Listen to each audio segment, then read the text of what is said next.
Mr. Siri, we've been talking about medical issues. You're not a medical doctor, are you? No, sir.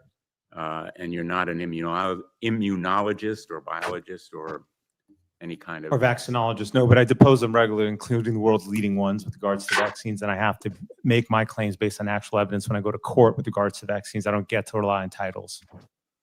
Okay.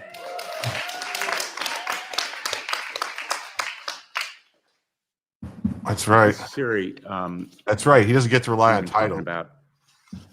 Talking about all types of stuff. That's right. I thought this one was funny too. Yes. Opa. Opa.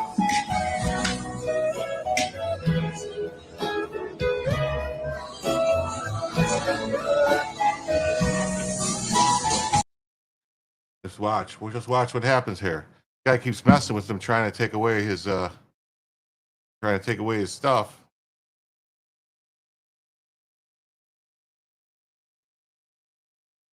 keeps screwing around with his ice cream.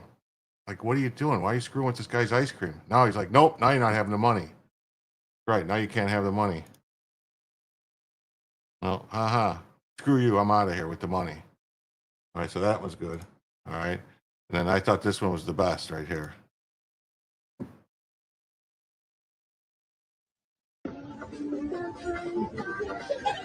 हे प्रभु हे प्रभु हे हरि राम कृष्ण जगन्नाथ प्रेमानंद ये क्या हुआ गलाव के पानी आ गया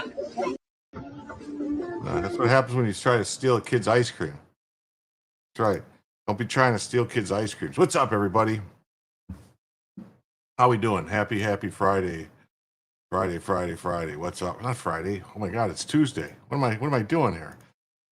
Tuesday. What's up, everybody? Let's see who's here tonight. We got Mike. What's up, Mike? Gave a like. Lots of breaking news. There's a bunch of breaking news tonight, man. I'm not sure what we're gonna get to. What's up? What's up, Sharon? How you doing? Katie gets the old Bella with the things. Rachel Boone, Pat Hacker, Dan Blackroy. That's right, for the Alliance. Steve Hilliard. What's up, buddy? None of your business. Renee Collins. Hello. Pat Hacker. Karen K. What's up, Jim and the Jim Somniacs? Daniel Gagax. Node. What's going on? Enjoy the stream. That's right. You're out working as usual. Glad to be here. That's good. Rock the Casbah. What's up, buddy? I haven't seen you in a while. How you been? That's right. It's all funny stuff. It ain't Friday. Yeah, I don't know why I thought it was Friday. I think because someone was streaming that wasn't keep teaching our kids to write, aren't we? Well, we're trying. We're doing some stuff. So anyway, we're going to jump into some stuff right away. We got a bunch of stories to get to. You know, we're going to try to get to as many as possible, see what happens. Oh, I have the wrong banner up. So yeah, so I did start a goal. We'll see. Figure we'll go about 2 hours, maybe 2.5 hours, unless we hit the goal, which is $75 across all platforms. We do that, then we'll add an hour. Television is $25 or greater, or the first 75, whatever. And she's just being lazy anyway. I don't know why anyone even look at her. So, that's right. Tickle the plus sign. There you go, Jody. Thank you. Life is indifferent. What's going on? Cool. All right, so let's get going. Let's get going right on these news stories. So here, if you guys remember Michael Brown, the guy, hands up, don't shoot guy, you know, that said hands up, don't shoot, when that never actually happened. Well, the guy who said hands up, don't shoot, friend of Michael Brown who helped spark the debunk hands up, don't shoot BLM narrative, has been fatally shot in a non-police related incident. I need a Mexican girlfriend to tell me what day it is. Yeah, that's right. Tell him PayPal, Venmo, Cash App, Super Chats, Romo Rants, Gold Teeth, and blood donations all accepted to www.danblackroy.com. Mm-hmm. Wait, no. Oh, I'm sorry. This is the one. Oof. Yes. Yeah, he's dead now. This guy's dead. Yes, he was shot. He's dead. Mm-hmm. Yeah, so Michael Brown, so now both of these guys are dead. Mm-hmm. Mm-hmm. Shocking, I know. Yeah. So this thug's predictably violent death already has more mainstream media coverage than the brutal murder of Ukrainian refugee Iryna Zarutska. Iryna. Hey, it's if you only take 77%, that's less than Google takes. Bella's here. Yeah, he lied and died. Karma's a bitch. That's right. He caused so much shit. Friend of Michael Brown, who sparked the debunked hands up, don't shoot narrative, has been fatally shot in a non-police related incident. So what that means is he got shot by someone else. Mm-hmm. Here it is. Friend of Michael Brown, who helped spark the lie, hands up, don't shoot, dies after being shot in Ferguson. Wow. Mm-hmm. Hail Bella the Fourth. That's right. Mm-hmm. Dorian Johnson. 11 years after the officer shooting of Michael Brown in Ferguson, Missouri, sparked waves of protest against police brutality. The friend who was with Brown when it happened has been shot dead. I mean, Dorian Johnson was the victim of a shooting at about 8:30 a.m. on Sunday at a block of apartments less than a mile from where Brown died. According to the Ferguson police, who are probably liars anyway, Johnson's account of the 2014 killing helped inspire the iconic "Hands Up, Don't Shoot" protest chant heard in demonstrations across the U.S. that year. And subsequent investigations called into question the details of Brown's actions before he died. So this is how CNN reports it. I'm not going to say that he was a liar, that the guys lied, that multiple witnesses and all the evidence said that it never happened. They never put his hands up. He was actually attacking the cop, his hands on the gun when the gun went off the first time.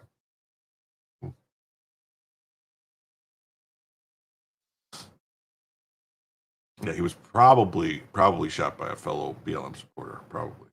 I believe that was a typo. It was a non-police related. So it was a nun. The Vatican has deputized the clergy. Okay, there it is.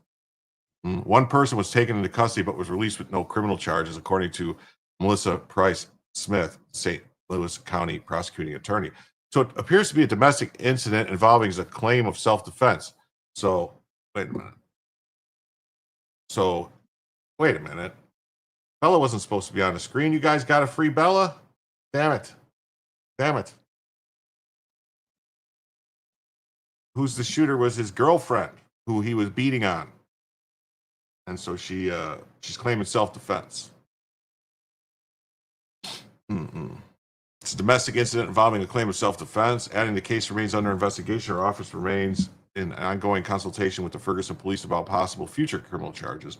Police department emphasized that Johnson was not shot by a police officer, because that's all we would need is, There's been earlier rumors that this was an officer-involved shooting. However, the information is incorrect. No officers, Ferguson or otherwise, were involved in this incident other than to begin our investigation. Memories of Ferguson reverberate. Yeah, see, hands up, don't shoot. Yeah, it was all lies. Brown, an 18-year-old black man, was shot by a white police officer.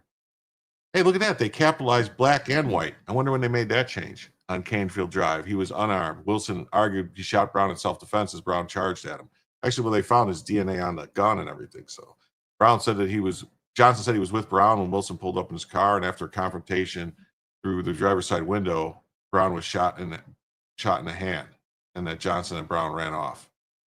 The confrontation was him trying to wrestle the gun away from the cop.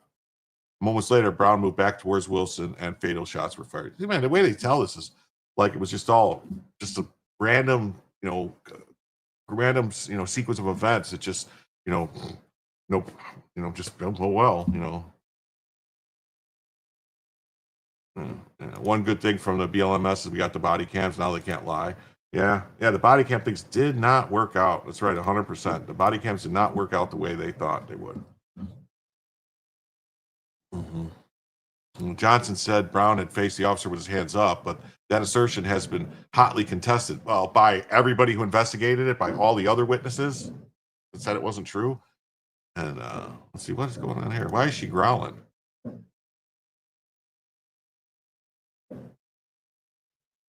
Oh, she's growling over there. Found the other witnesses gave varying accounts of exactly what Brown was doing with his hands as he moved toward Wilson, including balling up his fists and pulling up his pants. So that means this guy's a liar. But at least him and Michael Brown could go now, and they're back together again, and they can go and hold up liquor stores and steal, cigars and beat up clerks in the sky.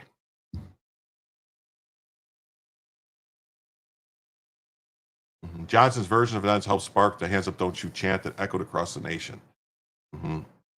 And in the grand jury decision not to indict Wilson, Brown's family brought a wrongful death lawsuit and reached a settlement in 2017. Of course they did.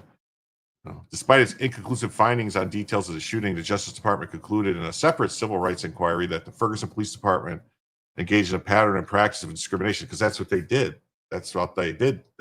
That's what Obama's Justice Department did, is they just went and said, you arrest more black people than you do white people, you're racist. Well, wait, though, but more black people are committing crime. It doesn't matter. You gotta arrest equality. You gotta arrest equal numbers. Otherwise, you're racist. 10 years on from Michael Brown's shooting, the chief of police told CNN that they continue to affect the department, and he pointed to a roughly 50% African-American representation on the force compared to fewer than 5 out of approximately 60 in 2014. Oh, okay. Officers received training on bias and use of force. Oh, yeah, so there's that. Yeah, and then New York Times has another take on it. Let's see. Dorian Johnson died from gunfire 11 years after Mr. Brown's death in a confrontation with a police officer that led to nationwide protests. So, see, they're going to say like touched off nationwide protests.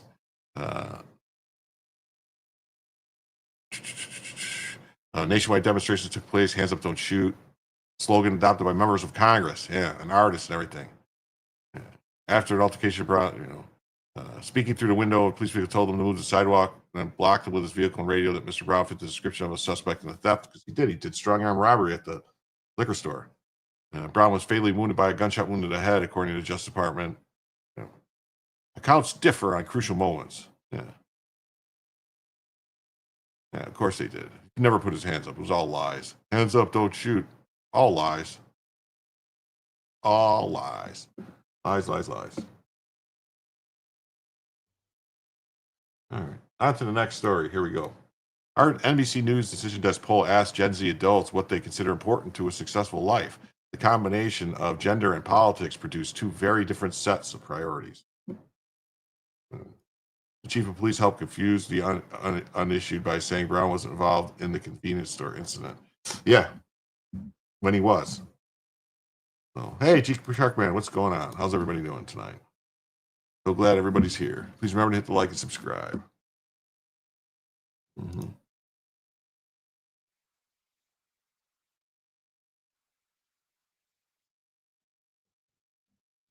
Mm-hmm. Mm-hmm. Look at this. Men who voted for Trump, 34% said that the most important personal definition of success is having children, while women who voted for Harris said that 51% said a fulfilling job or career. And then 46% said having money to do things you want. What I don't understand is these numbers don't seem to add up. They add up to way more. So I don't know how they did this. They just let people, rate these things, or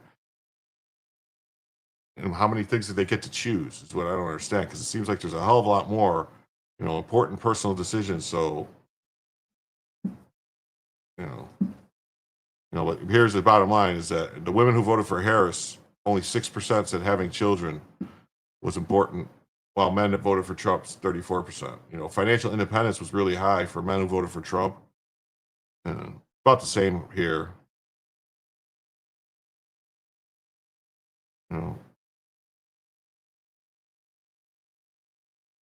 Anyway, so having no debt is actually the same.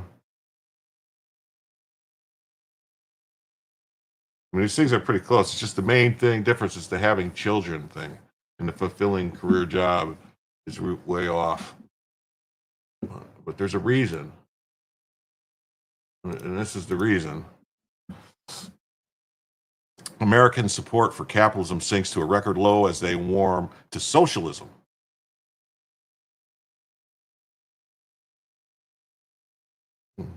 America's approval of capitalism has plunged to a record low, while their support for socialism has ticked up slightly. Only 54% of U.S. adults said they have a positive image of capitalism. That's the lowest level Gallup has ever recorded. And that's down from 60% in 2021. Support of socialism, meanwhile, has grown recently from 38% to 39%. Despite the small uptick, majority of Americans still view socialism as negative.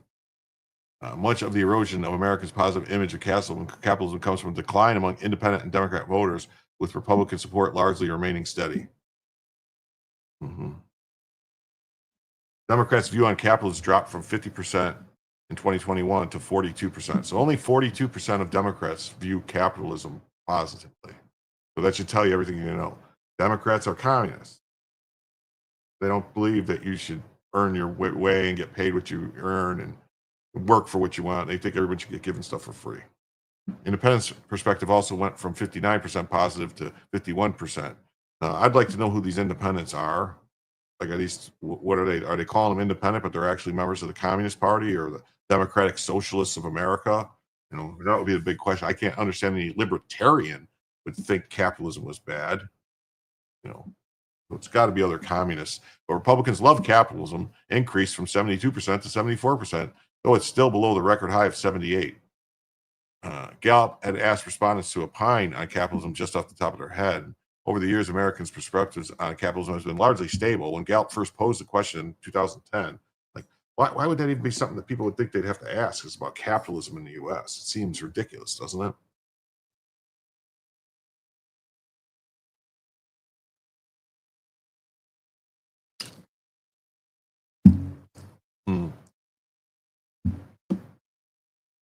Yeah, pants up, don't loot. That's right, remember? Smash the patriarchy and capitalism. Most of the erosion of support has occurred among independent and Democrat voters. Well, I would say that it's Democrats, and it's Democrats that now claim to be independent because they're socialists or communists or whatever. That's what, you know. As for socialism, the perspective rose from 36% positive to 39% positive and has hovered in that range during the 15 years since Gallup has posed the question. The boost from socialism comes from the rise of democratic socialists such as Bernie Sanders and AOC and Zoran Mandami, the man to take your money. Oh, shit. Shit. Did I screw that up?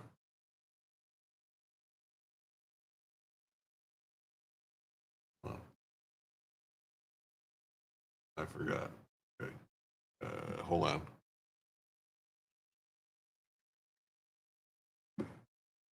I forgot to put this here.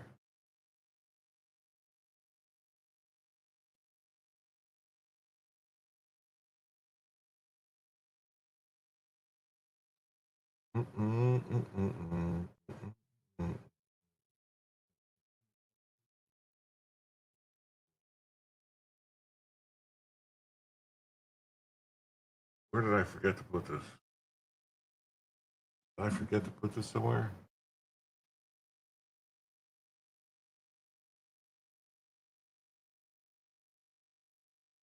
Sorry. There we go.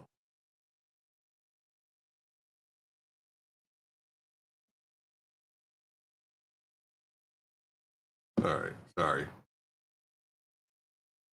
I was missing a tab. I had to find it. All right. Yeah, so they want capitalism eats our planet. Yeah, these people are all weirdo. Yeah, Zoran Mandami, who's never held a job. That's right. Hey, Barbie World, how we doing? Yeah, so that's what's going on. You know, in our support for U.S. capitals reaches record low. It's still above 50%. Oh, okay. Crazy, right? No. Americans give capitalism its lowest rating ever in a new Gallup survey. And there's reasons. We have the reasons. Right here. New York City mayor candidate Dorian Mandami says that taxing rich people will increase their quality of life. With good old...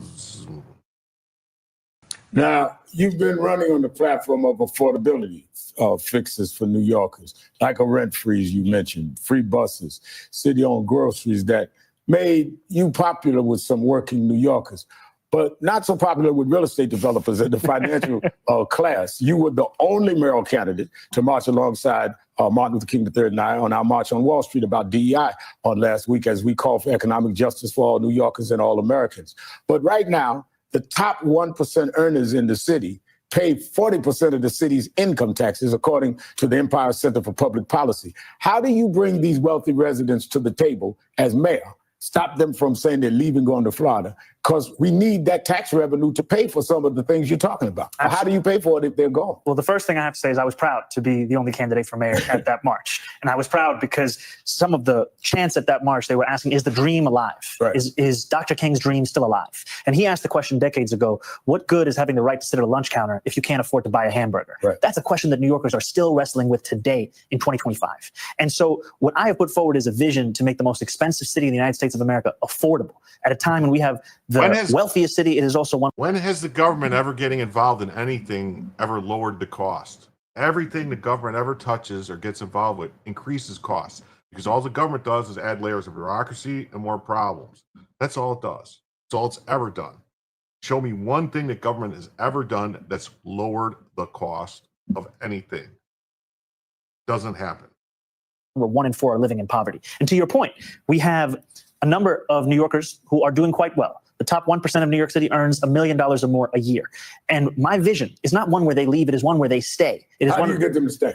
in part by showing them that asking them to pay more in taxes would increase even their quality of life. Because when you ask New Yorkers, what is it that is making them feel uneasy in this city? You often hear from them about the cleanliness of our city, the safety of our city, the affordability of our city. We are not asking to raise these taxes for the sake of it. We're asking so that we can actually make the slowest buses in the country fast and free, so that we can actually create a Department of Community Safety that would deploy dedicated teams of mental health outreach workers to the highest levels of mental health crises and homelessness. That relationship proving that tax dollar leads to that investment, because we know that it's not just a fiscal policy that takes somebody from New York City to somewhere else. Because a lot of New Yorkers, if they leave, they go to California, another high tax state. They go to New Jersey, another high tax state. Many people say they might go to Florida, but I have seen and heard from many New Yorkers concern about this new elimination of vaccine mandates in Florida that makes them question whether they would ever want to live there. Why would anybody be upset about the elimination of a mandate? Yeah. Al Sharpton owes $7 million in back taxes. That's right. And Obama gave him a pass. Yeah. He's a con artist. Yes, he is. Yes, he is. Yeah. So, who do you tax when there's nobody left? What happens when they all leave, like during COVID? What happens when you give them no incentive? He knows this. He's just playing Santa in line to get elected. His only purpose of being there is to be installed to help impede deportations. The end. He's merely an actor. Same people that installed AOC are trying to install him.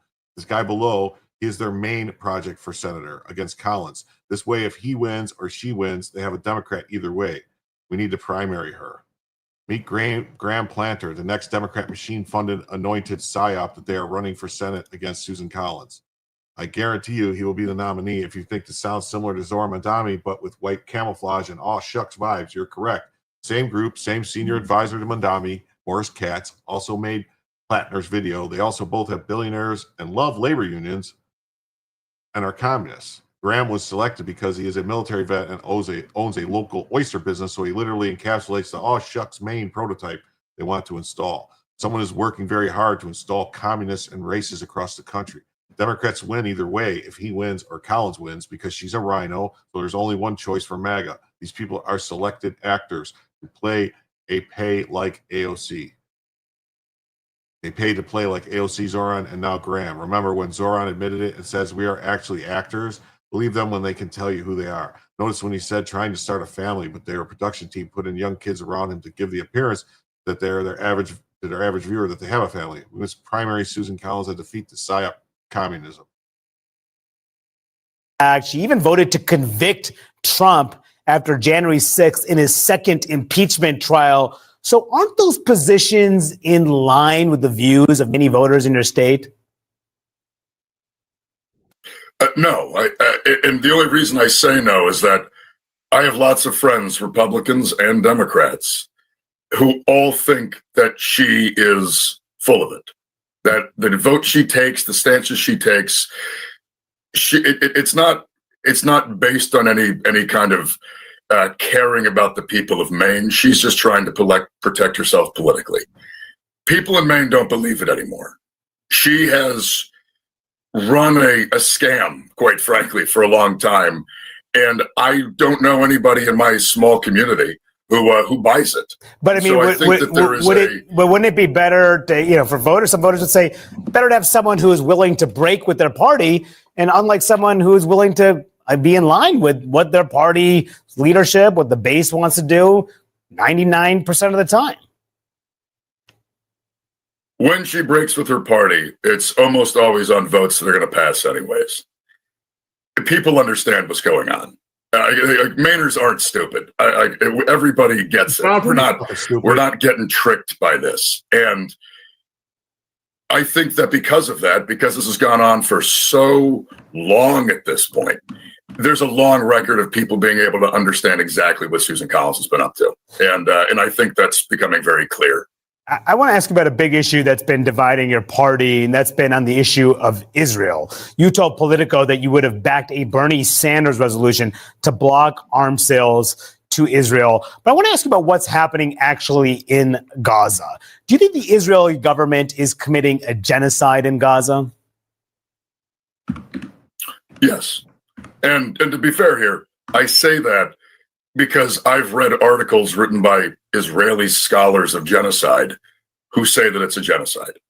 I just happen to be the kind of person who believes the experts when they tell me and present the evidence of what is going on. And yeah, so it is what we are seeing in Gaza is beyond terrific. Yeah, so there's that, and then here's this. What I love most about Man of the People, I have never met people who are more hard scratch. I'm not gonna. The music's gonna get me. So better distribution of wealth for all of God's children in this country. And that's what I'm focused on is dignity and taking on income inequality. And for too long, politicians have pretended that we're spectators to that crisis of affordability. We're actually actors. oh, so you're actually actors. Yeah. Zohar Madami says he will reduce the jail population and ensure that New York City courts release suspects faster.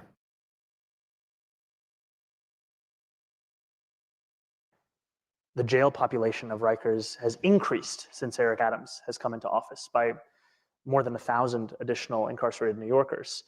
And what is quite staggering to me is that we know that we can reduce that jail population to less than 4,000. I mean, Vital City had an article about a number of different proposals that could reduce it to 3,700. And some of this also just has to look at the average stay on Rikers in the 90s was 50 days. Now it's more than 100. There are more than 1,500 people on Rikers who have been held there for more than a year. So I do think many of the reforms that have to be made are also reforms around the court system and ensuring that people are actually having speedy. The jail population. The people that are being held in Rikers that have been there for over a year are the murderers and the rapists and the people who are fighting and they're fighting their trial. Oh, Ricada Law has rated this stream. That is awesome. That is awesome. Wow. Oh, that jerk. I asked him to raid my stream when he ended. What a jerk.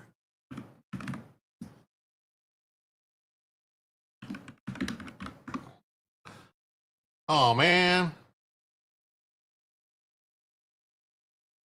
Anyway, we'll see. So it should, yeah, welcome Raiders. We'll see if they,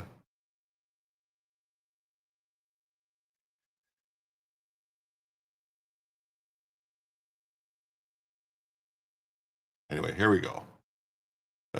Yeah, so he's the only people that they would be letting out of jail are the murderers, the rapists, the people that you really don't want out of jail, the people that are being held. And as Anthony Cumia says, more dangerous criminals in the streets and on public transportations with you New Yorkers. I have no doubt New Yorkers are absolutely stupid enough to vote this guy in. You deserve everything you get. Yeah. It'll work out really well, you see? Yeah, someone turn him in for a new phone. All right, on to this case, which was breaking news today. SCOTUS just granted cert and expedited proceeding in the tariff cases. Please like the subscribe button and subscribe to the like button. That's right. That would be great. I really appreciate it. This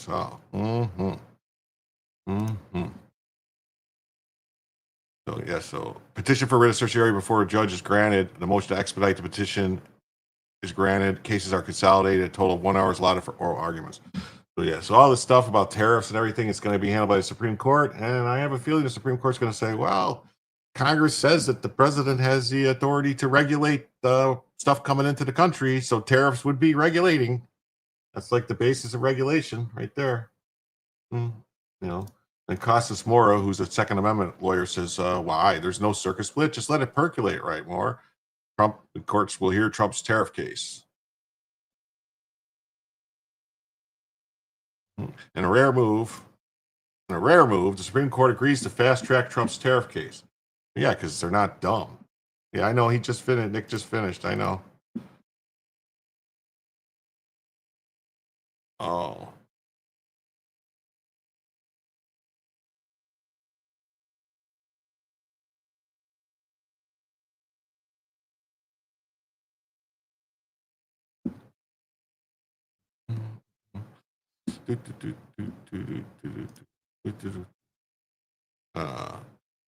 The Supreme Court on Tuesday agreed to fast-track President Trump's tariff case. The Associated Press reported the High Court will hear arguments the first week of November. As reported last month, the United States Court of Appeals for the Federal Circuit rejected Trump's authority to impose sweeping tariffs in a 7-4 decision. The government's appeal the decision, the Court of International Trade setting aside five executive orders that impose tariffs of unlimited durations on nearly all goods from nearly every country in the world, holding that tariffs were not authorized by the International Emergency Economic Powers Act. But because we agree the grant of the President's authority to regulate imports does not authorize the tariffs by the executive branch, the Court of Appeals upheld it. Yeah. Right, hit that repost. There you go. In May, the Court of International Trade in New York said Trump exceeded his authority. DOJ immediately appealed the court's ruling. POTUS found there was a national emergency, took action under the law. The judges on the federal circuit are interfering with the president's vital constitutional role in foreign policy. Decision's wrong and undermines the American public. President Trump went off on the radical judges. All tariffs are still in effect. Today, a highly partisan appeals court incorrectly said that our tariffs should be removed, but they know the United States of America will win in the end. If these tariffs ever went away, it would be a total disaster. It would make us financially weak. We have to be strong. The USA can no longer tolerate enormous trade deficits. Right. We can no longer tolerate enormous trade deficits.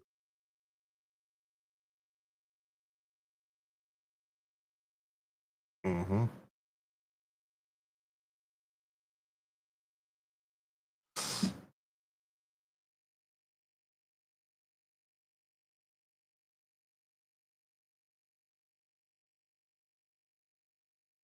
Hold on.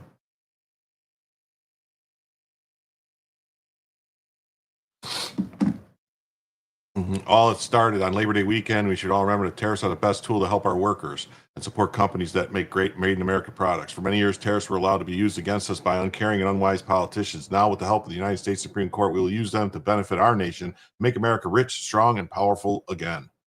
Thank you for your attention to this matter. He's always thanking us for our attention. That's a good thing, right? When he thanks us for our attention. Yeah, so that was her post. And the New York Post says that the Supreme Court decided the fate of Trump's tariffs. But here's the thing. They put a stay on it, and they're going to hear it. So the Supreme Court announced it will quickly take up the case. Under the expedited schedule, they agreed to buy small businesses and states challenging Trump's rates. And the justice will hear oral arguments the first week of November. The administration urged the Supreme Court to take up the case and reverse the appeals court ruling that were not covered by emergency powers. Two lower courts also found most of the levies on U.S. trading partners were illegally imposed, but the U.S. Court of Appeals allowed the tariffs to remain in place pending Trump's petition to the High Court. Democrat-led states, and why would Democrat-led states have a problem with tariffs, stuff coming into the country? This doesn't make any sense. They were set tariffs on goods imported from virtually every country. That's right. The president imposed tariffs up to 25%. He also imposed 10% reciprocal tariffs. The Court of International Trade struck down the IEEPA to impose tariffs in May, and the circuit affirmed that ruling late last month. An emergency appeal, the Trump administration argued that U.S. would be on the brink of economic catastrophe if the president was barred from unilaterally imposing the import taxes. Hey, Cindy, what's going on? Yeah, most of them don't.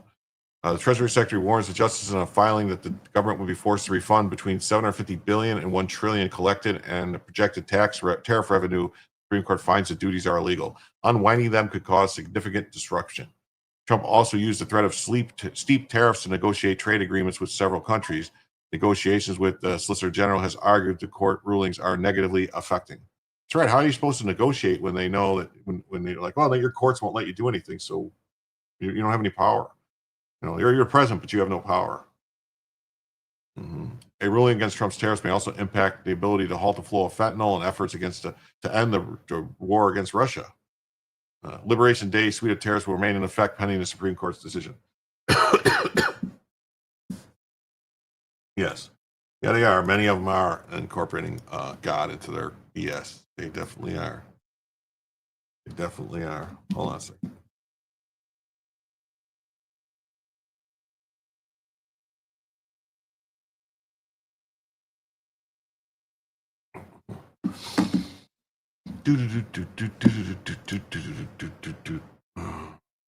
Yeah, so of course the Patriot Act was removed past several expiration dates. Now we see it openly, domestically. The governments always honor the end of their temporary bargaining power.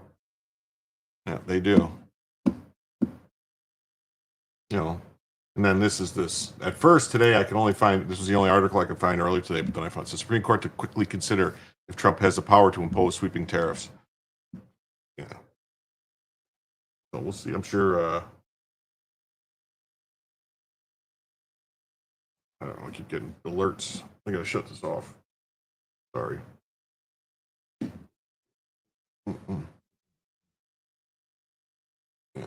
You know, and now CSNBC says Supreme Court will hear Trump's tariffs case on a fast track. The Hill, same thing. Supreme Court agrees to speedily review Trump's tariffs. CNN says Trump's Supreme Court takes up fast-moving appeal over Trump's tariffs. And then also today in SCOTUS,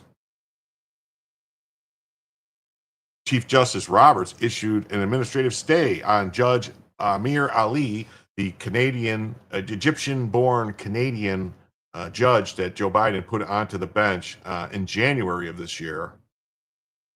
Yes, I said that right. The Egyptian Canadian that Joe Biden put on the federal bench in January of this year, or somebody did, claiming to be Biden, using Biden's auto pen, tried to make our tax, $5 billion of our tax dollars go out to foreigners. See? And Supreme Court Chief Justice Roberts said no, because they sent it to Trump sent the letter to Congress and said he wants the money rescised, a rescission of the money, and Congress is working on it. Congress has 45 days to do it. Once the president sends it to them, that's the law. Well, the president can't be forced to spend that money while the 45 days are taking place, and that's what this judge was trying to do. And said, no, if you wait 45 days, then the money is not going to ever get spent because it expires. The grants expire. It's the end of the year. Oh hell, shit happens, right? He issued an administrative stay on the order that the Trump administration must obligate almost $5 billion in USAID funding before September 30th. You're not late. You're only a little late.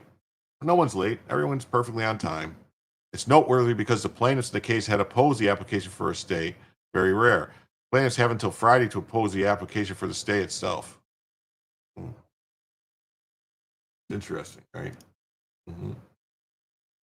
Chief Justice Roberts on Tuesday afternoon issued an administrative stay which partially pauses Ali's order. A stay pauses his order, gives Justice more time to consider the government's request. In a brief order, the Chief Justice put Ali's order on hold to the extent that it required the government to commit to spending the $4 billion in funds that Trump had proposed to be rescinded. Congress has 45 days to decide whether to cancel funding, and Roberts also ordered the challengers to file a response to the government's request by Friday, September 12th at 4 p.m. Yeah, because Congress has 45 days to do it, but they can't force the president to spend the money during that 45 days. That would be, after the 45 days is up, they can say, now you got to spend it. But not during the 45 days. They can't do it. That's, it's just like Gandalf. You arrive when you always arrive exactly when you're supposed to. A wizard is never early or late. They arrive exactly when they're supposed to. So the Supreme Court will allow Trump to temporarily withhold the $5 billion in foreign aid payments. The Supreme Court on Tuesday allowed the administration to freeze nearly $5 billion in foreign aid payments that the president moved to cancel in a rare pocket rescission last month. It's not a pocket rescission. He sent the letter to Congress saying he wants the money rescised, or whatever you want to call it, a rescission. So, in a one-page order, Chief Justice Roberts granted the emergency request to block the judge's September 3rd ruling. that required 11.5 billion in funds previously appropriated by Congress to be dispersed. It went up from 5 billion to 11 billion. That's a lot.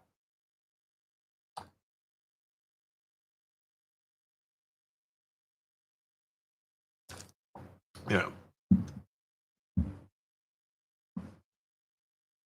Wow, Jim knew that reference. Jim knows all references.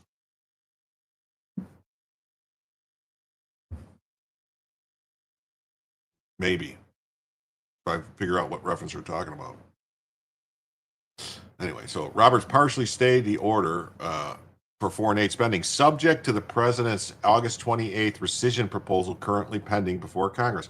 Well, that's right. So starting on August 28th, the president, they have 45 days. It's the way it is. That's the law. No. Trump notified House Speaker last month was request to cancel 3.2 billion and 322 million and then another 521 million to the international organizations and another 393 million to State Department, the peacekeeping activities, and then 445 million in separate budgeted peacekeeping aid. The request, known as a pocket rescission, was presented to Congress so late in the fiscal year, which ends September 30th, that it would take effect regardless of whether the lawmakers approve. I guess they call that a loophole, but that's what the law is: loopholes and rules. And you can't just go, well, they didn't say in the law you have to do this so far ahead of time, that way the money can be spent. They didn't put any limitations on when you can do it. So I guess they should have fit, that's just the way it is. The procedural move has not been used by a president in nearly 50 years. So, but it was used before by a president, you see, and that was okay. But now because it's Trump, it's not okay. That's what we're dealing with, people. The nearly $5 billion in funds has been bound for several nonprofit organizations and foreign governments. No, it's not. It's bound to go back into the Treasury. Ali, an appointee of President Joe Biden, who was born in Egypt and immigrated to Canada in the mid-2000s and then immigrated to the U.S. and then was appointed to the bench by Biden. Very weird how we keep getting these people that were born in other countries coming to the U.S. What is going on? That is weird. I'm getting a notification that my signal is weak.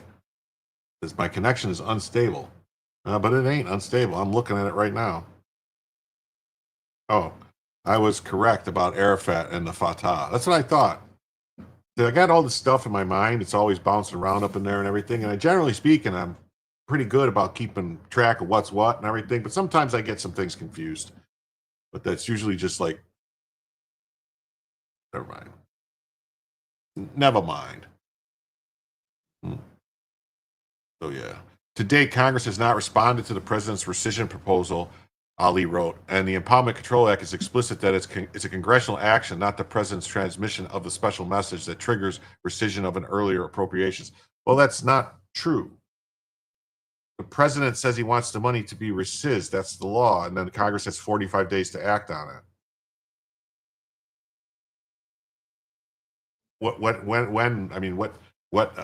How else would it work? Nonprofit groups suing the Trump administration over funding freeze. So basically what this judge and these crazy leftists think is that if someone says, no, we want to cut this funding, we're going to tell Congress they're going to follow the law to get rid of the money, the people that were supposed to get the money can go run in the court and say, oh, no, they have to give it to us now. They're going to take it away from us if you don't give it to us now. And then they can say, you have to pay them now. It's just, this is ridiculous. Nonprofits suing over the freeze argued that it violated federal law and threatened to shutter urgent life-saving programs. There's nothing in federal law that says we have to pay these people money. Why was the president going to make an announcement today and it was never covered? I think the only thing I heard that he did today was I have a video I could pull up where he went to, he brought everybody out to dinner or something to show them how nice it is now. And then there was some protesters and he basically just stared them down and stuff. I don't know what the announcement was supposed to be. John Sauer pleaded with the high court that his ruling was an unlawful injunction that precipitates an unnecessary emergency and needless interbranch conflict. Roberts asked the nonprofits behind the suit, led by Global Health Council, to file a response by Friday as the high court reviews the case. If you impart rescission back, that's a circum-rescission. I get it. I gets it. Yeah. And then Just the News is going to have a real short breakdown. Supreme Court stays judge's order. Supreme Court on Tuesday paused an order requiring president to disperse roughly $4 billion. It's 4.9 billion. So why not roughly $5 billion? Commonly canceled through a pocket rescission. I keep whatever. The Second Circuit on Friday upheld the district court from Judge Amir Ali finding that Trump needed discretional authority to withhold the funds. No one disputes that defendants have significant discretion on how to spend the funds. We're just telling them they have to spend it now. Oh, the Russian drones in Poland, that stuff. I saw some of it. I don't know. I thought they were shooting them down as they were approaching the border of Poland. I don't think they were going into Poland. If they went into Poland, that would be some serious news. Does he have to pull the National Guard out of D.C. after 30 days? Yeah, Congress doesn't. Congress would have to act to extend it, if I'm not mistaken. No. But I mean, technically, he could pull them all back for a day or two and then send them back again. That's the law. You could just pull them back and then send them back. Pull them back and then send them back. Yeah, you know. They were trying to make a big deal out of it because something about housing, like so people were like, oh my God, look at him, he's sending them there for less than 30 days because then they don't get this deployment fund or something. It's like, well, he doesn't have the authority to send them for longer than 30 days. Yeah. Every billion is about $3 less taken out of our pockets. Yeah. But defendants do not have any discretion as to whether to spend the funds. Well, sure they do. The case is now proceeding through the courts, is likely to reach the top edge. Well, it's already there, you dummy. What are you talking about? And then here's this SCOTUS blog. It says, the Trump administration asked SCOTUS once again for the ability to freeze billions in foreign aid. Mm-hmm. And every time they said yes. For the third time since February, the Trump administration has asked the Supreme Court to intervene in a battle over its efforts to freeze billions of dollars in foreign aid funding. John Sauer urged the justice to pause what he describes an unlawful injunction, and that precipitates an unnecessary emergency and a needless interbranch conflict. The dispute goes back to the beginning of Trump's second term when he signed an executive order that directed federal agencies to put commitments and disbursements of foreign aid on hold so that the government could carry out a broad review of the programs to ensure that they were consistent with U.S. foreign policy objectives. Consistent with that order, Marco Rubio, why is it telling me I'm unstable? It must be StreamYard must be having some issues. Consistent with that order, Marco Rubio issued a memorandum freezing all the foreign aid. Several groups that have received foreign funds or whose member had refused and went to federal court to challenge it. And they cried, no, we want our money. We're going to go broke. We can't survive without the money. Give us your money. And so then a brief opinion issued after the deadline had already passed, a divided court instructed Ali to clarify what obligations the government must fulfill to ensure compliance. When the case returned, Ali once again ruled for the challengers, holding that the Trump administration's cancellation of funds have been earmarked, likely violated the Constitution. He ordered the government to make available for obligation the full amount that funds that Congress had allocated. The U.S. Court of Appeals for the District of Columbia lifted Ali's order, but then it did not act quickly on either side of the challengers' petition for rehearing the government motion, which would put a ruling by the Court of Appeals into effect. The Trump administration came to the Supreme Court a second time. In the August filing, Schor told the Justice the District Court had installed itself as the supervisor-in-chief of further spending and rescission proposals, issuing a preliminary injunction ordering the government to make available for obligation tens of billions of dollars by September 30th. The D.C. Circuit subsequently revised its original opinion, leaving the door open for the grantees to seek relief under federal law governing administrative agencies, and Sauer withdrew the government's request on August 29th. When the case returned last week, Ali issued a new order requiring the Trump administration to commit to spending $4 billion. So it seems like we are all unstable. Is that what it is? All right. I thought it was just me. But, so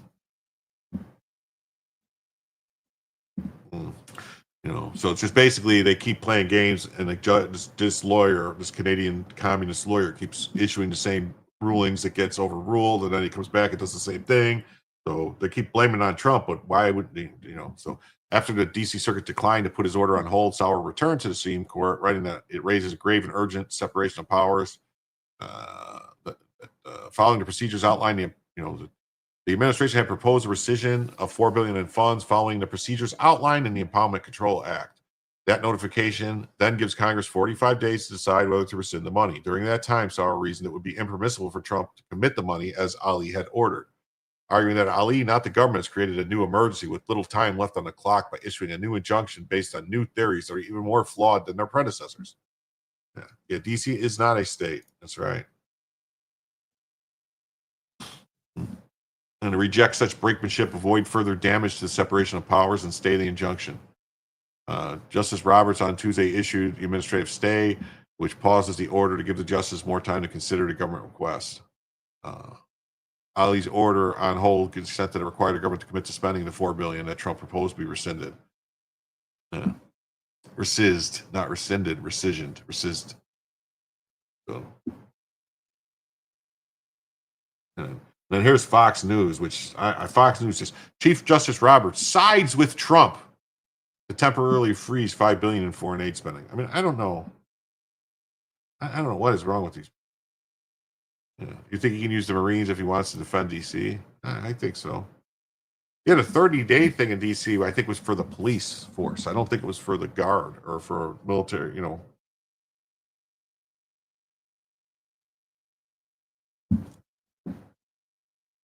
Because I personally believe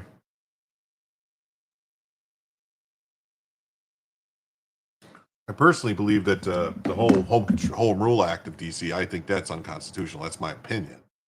But, what am I going to do about that? Nothing really. Nothing I can do about it. I'm just a guy.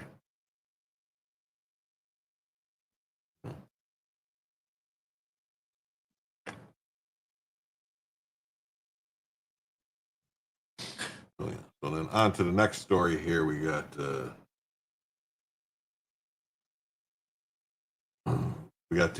case of the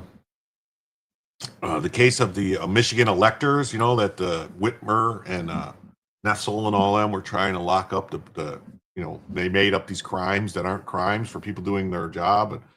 But a Whitmer-appointed judge, Kristen D. Simmons, rules there is not sufficient evidence for Attorney General Dana Nessel's case against the 15 Trump electors to proceed. The cases are dismissed. Oh, what do you know? Case is dismissed. Victory for the rule of law.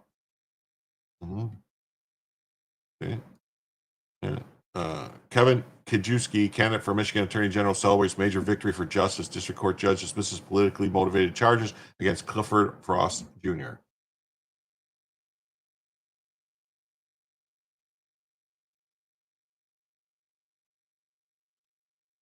Harmeet Dillon says, 4 years of hell for these people, a travesty of justice. The right result, finally, but years late. Some people sold their family homes to pay legal bills for this Inspector Javert obsession.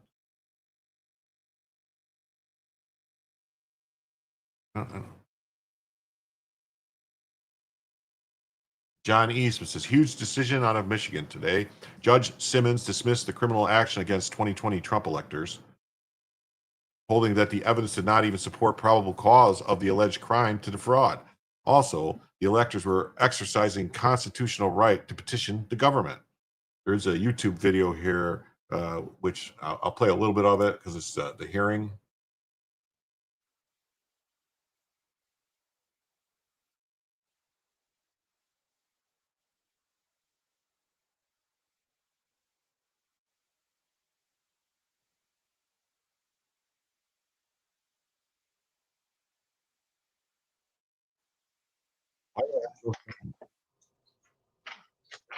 On the record in the matter of the people of the state of Michigan versus Kathleen Bearden, William Schrodt, Amy Passionello, Clifford Frost, Stanley Brock, John Haggard, Marianne Henry, Timothy King, Michelle Lundgren, Sean Maddock, Myra Rodriguez, Rose Rook, Marianne Sheridan, and Kenneth Thompson. Counsel appearances, please.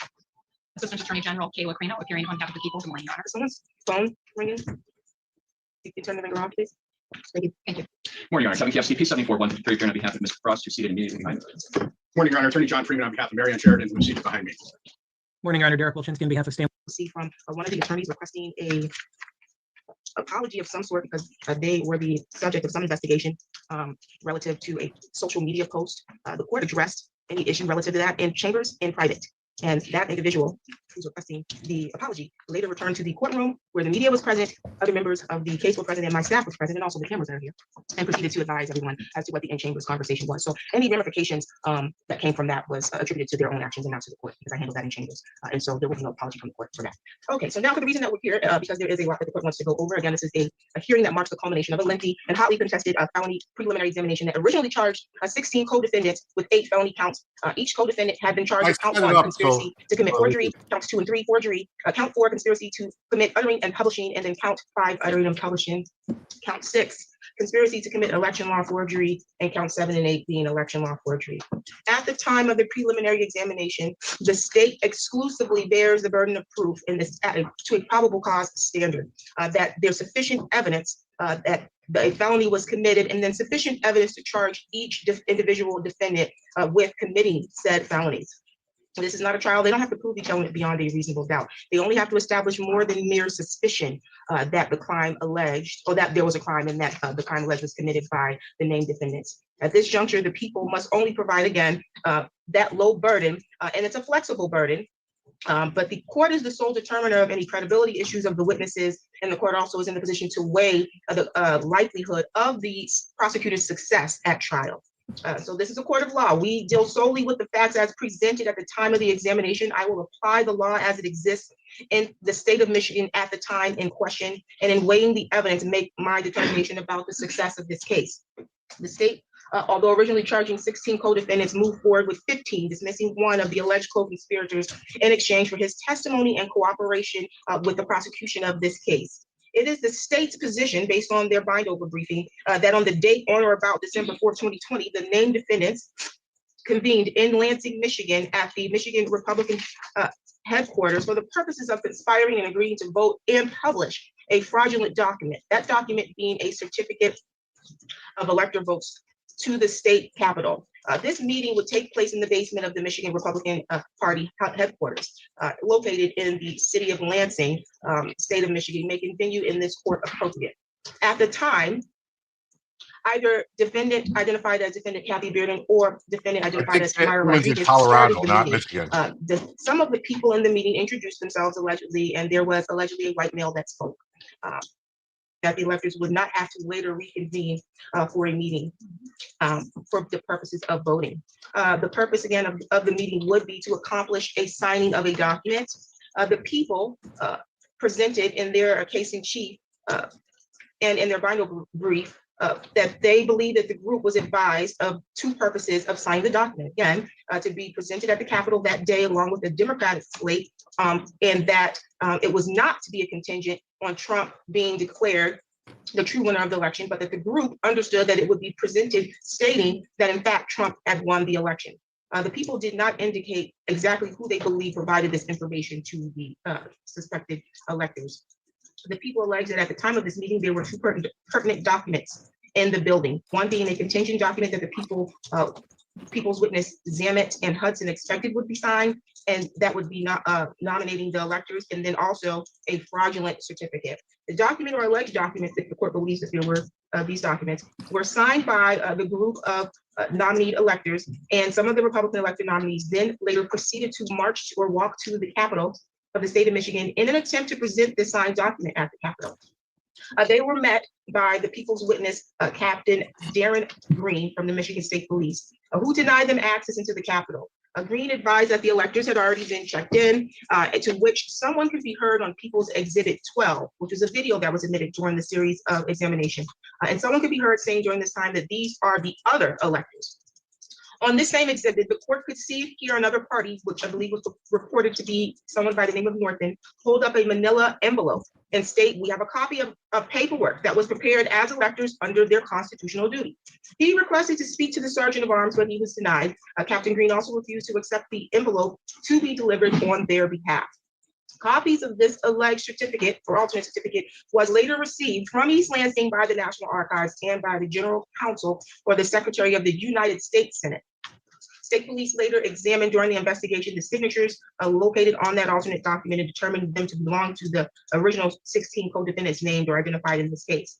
One of the people's key witnesses, that being Agent Howard Shaw, testified that he was assigned to investigate this case in December 2022, only 2 months after his stint at the Office of the Attorney General.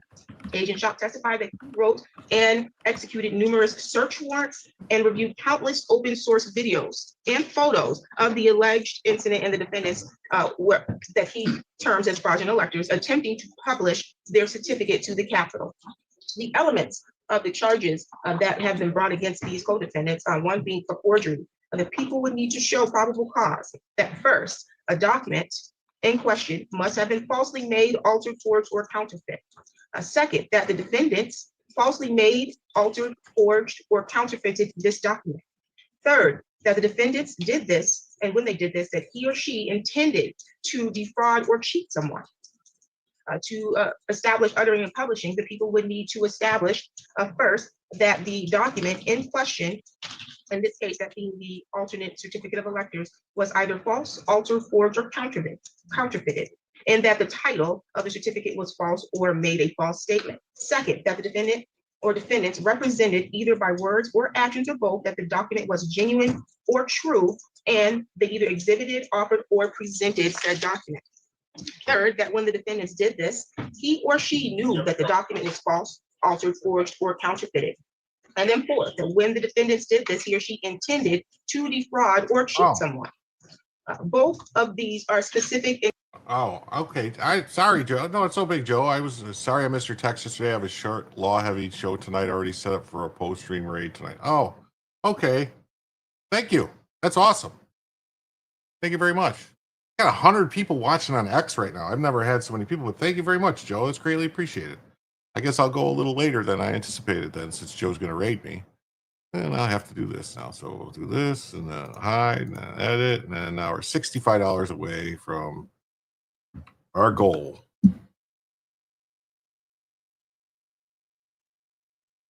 That's Joe being classy.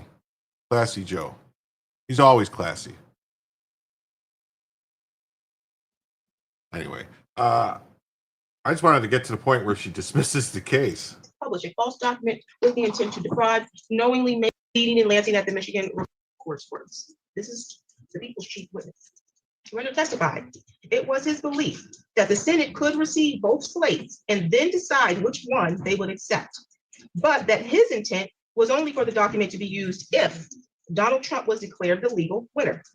Iryna stated he was unaware of what happened with the envelope that allegedly contained the election, and so that his belief was that the intent of the electors were to convene and sign a document. His time on the stand multiple times was doing his civic duty when he signed the very big seal. There were also some social media posts that the court can interpret as the intent from, I think it was Ms. Lundgren's social media posts indicating that they were in Lansing fulfilling their constitutional right, which doesn't demonstrate an intent to defraud. It's an intent to exercise what you believe is your constitutional right. And she also stated in that post something about they were well documented, meaning that they're preserving their right and they've got proof of that they preserved their right.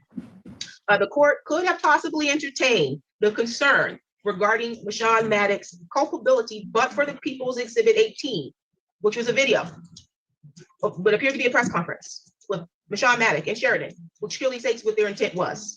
They clearly stated that and this was right after, I guess, after the December 14th meeting, where they said they were executing their constitutional right to allow the senators of the state of Michigan became a new member to receive an alternate slate, and then the senators 5 members. Oh, that's awesome. They didn't say. First of all, I don't know. All right. So Inc. gifted 5 memberships. Let's see here. CC received a membership. Joanne Wall received a membership. Kimby received a membership. Samantha Katz and Tenebra. Well, thank you very much. Thank you very much. So I have to, I guess, add that money to this, and then go like this, and then banners, and then, so I believe that's $36 comes off of there. So that means we are $29 away from hitting the goal, I believe, according to my math. And actually, that goes like this. Then that engages the old Bellavision there. Congratulations to Bellavision. Yes. That's extremely nice of Hank. Thank you very much, Hank. Take that. Thank you. I appreciate that. I resemble that remark. It's great. All right.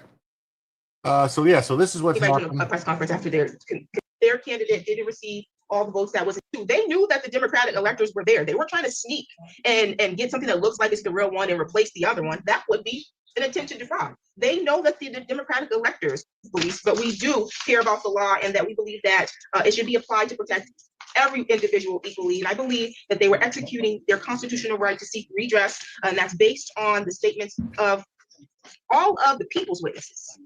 And so for those reasons, these cases will not be bound over to the circuit court. Each case will be dismissed. Thank you, Your Honor. Thank you, Judge. Thank you, Judge. Thank you, Honor. All that, 35 minutes for her to say all that stuff. And so she actually did her job. She did a good job, and she looked at the law fairly and correctly and ruled correctly. So that was great. Now let's jump real quick. I'm going to jump back to this because people were bringing this up. So we'll talk about this. Poland says it shot down drones that entered its airspace during a Russian attack on Ukraine. This was updated 5 minutes ago. I don't usually cover this breaking news like this because it's hard to know what's true and what's not. So, oh, Julie Mumford says we're keeping her company while she tidies up the kitchen. Well, that's nice. Jury duty tomorrow. I'm not registered. I think I should wait till later. Maybe they'll fill before me. You know what? Like I don't know. Like in Florida, what they do with the jury duty thing, you like got to call in the day before, and then they'll tell you if they're going to need you or not. And generally speaking, I mean, multiple times I get the letters. I've called in. I've never had to serve on jury duty. So Poland's military said early Wednesday that it had shot down drones that violated its airspace during a Russian attack on neighboring Ukraine in what is being called a potential major provocation for Europe. Weapons have been deployed and services are actively working to locate the downed objects from Poland's operational command. Statement said military operation was ongoing and urged residents to stay in their homes. And additional information about the drone type objects was not provided. Poland's a member of NATO and Transatlantic Defense Pact involving the U.S. and employs the principle that an attack on one is an attack on all. Well, see, this wasn't an attack on Poland, though. If they're saying the drones were targeting Ukraine, that briefed on reports that Russian drones over Poland. Yeah, we've been asked by CNN if he received a briefing. He left a dinner with President Trump on Tuesday night. Polish authorities closed Warsaw International Airport, and the military said the Polish and NATO aircraft have been scrambled as reports have surfaced of Russian drones over the country. It could be aliens. It could be. Polish Military Operation Command said in a statement that ground-based air defenses and radar reconnaissance systems have reached the highest level of alert after Russia launched a massive airstrikes on Ukrainian territory. To ensure the security of Polish airspace, the Polish armed forces have activated all necessary procedures. They're fully prepared for an immediate response. A notice to airmen, NOTAM, posted on the U.S. FAA website said Warsaw Chopin Airport and at least two other airports in Poland were unavailable due to unplanned military activity relating to ensuring state security. Yeah. FAFO, Vladdy. We'll see. You know, that would be very stupid of Vladimir to do. It would be very dumb. 139 people watching on X. Wow, what is going on? That's the most I've ever had on X. Earlier, the Ukrainian Air Force said that the Telegram message app that drones were heading west, threatening the city of Zamosk in Poland, but the statement has since been deleted. Oh, so the Ukrainian Air Force is the one who said that the drones were going to attack Poland. So this is all coming from Ukraine. So come on. And then they deleted it. It's not immediately clear how many drones were in Poland's airspace or if there were any drones in Poland's airspace.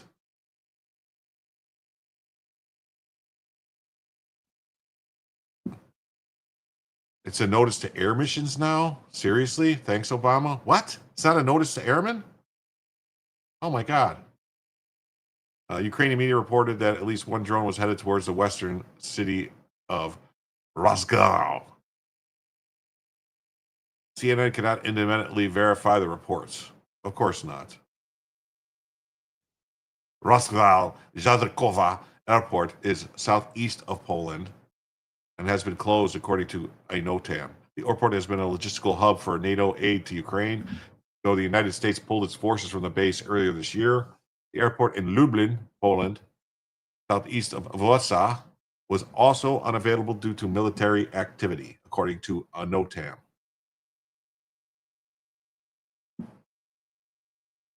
It seriously is notice to air missions. Wow. Yeah, it sounds hinky to me too, a little bit. Well, I'm still going to call it notice to airmen. Poland earlier announced it was closing its eastern border with Russian ally Belarus due to joint Russian-Belarusian military exercises beginning Friday. The Zapad 25 large-scale exercise, which will take place in Western Russia and Belarus, have raised security concerns not only in Poland, but also in neighboring NATO countries Lithuania and Latvia, according to Reuters. On Friday, Russian-Belarusian maneuvers, very aggressive from a military doctrine perspective, begin in Belarus, very close to the Polish border. Well, why did Poland put their country right next to Belarus? I mean, come on. Therefore, the national security reasons, we will close the border with Belarus, including railway crossings in connection with the Zapad maneuvers on Thursday at midnight, Tusk said. The breaking story, and we will be updated. Okay. How Russian drone attacks have reshaped the war in Ukraine. All right. We got this from the BBC. Breaking. Polish armed forces say Russian drones shot down in airspace. Polish armed forces say Russian objects have been downed, marking the first time the NATO country has directly engaged Russian assets in its airspace since the Ukraine war started in 2022. Now, I remember before, I remember earlier when they said they shot down Russian stuff in Poland. I don't know if anyone else remembers. And it turns out that it was a Ukrainian missile. Just saying. Polish and NATO aircraft were deployed, with authorities saying they began operations in Polish airspace early on Wednesday morning. Yeah. Last week, Zelensky said he needed $1 billion per month to run his country. I wouldn't put it past him to start a war involving us. Oh, yeah, I wouldn't either. He's basically what he's been doing.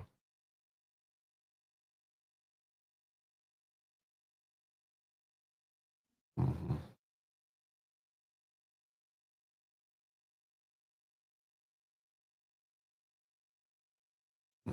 The country's Prime Minister, Donald Tusk, says an operation is underway related to multiple violations of Polish airspace. Poland also shut down 4 airports. When I was in Ukraine a few weeks ago, Polish jet fighters were also scrambled. Oh, what do you know, Katie Watson? Every morning, Ukrainian military released numbers on how many drones and missiles attacked. Earlier this week, we saw the biggest ever air assault on Ukraine with 800 drones. Government building was targeted. Okay. All right. Okay, here's the Washington Examiner. They're saying Poland says Russia repeatedly violated its airspace.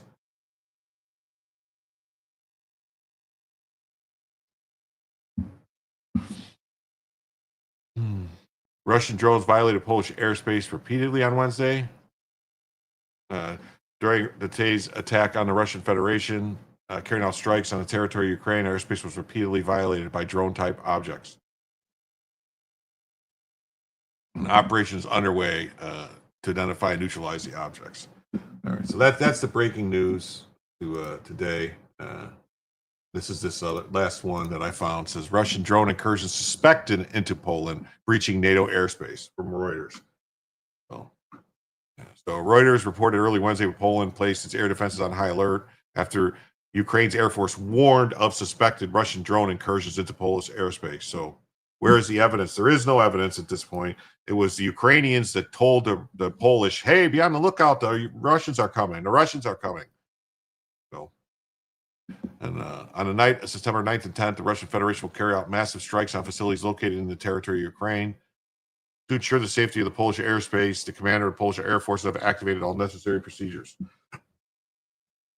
I still haven't heard any proof that of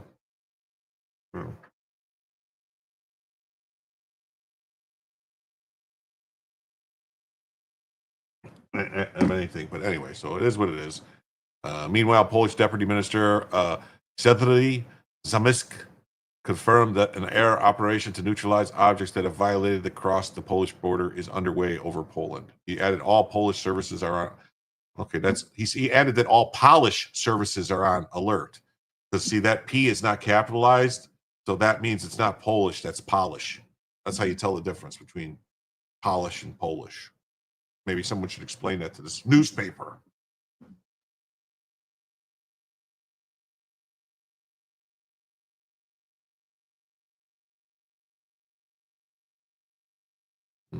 All right, we'll jump back now to that Michigan story just to say constitutional right, judge shuts down Michigan 2020 fake electors case. A Michigan judge on Tuesday threw out the charges against 15 people accused of acting as fake electors. Democrat Attorney General Dana Nessel had brought the charges when she was done scissoring with her girlfriend, and they found that the act as electors in the Electoral College to cast the votes despite President Joe Biden stealing the election. However, Judge Kristen Simmons ruled on Tuesday that there was insufficient evidence to prove the defendants acted with criminal intent. All you really need, no criminal intent.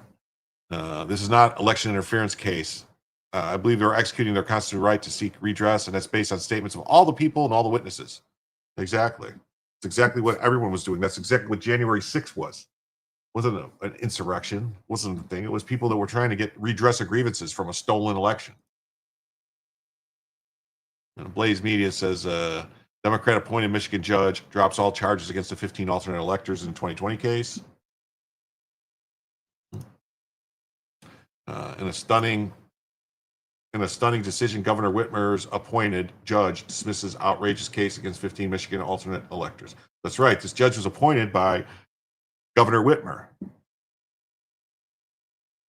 So that's what happens. A very brave Governor Whitmer appointed judge just dismissed the case against all 15 Michigan alternate electors.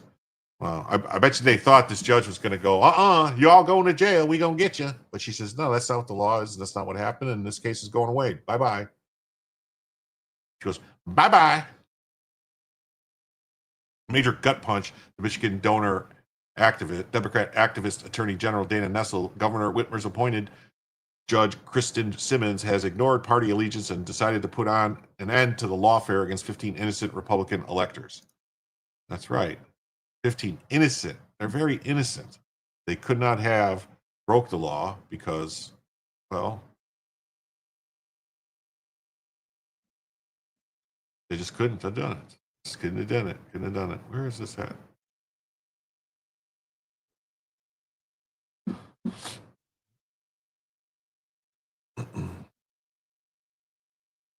Eight felony charges against the 15 electors would have carried life sentences for most of them. Well, yeah, so that got thrown out. All right. And here's from the Boston Herald, real quick. Just says Michigan judge tosses case against 15 accused fake electors for President Trump in 2020. That's good. It's a good thing that happened. Good thing. Okay. All right, now we're gonna get into some more stuff about Iryna.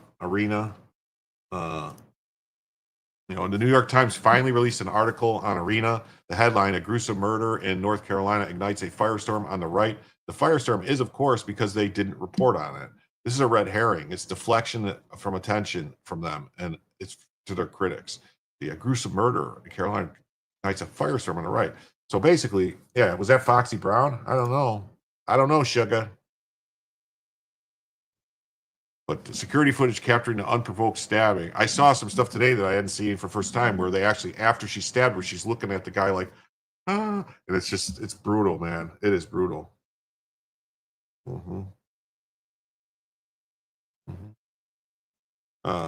No, it's not a rumor. Zelensky does own property in Palm Beach. There's a double standard in how the media covers interracial violence. When the victim is black, it's national news. So this guy, and he's going to say some things, and I hope he doesn't upset anybody, but, this is what it is. A Ukrainian woman was murdered by a homeless man, but some media isn't reporting it. And it's a pattern of being silent when the killer is black and the victim is white, and loud when it's the opposite.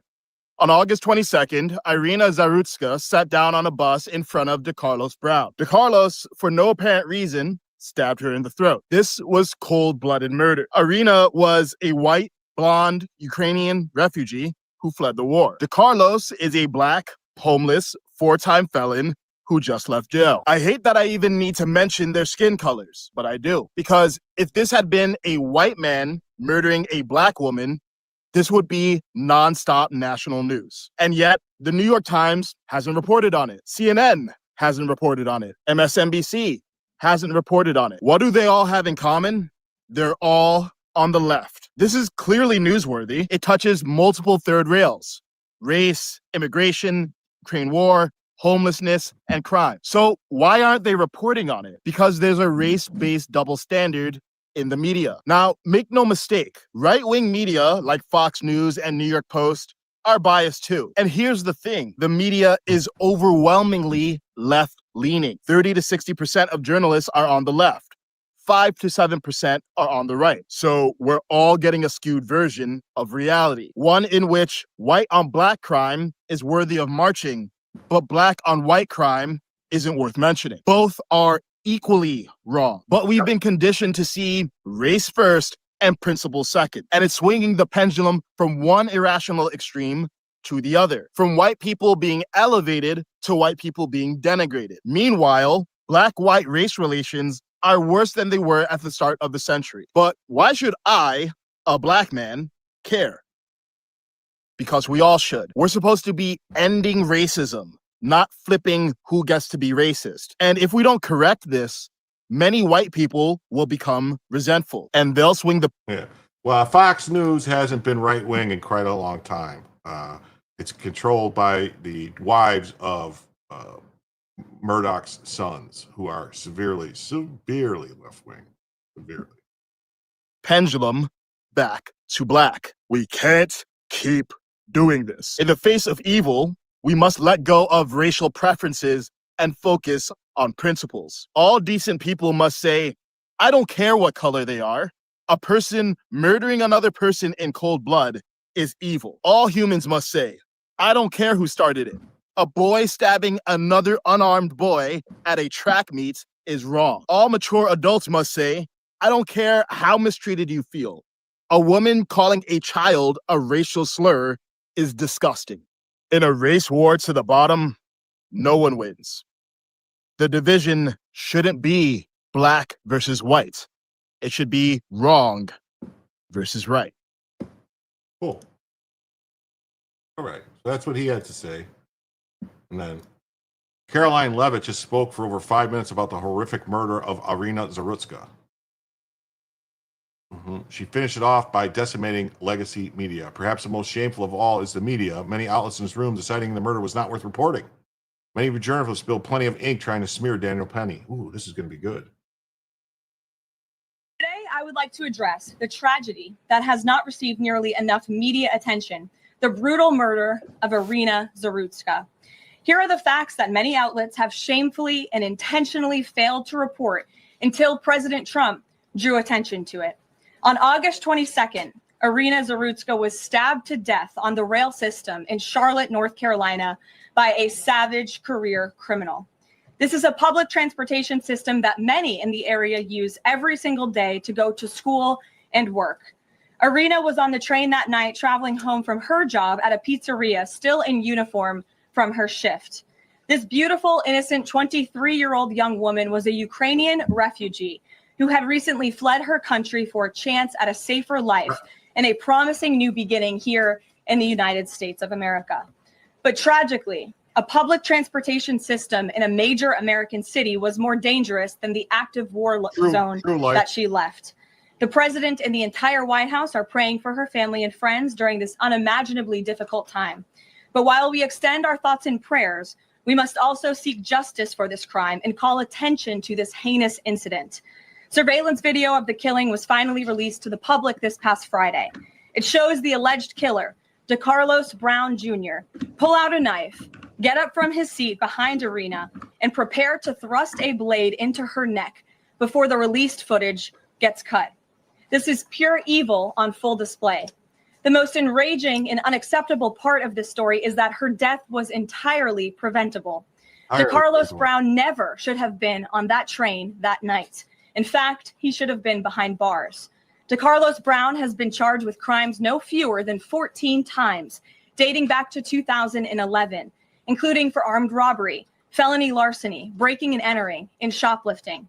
Brown had previously served 5 years in prison for a robbery with a deadly weapon charge, and he had also forfeited bonds 3 different times, twice in 2014 and once in 2023.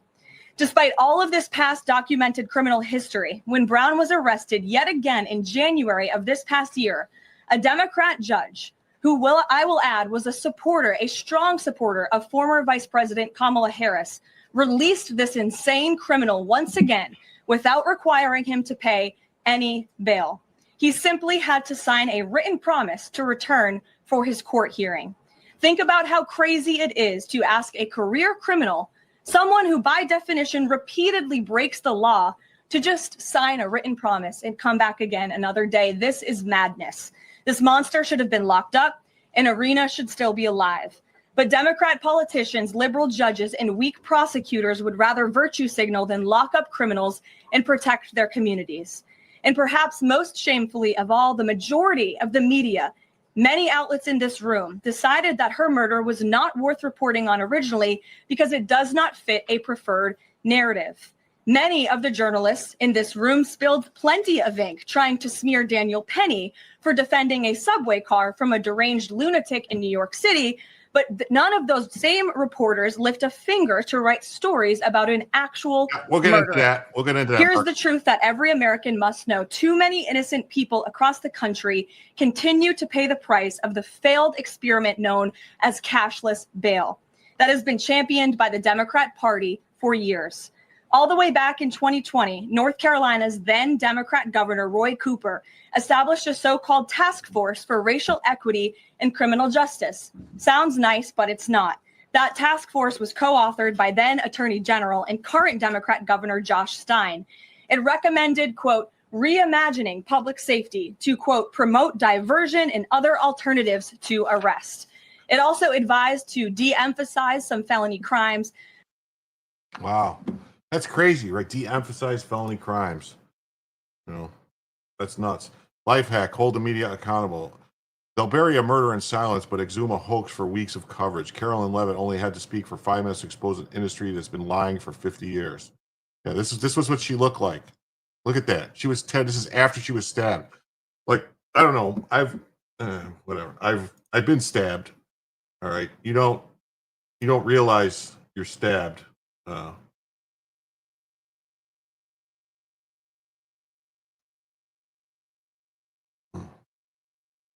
You don't realize you're stabbed immediately. You don't realize it. You don't even notice it. It feels like you got punched, like you got hit with something. It doesn't feel like you got poked. You don't feel it. So we are currently at stage 4 of the progressive unaccountability cascade. It's not happening. Okay, it's happening, but it's minor. It's happening, and that's a good thing. The real problem is people complaining that it's happening.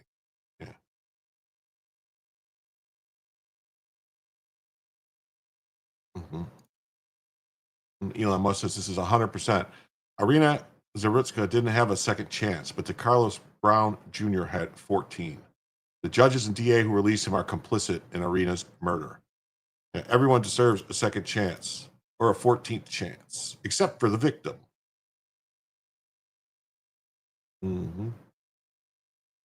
Elon Musk has been all over this stuff too. He's like really blowing up stuff. So we'll see. Wow, 201 people watching on X. That's a lot. When it comes down to this, do you have more sympathy for those that highly likely to commit murder or more for those at risk of being murdered? If the former, you are a disgusting human being, and yet so many on the radical left choose this. Just JD Vance says the big lie that Democrats told about violent crime is that it's systemic, and therefore no one's really responsible. It's the system to blame. And then you fund a bunch of nonprofits that don't do anything besides give jobs to unqualified radicals. Yeah, they ran the Jussie Smollett story with little to no evidence, yet the video showing this and where to be found, nothing. Yeah. If he knew he would be executed, maybe he would have chosen not to murder her. Maybe, maybe not. I don't know. You know.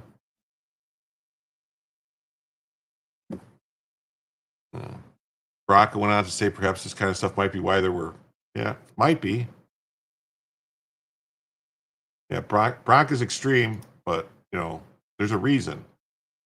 There's a reason Brock is extreme, because he sees stuff, like a lot of stuff in the law that he practices and the stuff that he does with the self-defense stuff. He sees stuff, man. He sees a lot of it. The reality is that the gross majority of violent crime is committed by a very small group of people, and we should be throwing them in prison. That's right. Very small group. That's why, honestly, whenever, like, especially like places like Chicago, New York, LA, and Washington, D.C., these big Democrat places, when they have this like massive dip in crime, it's usually what happened right before this dip happened was they arrested a bunch of gang members and gang leaders. You know, like they, for whatever reason, they took down like 20, 30 gang members who are out there committing crimes every day. Because that's what these people do. They're out there every day shooting people. They're driving around shooting people every day. They're doing stuff. So when they take them off the street for 15, 20 years, then the crime goes down. And then when they get out, crime shoots back up again. Also with the new crop of the shooters, the ones that are going to pull the triggers, when those people, come up too, then you get a problem. But, that's basically what happened in the 90s. And then those people that got locked up in the 90s, when there was a spike of crime in the 90s, they got out in the 2000, 20, 30 years later, and then the crime shooting up again. So, slow steamroller of justice. Yeah, just like in, what was that? Austin Powers. Anthony Kumi says they need to take that last step and address who are committing these atrocities. Come on, you're almost there. Just outdone, Karen Levitt calls out the fake news to their faces, ignoring the fueling the murder of Iryna Zarutska. From Oilfield Rando says, an article so despicable they gave it to the weird intern who does trapeze. It's not too late to build a life of value, Jacob Wender. You still have a soul. Yeah, so this is the article that they did. The Jacob Wender breaking news from Bachelor's, whatever, DuPont Circle Farmers Market. Here's the story that Ukrainian refugee killed in North Carolina gets dragged into political messaging war. That's right. That's the story that Politico decided to write about it. Not that she was murdered senselessly, but that she's, that she's got dragged into a political war. Wow. 208 people watching on X. That's crazy. 88 people watching on YouTube. Please hit the like if you haven't already, and please subscribe. I got a whole bunch of more stories to talk about all night long. I could probably go several hours. It all depends on you, the viewer. This could be a still pick from a horror movie. The cowering girl with a monster towering over her, ready to end her life. Unfortunately, this isn't a movie. Some monsters are real. We as civilized people have to realize this and stay away from people that will kill you. Their life may depend on it. A picture is worth 1,000 words. Look at that. This is after she was stabbed, I believe. I believe this is after she was stabbed. Maybe not. I don't know.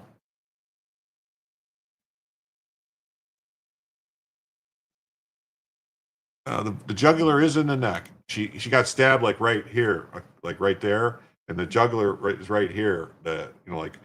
When they used to, like when back in like Roman times and different stuff, when they wanted to execute somebody in a way that they thought was least painful and a quick death, they would take the sword and they would just put it straight in right there, right there, and it would cut that, go down and go into the heart. Actually, probably on this side, go right into the heart. But yeah, about 25 seconds to live.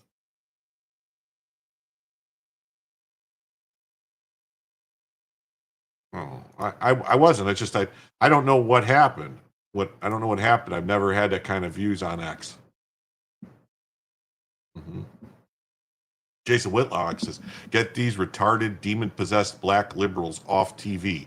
Van Jones, Abby Phillips. That was after she was stabbed. She crumpled to the floor on the bus afterwards. Yeah, she might not have known she was stabbed. She might have just been scared. She might not have realized it. Because like I said, when you get stabbed, you don't really notice it, right? I mean, you know something happened, but your brain doesn't register, and it takes time for you to figure out that you're stabbed, for the burning and stuff to start. It takes several seconds. He says he said it, and CNN just sided with the man who stabbed Iryna Zarutska in the throat. They downplayed the attacks, shamed anyone calling it racist, ignored the audio where he bragged about getting a white girl.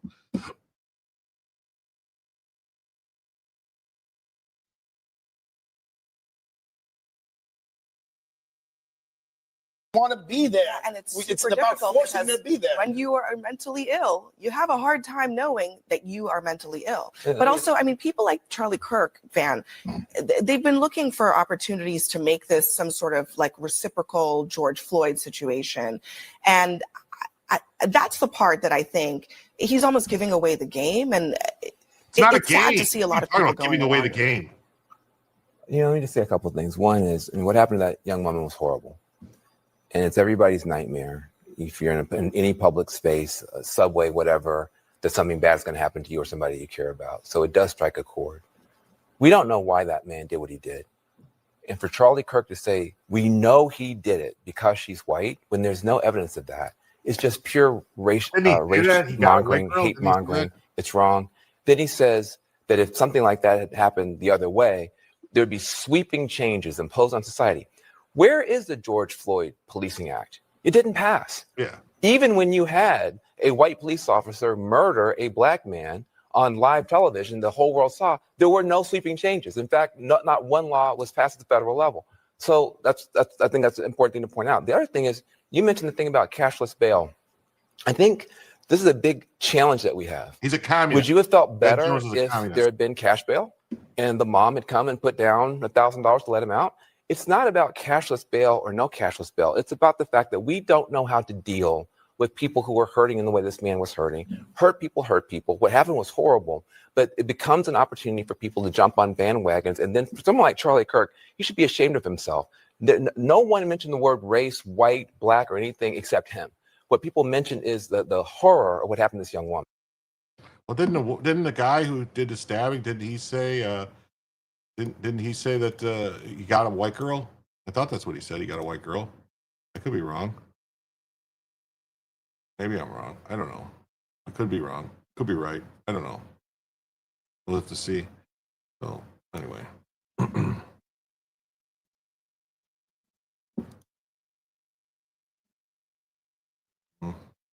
Am I out of touch?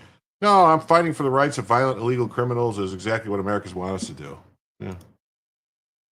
Anthony Cumia is a person you could check out. He's good. And hey, anybody, if you're watching on X, why don't you come on over to YouTube or Rumble and check out the show, because that's where you get to participate with the chat and talk to everybody instead of just sitting on X watching. Come on over to YouTube or Rumble. Jim tells you. You want to tell me we're not already at war? This person said the only way blacks will get liberation is in blood, bodies on the floor with crying and screaming by whites.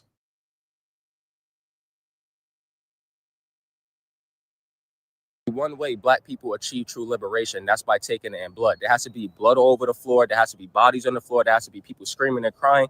That is the reality. And this is what history shows me. No amount of begging, no amount of complaining, no amount of protesting, nada is going to get you your liberation until you take it with blood. You see? So this is why I sit back and I don't play along with any of these black people talking about it's a spiritual war and this, that. One way black people achieve true liberation, that's by taking. Oh. Okay, well, that's interesting. Yeah. Hey, FBI, you might want to check this out. Yeah.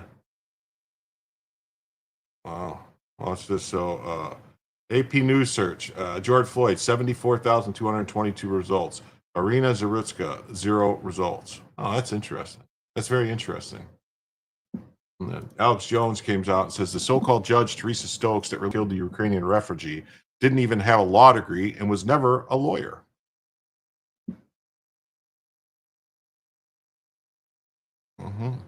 The judge released violent criminal after he had 14 previous arrests into her own treatment center so she could make money off her soft on crime ruling. That's right. She owns treatment centers. This lady owns treatment centers. And did you know the judge that released this guy didn't even go to law school? Yeah, not even a lawyer. And these magistrate judges that are making a decision to release these people without bail, yeah, they're not even lawyers. They didn't go to law school. They didn't pass the bar. They just got appointed to be judges. No training required. Oh yeah, and that's the case in states like North Carolina, South Carolina, West Virginia, Texas, Arizona. They don't even have to be lawyers, but they can be judges. They don't have to go to law school.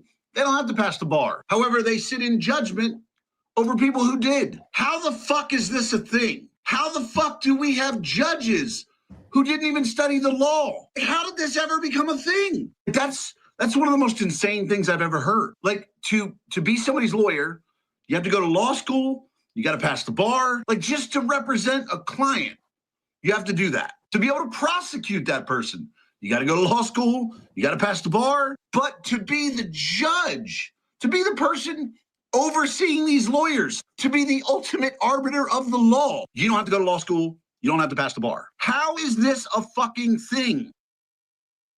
Apologies for the 3 F-bombs there, but we are in some crazy times. This just broke. Older millennial put this out. And he's pissed off too. You should be as pissed off as him, if not more. And you should be going to your local magistrate judges and asking them, are you guys putting criminals back on the streets so they could prey on people again, that's what you need to be doing. Yeah, right up there. Exactly right. Right up there with that guy that judge who was sending kids to prison so he could make cash off it. And then Biden pardoned him. Yeah. Biden pardoned him. Then Alex Jones comes back and says, pro-criminal activist judge Teresa Stokes in a lesbian relationship with her business partner, Iryna Rosalind Ballard, both made money off releasing violent criminals into their treatment center.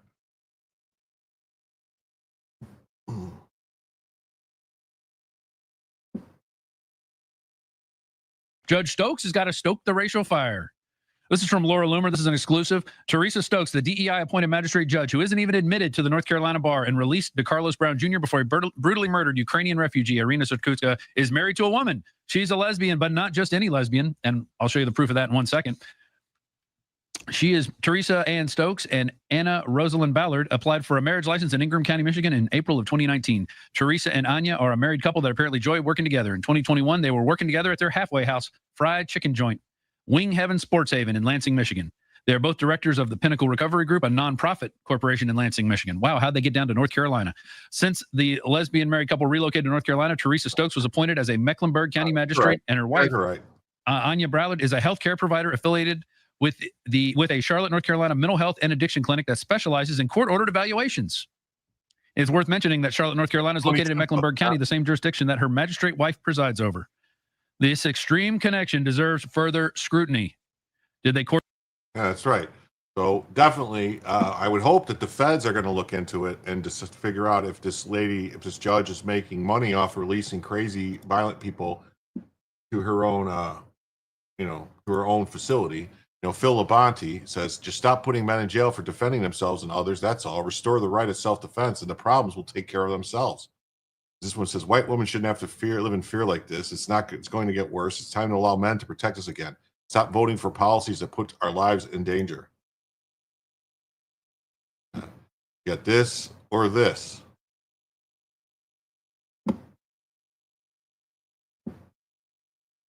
Anthony Cumia comes back and says, we failed her. This was the last thing she had to look at. She thought America was the wonderful place it was rumored to be. She wasn't told about animals roaming the cities. No one sat her down and warned her to avoid monsters at all costs. This image was never meant to get out.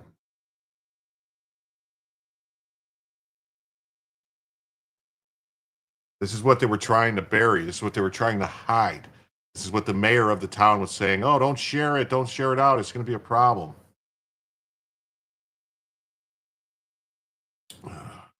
But it is what it is.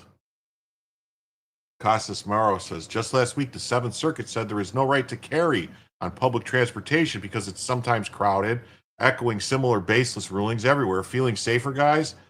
This piece of human filth fortunately did not stab anyone else, but he had turned his singular murder into a stabbing spree. Nobody was permitted to legally carry to quickly end the threat.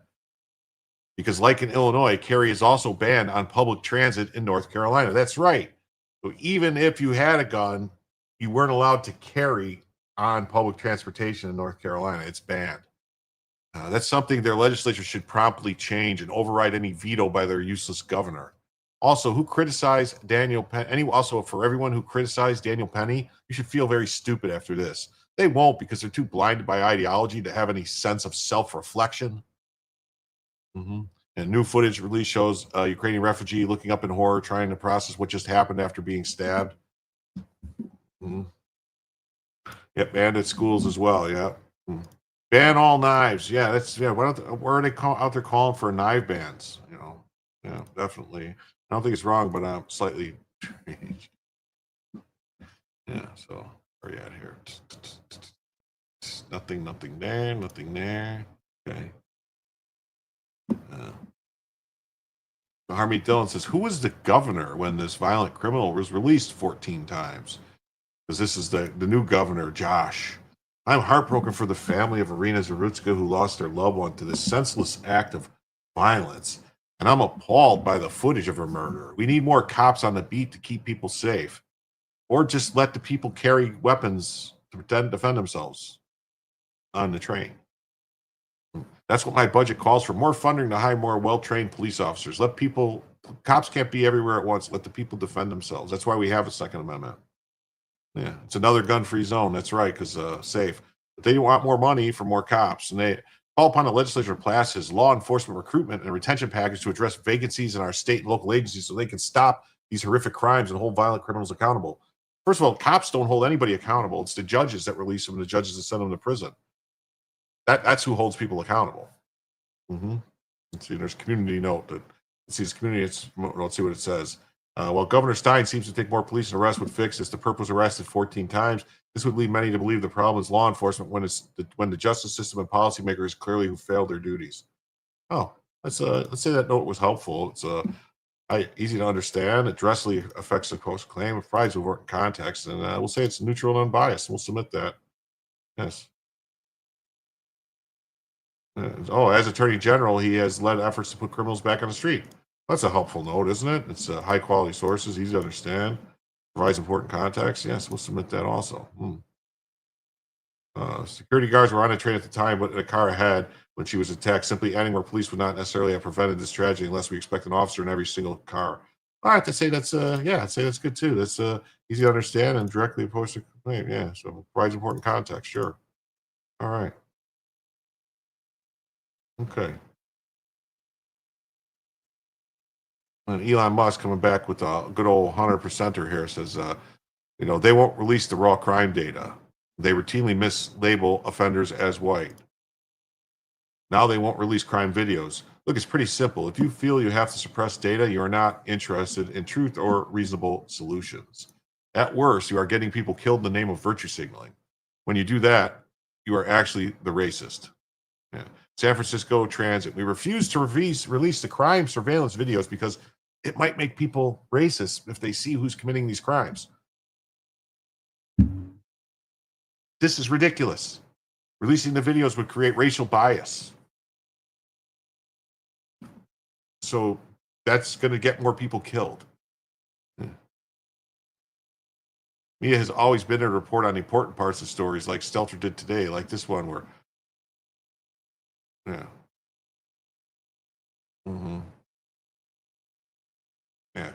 groups, no link between the torture video and Black Lives Matter. Oh, okay. How do they know that? I remember that. And Matt Walsh comes in. You can't stop us from noticing the plain reality in front of our faces. Let's see what old Matt Walsh has to say. I'm not a huge fan, but so the narrative we hear from the media is exactly what you would expect. They are infinitely more outraged at the alleged racially charged language of conservative pundits than they are at the actual butchery of an innocent woman by a 14-time career felon on public transportation. They are not angry that this woman was killed. I mean, they couldn't care less. They wouldn't even be talking about it if they had their way. Instead, they're outraged by the racism, quote unquote, of conservatives who have noticed that the murders are happening. And then we hear from Van Jones that, we can't say for sure whether that black criminal killed Iryna because she was white. Can't say that for sure. So just to review, the media can say for sure that it's racist to say mean things about a black guy who killed a white woman, but they can't say for sure that it's racist for a black guy to actually kill a white woman. So the murder is not racist necessarily, but the commentary about the murder, well, that is racist. That's what these despicable snakes are actually claiming. Keep in mind, this is coming from all the same people who declared from the first moment that the George Floyd footage went viral that it was a racist hate crime. There was nothing in that video, if you recall, not a single thing that indicated any kind of racial motivation whatsoever. And yet when a black suspect ODs while being detained by a white cop, it's a racist killing. Automatically, it's a racist killing. When a black criminal slaughters a white woman on the train, it's a mental health I always episode. get him confused for Crowder. This is what these soulless goblins expect us to believe. I'm kidding. Hey, Van, listen, here's what we know, okay? Here's what we know. Statistically, a white person is 30 times more likely to be killed by a black person than the other way around. We know that. That's just true. In 2019, there were about 560,000 violent interracial incidents between blacks and whites. 470,000 of them were black on white. That's 85%. 85%. 240 black people were killed by whites. 560 white people were killed by blacks. And this is all in spite of the fact that white people make up 60% of the population. Blacks are 13%. Just by raw numbers, not even per capita, but raw numbers, there are more black interracial killers than white. That is extraordinary. That's like impossible. That should be impossible. There are 171 million more white people in the country, and yet there are more black interracial killers by raw numbers. That kind of disparity should be impossible. Again, and yet it's real, it's happening. Per capita, the situation is even more dire. Black people, young black males in particular, are an order of magnitude more violent and more likely to commit crimes than any other group in the country. Black men are 5 or 6% of the population. They commit the majority of murders in the country. That makes black males in America more dangerous than perhaps any other demographic in the entire world, let alone in this country. And we know all this despite the efforts by the FBI and every other institution to hide and bury racial crime statistics. Imagine how much worse it really is. Imagine how grisly it would look if they let us see the whole picture instead of just pieces of it. But we can see enough to know without any doubt whatsoever that the violent crime epidemic is driven by one demographic to an overwhelmingly disproportionate degree. And all of that has happened while you, Van, and your propagandist cohorts have spent years claiming that the reality is exactly the opposite of this. You didn't just deny that this is happening. You have the gall to claim that the opposite is happening. You paint a picture of a country where black people walk around in fear, trembling in fear of white violence, where black people are constantly tired and exhausted by the brutality inflicted upon them by the villainous whites. But those of us who you condemn as racists, no, we're the ones who are tired. We are tired of not being able to walk down the streets in our own cities. We are tired of losing good, productive citizens at the hands of violent degenerates who contribute nothing of value to society whatsoever. We are tired of the total lack of accountability and responsibility. We are tired of a system that prioritizes the restoration and rehabilitation of violent psychopaths over the protection of innocent, law-abiding people. And we are tired of pretending that all of this isn't happening. And we're just not going to pretend anymore. It's that simple. Wow.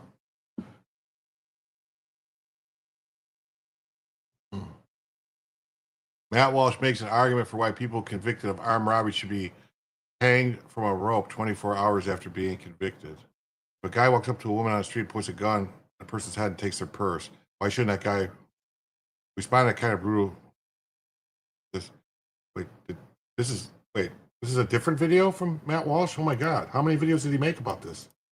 Our current system only gives capital punishment, and then only rarely, to someone who actually kills another person. But what about someone who, through their behavior, has shown a willingness to kill another person? What about someone who is willing to murder another human being just to take their wallet or their shoes or their car? See, Twitch muscle. What is the argument? What is the actual argument for waiting until that already violent offender actually kills someone before giving them the maximum punishment? I want someone to explain this to me. If a guy walks up to a woman on the street, or a man, points a gun at the person's head and takes their purse or their wallet, why shouldn't that guy be hanging from a rope 24 hours after he's convicted in a court of law? Why not?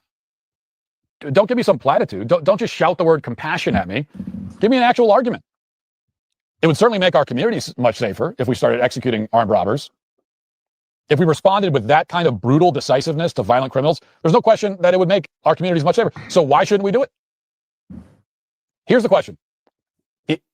Is the cost of having much more dangerous communities worth the benefit of keeping guys like DeCarlos Brown alive? Does anyone think the answer to that question is yes? So that the benefit is that we guys like DeCarlos Brown, we get to keep them alive.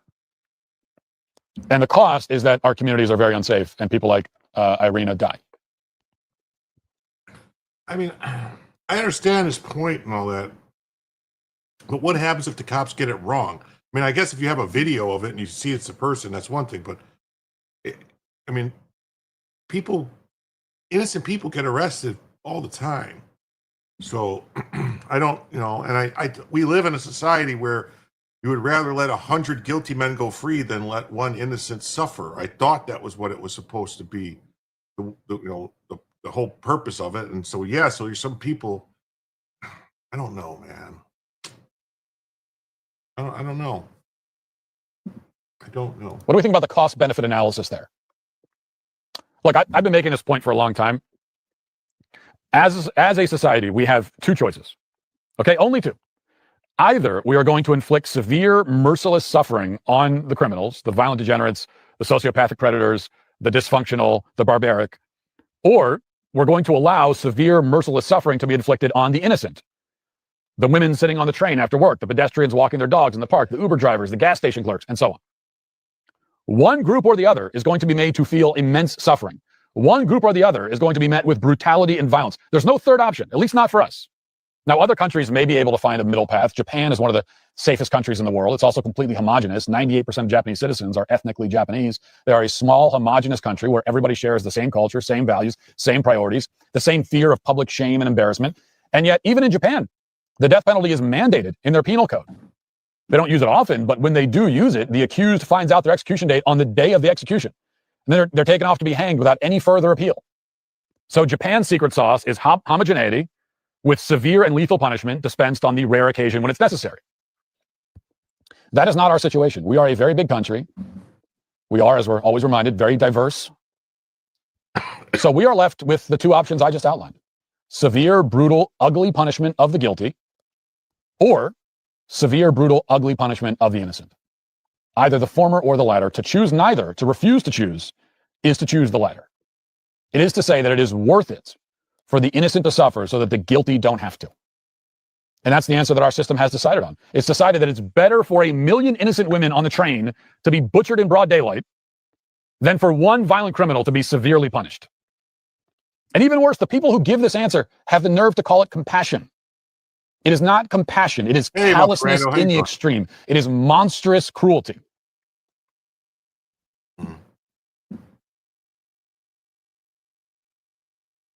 You got stories like this from the Kiev Independent. This is a Ukrainian newspaper who you would think would be upset that a Ukrainian citizen was murdered. But no, right-wing figures across the U.S. and Europe are now exploiting Ukrainian refugees' tragic stories, not to promote wartime aid for Ukraine, but to stoke fear and push racist, xenophobic policies at home.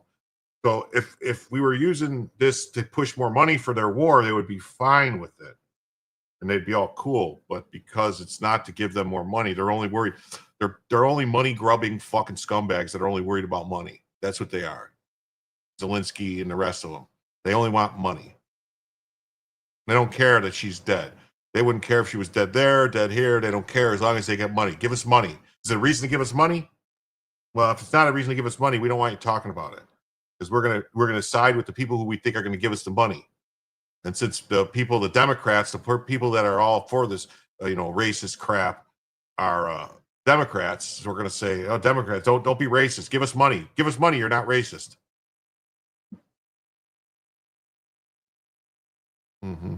How the right wing in Europe is weaponizing this. Wow. Show me the money. Yeah, that's all they want, right? Show me the money.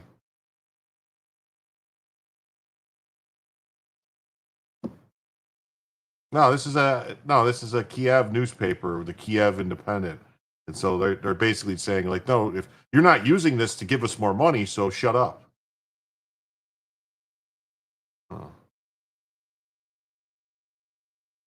Neither do people on that rail. No one person did shit. Well, they didn't have a right to have a gun on them. Yeah, no, color. I mean, color has nothing to do with murder. It doesn't. I'm not saying it has anything to do with the guy's color. I'm talking about the newspaper's response.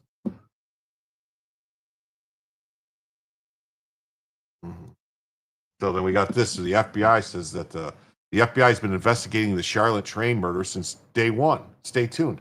Well, so the FBI knew about this back when it happened and didn't say nothing? Who's 1352? What is going on?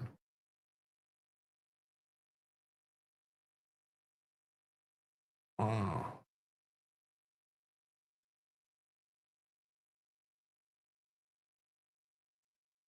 I don't know. Anyway. They can't carry on trains. It's against the law to carry on public transportation in North Carolina, just like it is in most other liberal hellholes. The FBI is investigating the racket of judges diverting violent criminals into treatment clinics and getting paid by government contracts. Incentives matter. Yeah. Right here. See, so Magistrate Judge Teresa Stokes, who released 14-time criminal DeCarlos Brown, is also the director of operations at Second Chance Services. Wow, what is Second Chance Services? Huh. That's interesting. A mental health and addiction clinic in Charlotte, North Carolina. Does this judge release violent criminals into her treatment center to get paid by a government contract?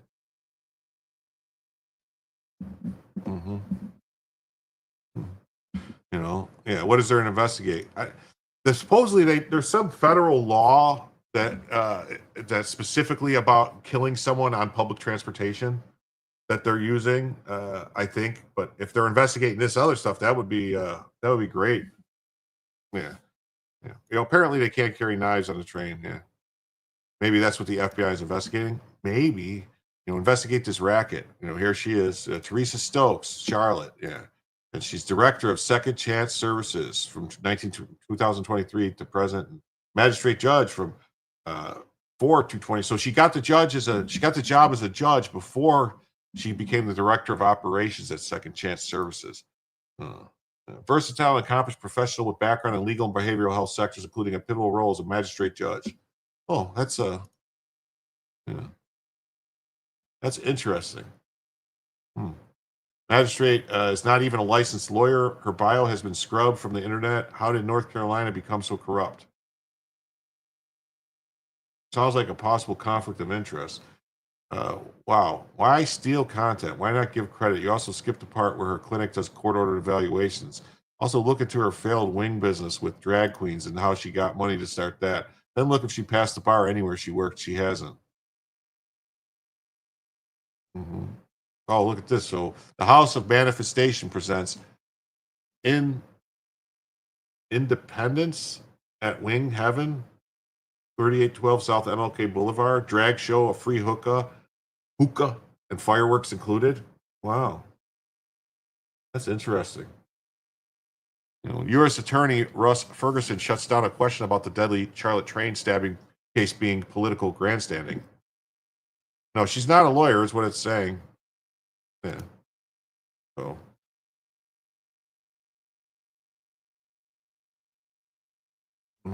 Yeah. Put him to sleep, cold steel for the whore who released. If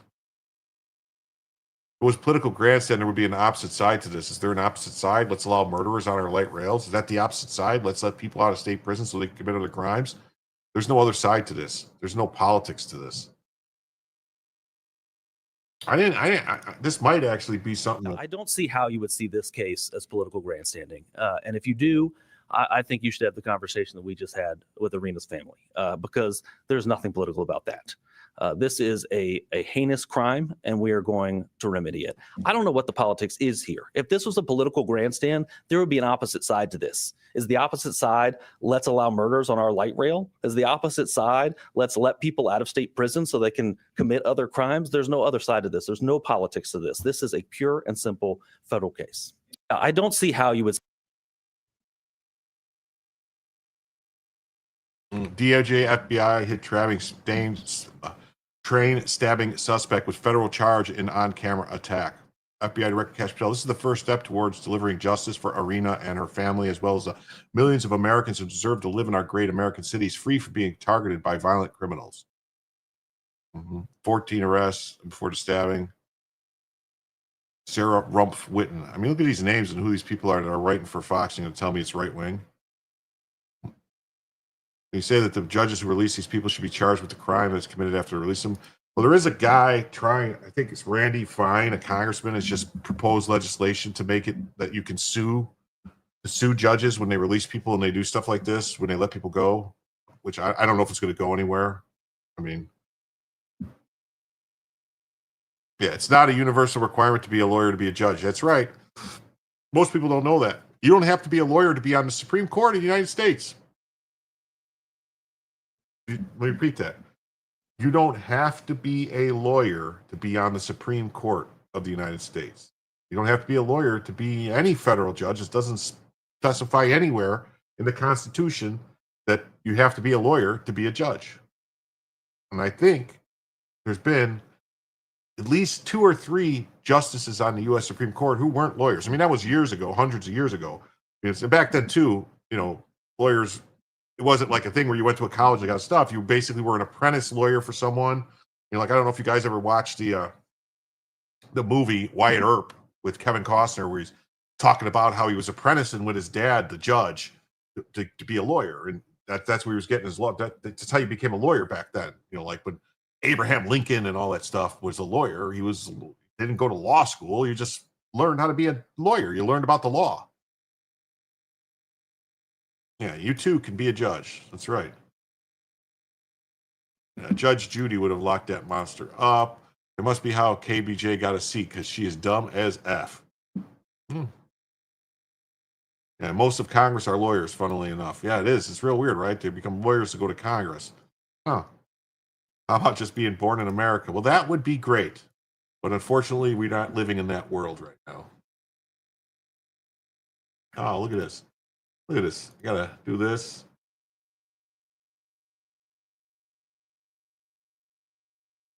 Is the FBI investigating the racket of judges diverting violent criminals into treatment clinics?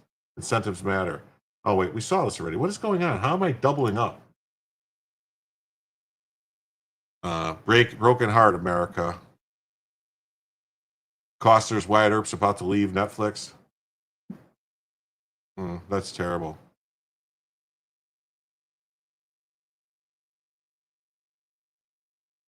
No, no one wants to be a communist and let the Supreme Leader tell us when and how to wipe our ass. That's what the Democrats are pushing for, though. They want to tell you everything. New North Carolina attorney announces that Iryna Zarutska's parents plan to bury her here in America. They said she loved America. We're going to bury her here. So I think we can give her an America to be proud of. Questions. I want to add one thing that I hope the family won't mind me sharing. But after Iryna's death, the embassy in Ukraine called and said, "We'll help you bring her home." And her family said no. They said she loved America. We're going to bury her here. So I think we can give her an America to be proud of. As Mr. Barnacle said, something here is broken, and we're here to fix it. We're happy to take your questions. Wow. So her family has to pay for a funeral while liberals try to raise money for this racist animal. The fact that not only somebody started a GoFundMe for this murderer, but that he got over 1,000 donations. Got over 1,000 donations? That we're living in an evil society. I didn't think he got over 1,000 donations. That's just nuts. And he knows, says, by every metric, the killing of the young woman in Charlotte, North Carolina, was more brutal than George Floyd's death. She was not a violent felon, nor in the act of committing more violent crimes. When she suddenly found herself bleeding out on a train following a knife attack from behind. Politicians won't respond with urgency because they know those outraged won't kill, burn down neighborhoods, or occupy entire areas and rampage like those on the left did in 2020. Wow. What was that? I mean, that's true. It's 100% true. Because the vast majority of law-abiding, good, patriotic Americans don't get upset enough to go do things, to go out in the public and do stuff. I mean, they did it once, I can think of recently, back on January 6, 2021. Remember what happened? Yeah. Oh, Bella, you okay?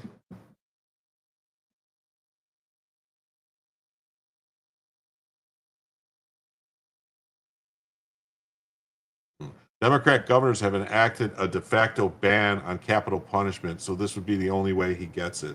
The suspect in the fatal stabbing of Ukrainian woman on Charlotte's light rail system last month is now facing federal charges that would make him eligible for the death penalty, according to the Justice Department.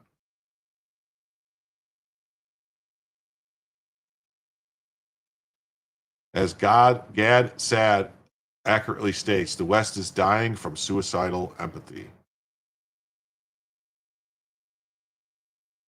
Wait, oh, seriously? Her father cannot attend the burial even though he's over 50. He's considered military age and barred from leaving Ukraine.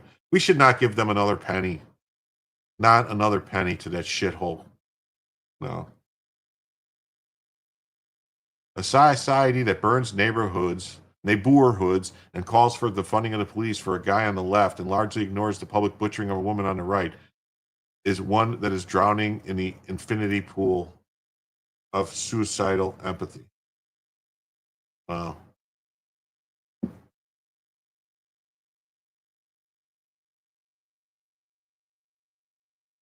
The average homicide suspect has been arrested 11 times prior to them committing a homicide.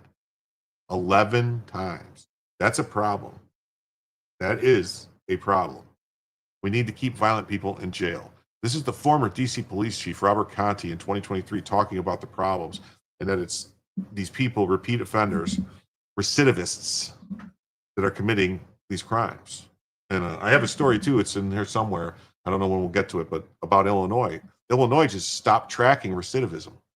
They're not going to report on people that get out of jail and commit more crimes. They're not tracking it anymore. They're not going to track it because that way they, why would they? Why would they track recidivism?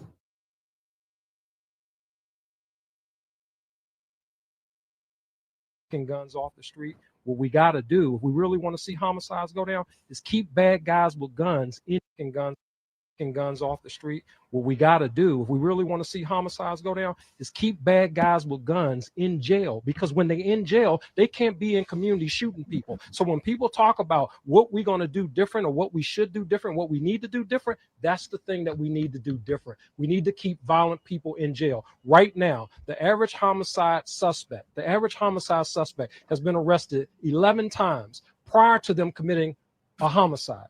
That is a problem. That is a problem. Guns off the street. What we got to do, if we really want to see.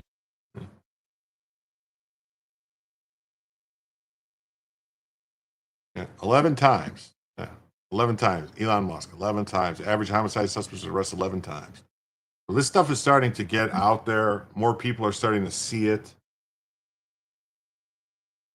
So I'm hoping that something's going to change. Maybe people are going to start noticing. Start paying attention, noticing what's happening, while it's still legal for you to notice. Because you could be like the UK, where if you notice things, they're going to put you in jail. Just in, DOJ federally charges DeCarlos Brown in Ukrainian refugee stabbing, seeks maximum punishment, life in prison or the death penalty.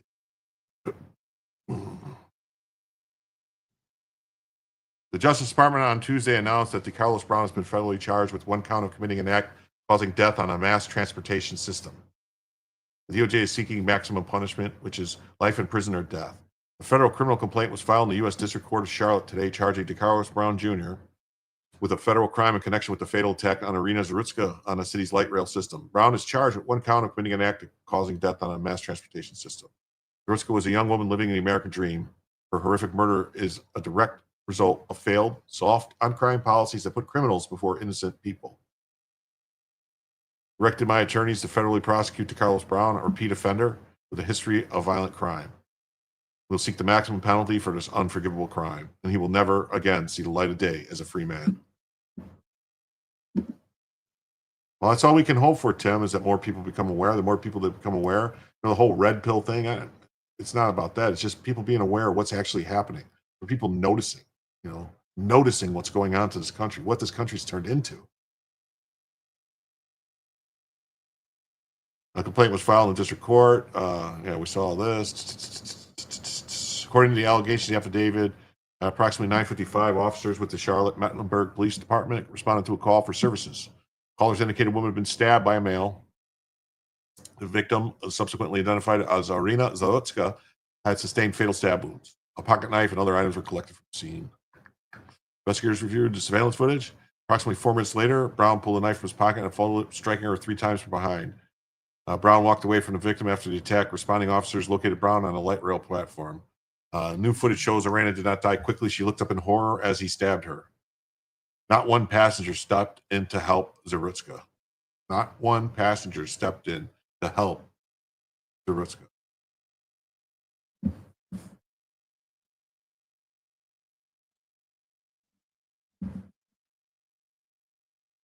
You hope the DOJ does not take a plea and removing capital punishment and take it to trial if need be.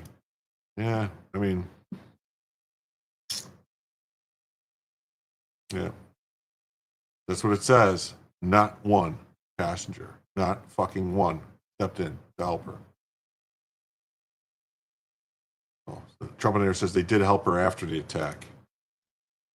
I didn't see that video. No.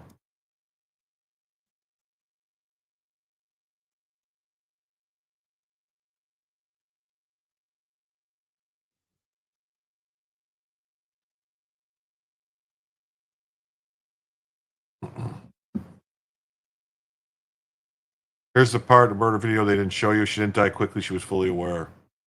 Wow. Daily Caller says Democrat DA pushed racial equity as crime spike before horrific train stabbing. Crime in Charlotte, North Carolina spiked under a left-leaning district attorney before the August stabbing death of a woman on a public train.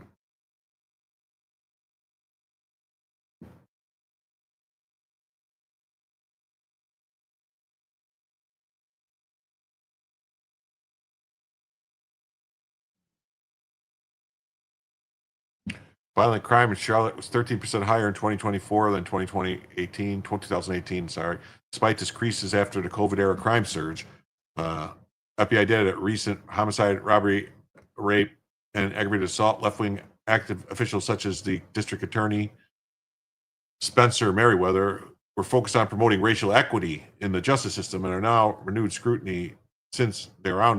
renewed scrutiny since the August 22nd arrest of the mentally ill suspect with a lengthy criminal history in the murder of Ukrainian immigrant refugee Iryna Zarutska. You saw a pic. One guy took off his shirt, tried to help, but she had nearly bled out already. Surveillance camera footage shows her boarding the train, and then a hooded man identified as Brown stood up and raised the right hand and stabbed her 3 times. He'd been arrested 14 times, racking up charges since 2011. The August stabbing reflects a larger problem with violent crime under left-leaning officials in Mecklenburg County who have prioritized addressing supposed racial bias in the justice system. Well, see, that's the thing, Pat. Racial equity, how would that work if the majority of crimes are committed by one demographic? Well, that's what they say. That's what they say is the racial disparity is that they're only arresting these people that are committing crimes. But I don't know. I guess you're supposed to only arrest, like maybe you can only arrest so many, one demographic until you arrest more of the other demographic. So you basically have to wait until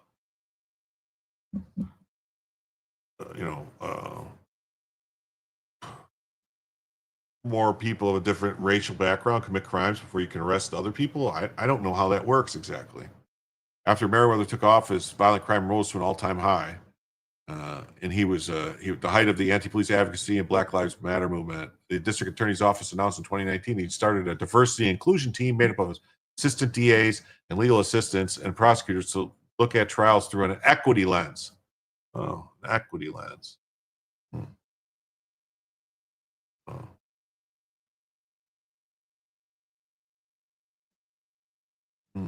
Team also planned to build connections to Race Matters for Juvenile Justice, an organization working to reduce disproportionately or disparate outcomes for children and families of color. So that's what they're saying. So there's too many black juveniles getting arrested, so they got to arrest less and arrest more whites. So just go pick them off the street and arrest them for jaywalking or littering and give them the chair.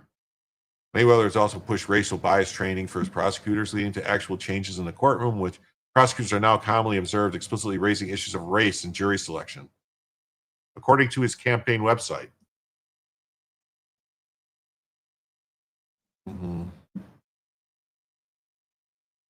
Do you love black people? I do. I'm trying to get Jesse Lee Peterson to come on the show. Merriweather noted a 20% decrease in the county's use of habitual felon law. Oh, okay. So like this guy would have been charged with a habitual felon. When people talk about being reform-minded, I take that as a compliment, he said. North Carolina's now defunct Task Force on Racial Equity, created in June 2020, commended Merriweather's office as a model for the rest of the state. The state later passed multiple reform laws based on the task force's recommendations, including one banning or restricting criminal penalties for numerous local ordinances. So is it a local ordinance that tells you not to stab people? The left-wing MacArthur Foundation awarded $2 million in 2016 to Mecklenburg County for Safety and Justice Challenge, a nationwide program aimed at reducing over-incarceration. Amazing, yeah. So, yes, amazing, yeah. Jesse Lee Peterson follows me on Twitter, so I'm going to try to get him to come on the show. MacArthur Foundation did not respond for comments. As of 2024, Charlotte's violent crime rose 5% higher than in 2019, 13% higher than 2018. Zarutska's murder prompted both Meriwether and Charlotte Mayor V. Lyles face a primary election against 4 challengers on Tuesday to advocate for tougher approaches to crime. I guess they'll just lie and say stuff like that. So I don't know. We'll see. We need bipartisan solutions to address repeat offenders. Well, here's the thing. You know what you do with repeat offenders? It's this brainstorm here. You keep them locked up.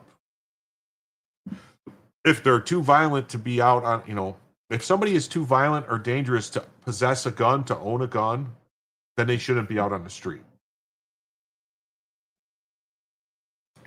Meriwether said after the killing that courts made it hard for prosecutors to lock up the mentally ill. The judge released Brown from custody on a written promise to appear in January after he was arrested for allegedly misusing the 911 system. Yeah, the judge that released him so that he can go be in her nonprofit that makes her money, that she profits off of.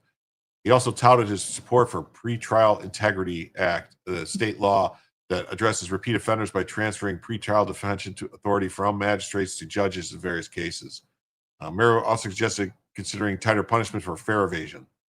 Lyles initially responded to her murder by arguing that we will never arrest our way out of these issues.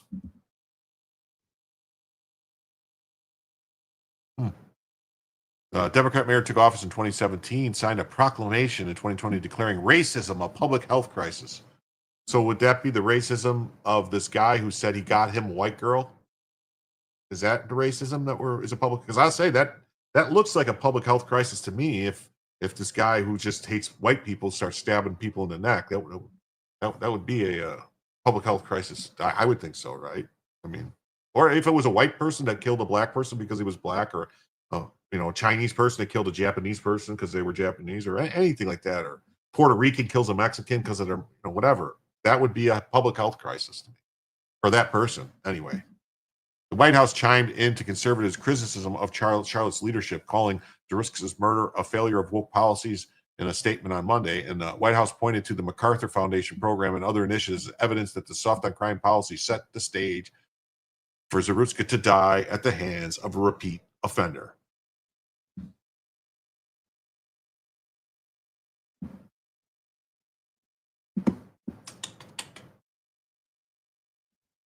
And the town hall just says the DOJ steps in with federal charges for a heinous Charlotte murderer. Katie Pavlich. Department of Justice stepping in with federal charges. All right. It's the same stuff is just repeating. So I'm going to keep moving. I got a whole bunch of stuff. And this is Lawford. Did you know that many of the judges releasing violent criminals into your communities aren't even lawyers? Huh.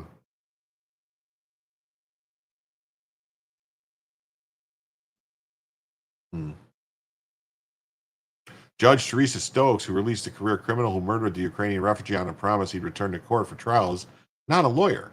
In states like North Carolina, South Carolina, Virginia, West Virginia, Texas, and Arizona, the magistrate signing your arrest or search warrant or citing bailouts might not be a lawyer.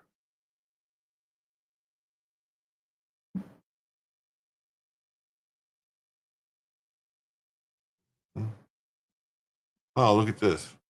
Magistrate judges releasing violent criminals often aren't even lawyers. So look, it's like, well, wait, why is it a 1, 2, 3, 4, 5, 6? It's like 7 women to me at least, and they're mostly black. And I saw a study which I was shocked by, and I don't know if I have it still. Magistrate judges releasing violent criminals without bail aren't often lawyers. Teresa Stokes, magistrate judge, was not a lawyer. Judge Ashley Blackwell, like her Mecklenburg County colleague, Judge Stokes, is not a lawyer, but she has been throwing her legal weight around. Ashley wasn't too happy with her now ex-boyfriend, so she's made sure he spent the last 3 years in jail awaiting trial for more than half a dozen criminal charges brought by herself. Crazier still, the good judge is dating another defendant who is incarcerated with her ex-boyfriend. Her new paramour was convicted of manslaughter and other felonies. Oh. What do you know?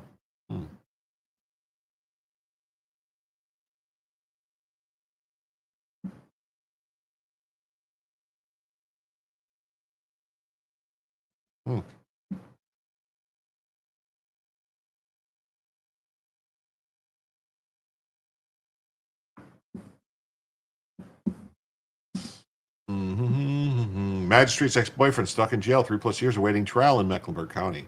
Man's case has significant discrepancies from other domestic violence cases. Julius Bishop's case has significant discrepancies. Julius Bishop has been awaiting for his day in court for more than 3 years. He's facing more than half a dozen criminal charges brought by his former girlfriend, Ashley Blackwell, a Mecklenburg County magistrate previously investigated by WBTV. Oh, so she's been investigated by WBTV.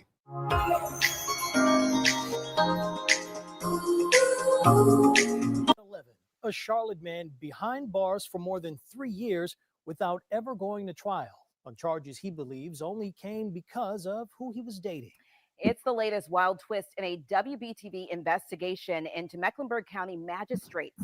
Investigative reporter David Hodges is in the newsroom with a story you will only see on WBTV.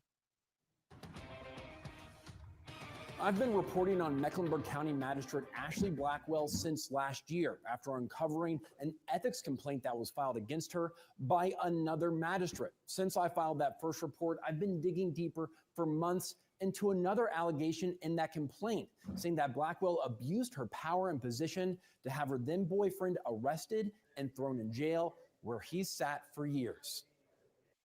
Name is Julius Bishop. Hello, Councilman. This is Julius Bishop in February 2020 talking in front of Charlotte City Council. For people who may not know me, hello. And I work with kids in the community. This is him today from the Mecklenburg County Jail. How long have you been in jail for? I've been in jail since August 16th, 2021. Bishop is facing more than half a dozen charges for domestic violence filed by his former girlfriend, Ashley Blackwell, a magistrate in Mecklenburg County. The main thing that hurts me the most is I've been here for 3 years and I've lost 8 family members that I should have buried in the ground.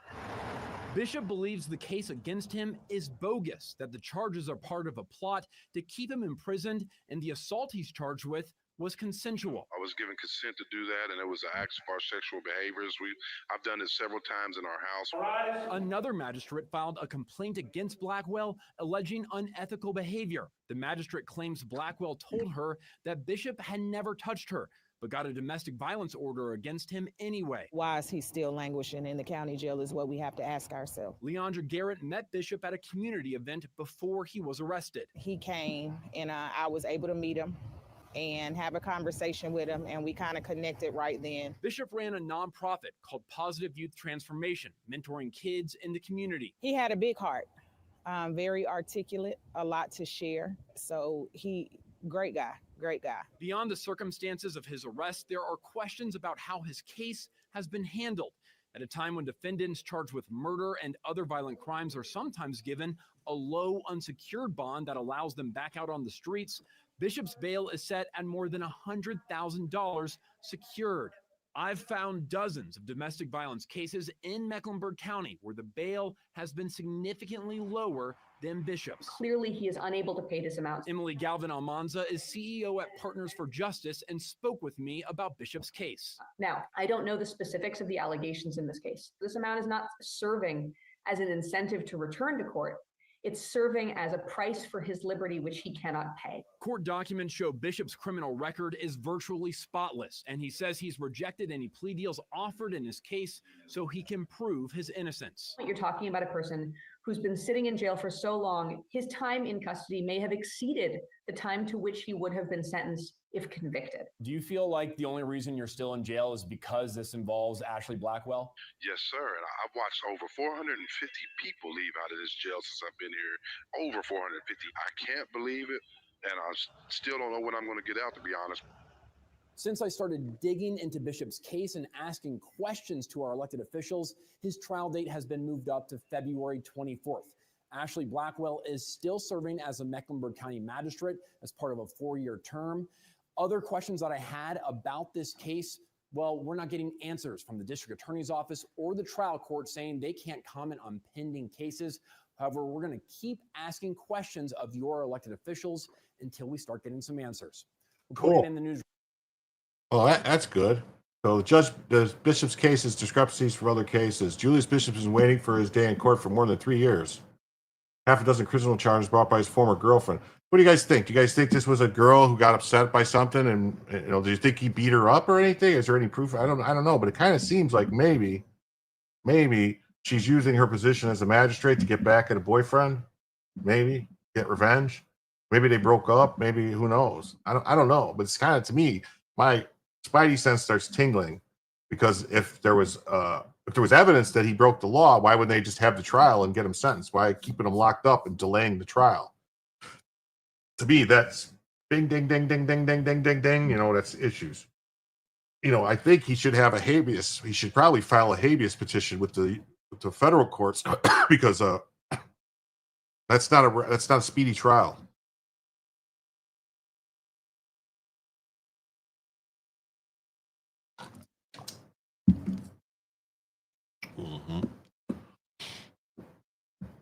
Yeah, so 1,252 days, that's a long time. He's still behind bars on more than $100,000 secured bond because Blackwell's influence in the judicial system. He's been in jail so long, even if he was convicted, his sentence would be nearly erased by the amount of times he's already served. Yeah. Oh, all right, Hank. Good night. Nice. Thank you for the gifted memberships earlier, Hank. It was greatly appreciated. So, before he was arrested, he ran a nonprofit called Positive Youth Transformation. I don't know. I don't know what that face thing is. That looking face thing. I'm not sure what that is. What that means. Starting my piece is a nonprofit for families of color who have kids with autism.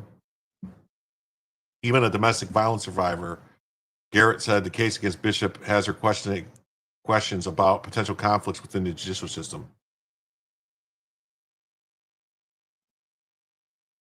But you get 3 times time served in jail. Yeah, he probably gets what good time they call it, right? Or good time served, and so they get like I'm not sure what it's called. I call it a mummy peeking through his fingers.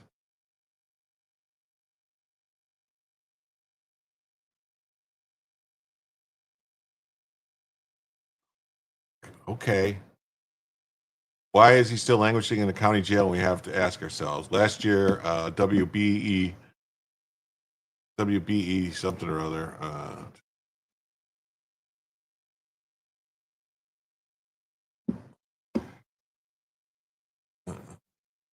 WBEP investigates uncovered an ethics complaint filed against Blackwell by another magistrate, alleging Blackwell abused her power and was entangled in romantic relationships in her work. They get a youth discount?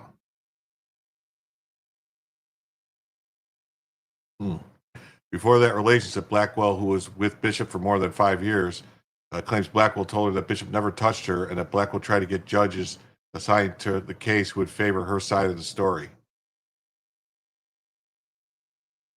Yeah. Julius Bishop is his ex-girlfriend, Ashley Blackwell. Blackwell, Mecklenburg County Magistrate, brought multiple cases against Bishop that have kept him in jail for more than 3 years.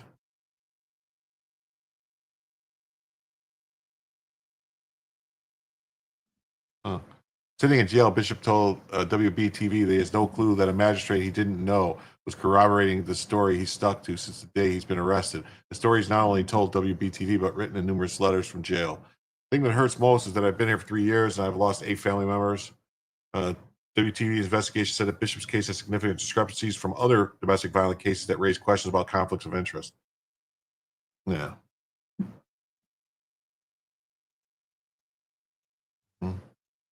Nothing meaner than a woman scorned.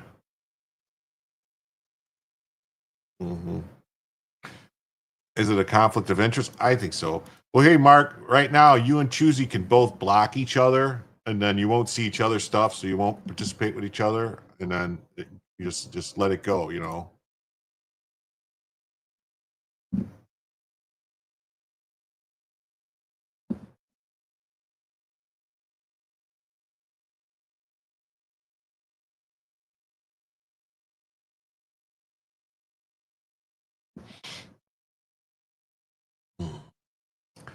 Elected officials, judges, and district attorneys have been unwilling to answer those questions, citing state law that prohibits them from discussing ongoing cases.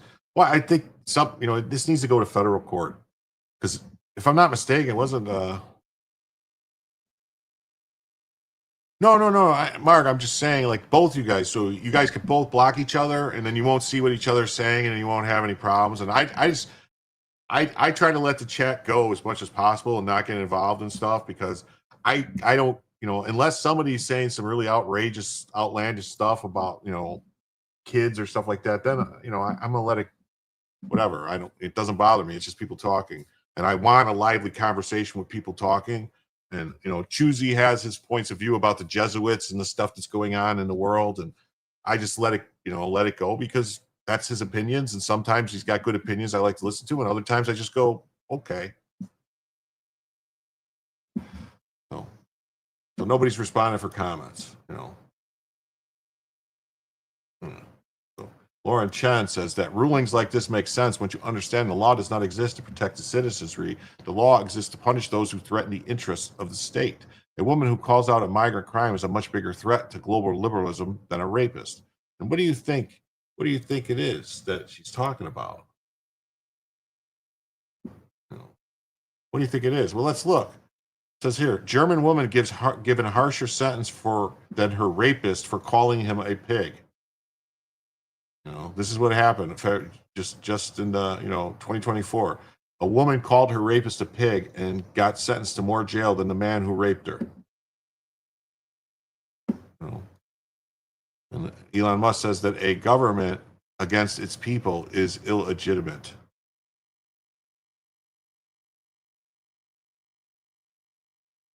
Okay.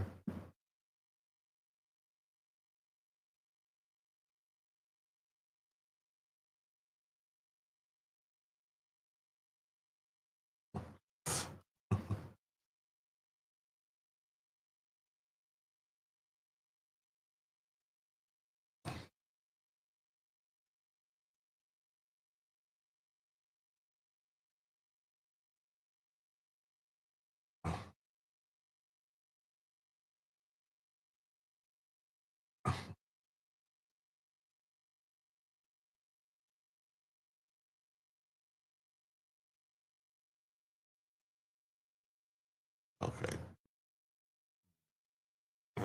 So you don't understand what Leon said, government is the people? Well, not in Germany. I don't think the government is the people. Declaration of Independence confirms this is why I first came foundational documents for.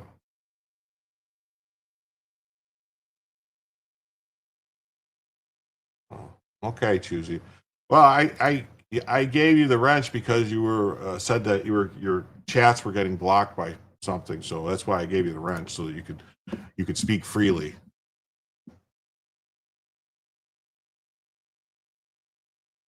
And then this is Tom Holman just stunned reporters after they tried to get him to tone down his goals on deportation.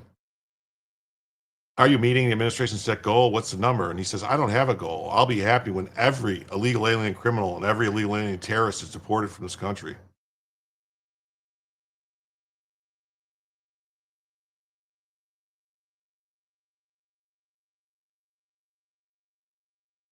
Identifying themselves or answering questions about that? Are those not real? I'm they will identify themselves in a safety, secure environment. Now, if they're surrounded by a bunch of people who propose them danger, safety first. But guarantee when someone's arrested and put in detention, they know who arrested them, that person's identifying himself. Mr. Holman. Pardon me? Sorry? I missed you. On Hyundai? Hyundai. The raid in Georgia? Yeah. I mean, is the administration in touch with the current government right now? What's sort of the update there? And then also, I mean, how much is the administration doing to work with South Korea on those permits and then for other companies? I appreciate the question, but I'm not in the loop on that case. I can just tell you, I'm not in the loop on that one. No, I'm borders. I'm doing a lot. I'm not familiar with that case, but I will say this. I said from day one, we're going to increase worksite enforcement operations. It's a crime to enter this country legally, and it's also a crime to knowingly hire an illegal alien. They drive down wages, and they put companies that hire U.S. citizens out of business. And I can give you many examples of that. Every day, illegal aliens that are employed by companies undercut their competition that hires illegal aliens. They drive wages down. No one hires an illegal alien out of goodness of their heart. They hire them because they work them harder, pay them less. Just like the farmers. There's a way a farmer can bring someone on, but they got to pay decent wages. Got to provide housing. There's a right way and wrong way to do this, and President Trump demanded we do things the right way. Mr. Holman, can we get some Spanish-speaking surrogates to deliver this message that you're giving, because we have media that refuses to give the correct information, and they're giving the misinformation, causing the fear in the communities. Can we get some Spanish surrogates to go ahead and give them the right information so they know exactly what app to go to, so that they can go and do things the legal and the right way and the law and orderly way? I think we do, but I agree with you. We could expand that. So I'll Why take would that we for need? action. Thank You you. need people to speak in Spanish? Afuera, afuera, afuera. In and around Chicago since February. We got more resources in Chicago. Again, the president wants to make Chicago safe again. And nothing's changing. We're still prioritizing public safety threats and national security threats. It's just we're sending more resources to sanctuary cities. President Trump said day one, we're going to prioritize sanctuary cities because that's where the problem is. We know they're releasing public safety threats back in the community every day. We're going to go where the biggest problems are. The biggest problems are sanctuary cities. What kinds of new resources? More boots on the ground. To community members and leaders who are worried about profiling, what do you say? Are due process rights being violated? No, look, ICE agents aren't racially profiling. The law says you got to establish reasonable suspicion to detain and question somebody. And I think the men and women, ICE and Border Patrol, are doing exactly that. And I think the Supreme Court disagreed with us in California case. There's the myriad of factors they take into consideration. They learn that in the academy. Every 6 months, ICE agents have a refresher training on Fourth Amendment that gives them the rules around detention, seizure, arrest, questioning, and so forth. They're very well trained. They bring a group of factors together until they establish reasonable suspicion to make an arrest. Like the big story was the jumping on back of Van Home Depot, how they established reasonable suspicion. Were they there when they did surveillance? Were they there when license plate numbers were copied and taken down and tried to build a case on who's hiring these people and where these people came from? Were they there when they run NCIC and III and intelligence data? Were they there when they screened social media data? The men and women at ICE do a good job, and they do it professionally. They do it with integrity. So I think the Supreme Court agreed with us yesterday. Things are being done the right way. Sir, you didn't do Illinois Governor J.B. Pritzker. He said on MSNBC that ICE is planning to, quote, invade Chicago. He later shared resources with them. The only invasion that occurred was 10.5 million illegal aliens came to our border, invaded this country, and were illegally released into the United States. And defines the federal law. Federal law says you come to our border without proper documentation, you shall be detained. Not think about it. Not releasing the NGO. You know what happened in the 4 years, which no one talks about? Why did it release millions of people into the United States when there are thousands of empty ICE beds? Why did they do that? Because if you're in ICE detention, you get a hearing within 35, 40 days. 90% lose their case. They simply don't qualify for asylum. They get on an airplane, they get sent home. That's not what they wanted. Releasing them to an NGO, the hearings are 5, 7, 9 years out. If you go through the entire appeal process, what happens then? They're hoping for another Democratic leadership that can warrant amnesty millions of people. They sold this country out for future political power. President Trump is enforcing the law. That's one thing no one wants to talk about. ICE isn't making it up. They're enforcing the law. That's what they're doing. Because it hasn't been enforced in 4 years, and everybody's shocked right now what ICE is doing. They've been doing this since I started in 1984. They've been doing this for decades, but because the last 4 years they couldn't enforce the law, now we're back to enforcing law, everybody's having a fit. Because he is Dusty Rhodes. They're doing the right thing. They're making this country safe again every day. One more question. I got to go. The president has talked about coming up with the programs to help farmers who are hurting from the immigration enforcement. Did you have an update on where that stands? I'm not going to get ahead of the president on that. There's discussions ongoing. I'll leave it at that. But the president has promised there will be no amnesty.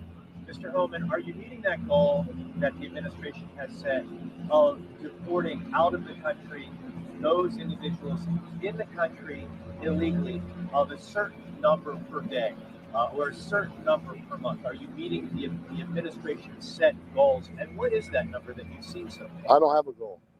You have the administration is. I don't have a goal. I want ICE out there every day with their partners, FBI, DEA, and ATF, to seek every criminal alien threat, every national security threat. I'll be happy when every illegal alien criminal and every illegal alien terrorist threat is removed from this country. That's when I'll be happy. Was there never a goal of 3,000 a day? Does that sound right to you? 3,000 a day. People keep bringing up 3,000 a day. Let me make something clear. You'd have to arrest 7,000 people a day, 7,000 people a day, just to remove the people that Joe Biden let in the country. 3,000 is not unreasonable at all, considering what the Biden administration did for 4 years. Do the math.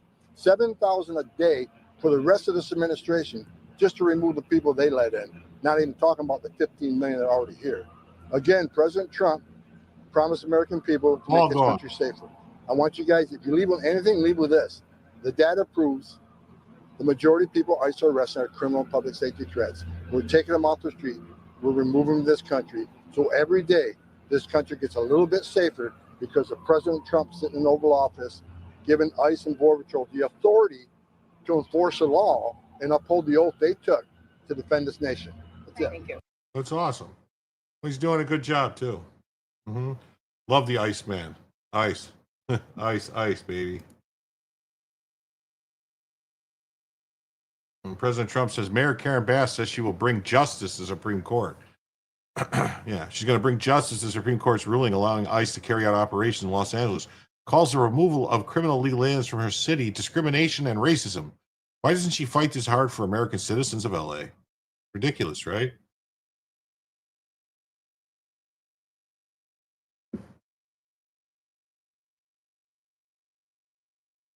Let me just say, we will bring justice to this issue, to our community. We will not stand for this type of discrimination and racism.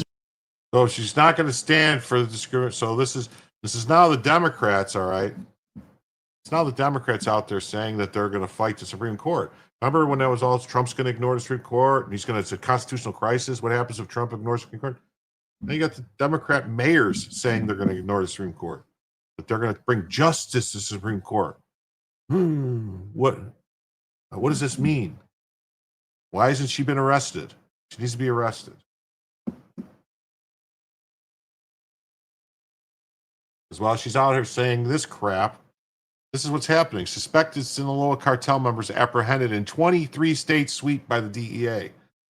The operation seized 480 kilos, birds, rips, backs, 480 of fentanyl and 11 million in cash from a terrorist organization.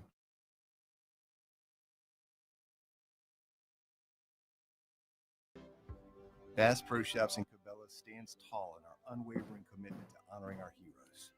We extend our gratitude beyond words by proudly offering a legendary salute discount to those who protect our freedoms. Our dedication to those who selflessly serve us runs deep within our DNA. Massive nationwide crackdown on the deadly Sinaloa cartel has culminated in more than 600 arrests.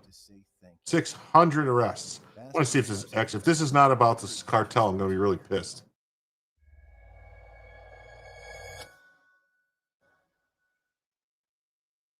So the Sinaloa cartel and other drug cartels, for that matter, have established relationships with chemical suppliers in China, primarily China. There are other countries and other suppliers like India involved, but China is by far number one.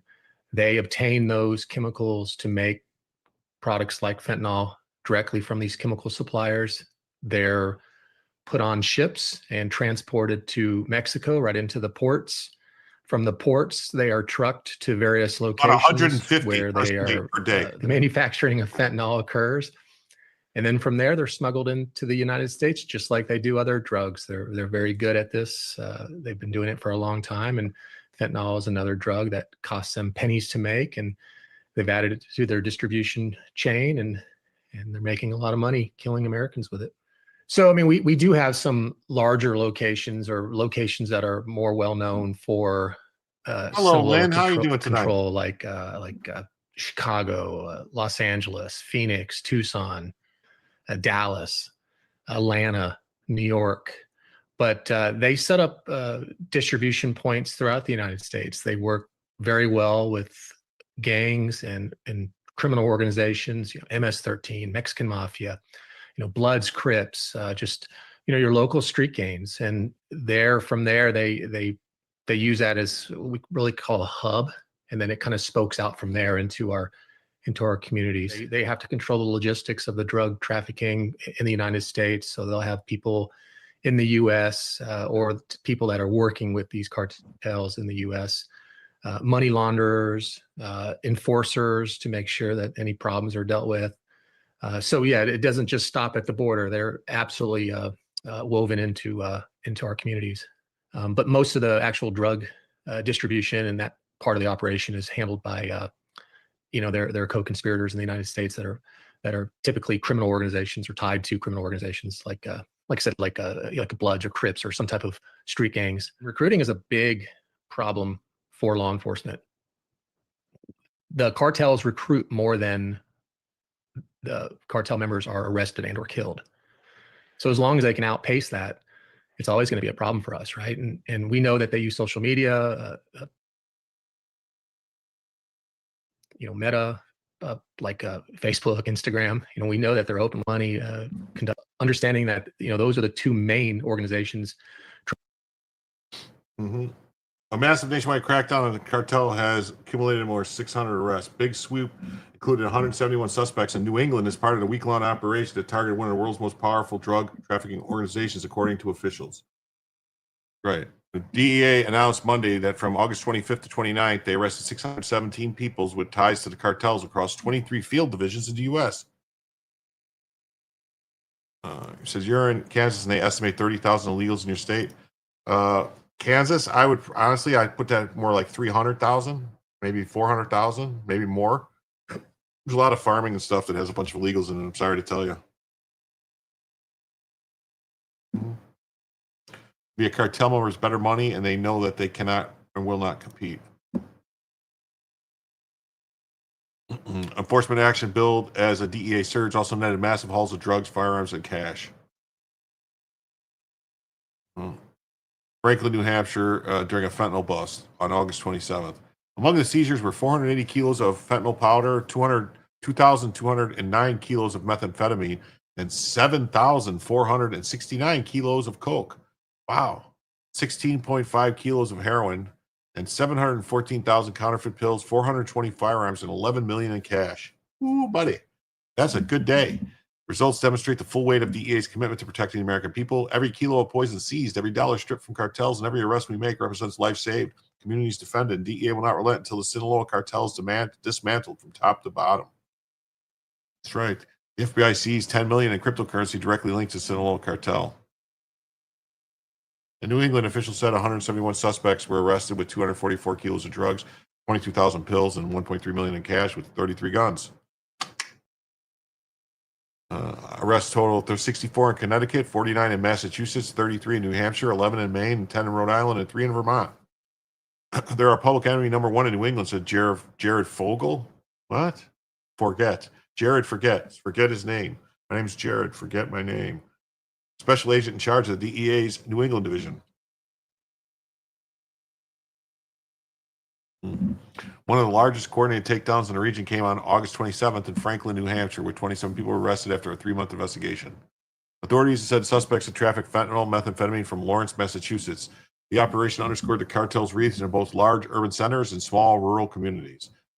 This shows that the Sinaloa cartel's tentacles spread far and deep, with no community is spared, said Jim Scott, special agent in charge of the Louisville division, which covers Kentucky and West Virginia. Wow, that's interesting. It's very, very interesting. Very, very interesting.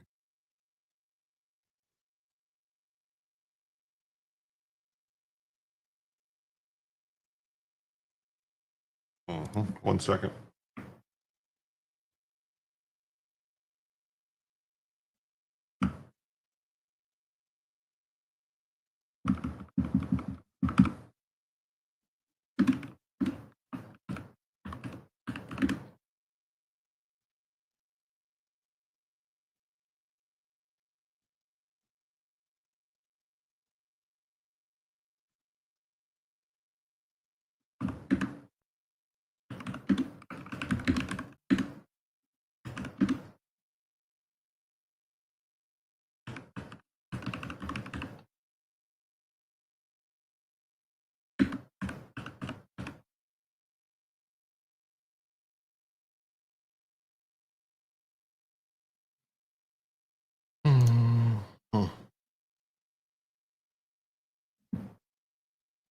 Must be a typo. Where? Must be time for Joe. Maybe. I don't know. I don't know when he's going to be ending. Seems like he's going for a while. Said he was doing a short stream. Guess not that short. This shows the cartel's tentacle spread far deep. No community is spared. And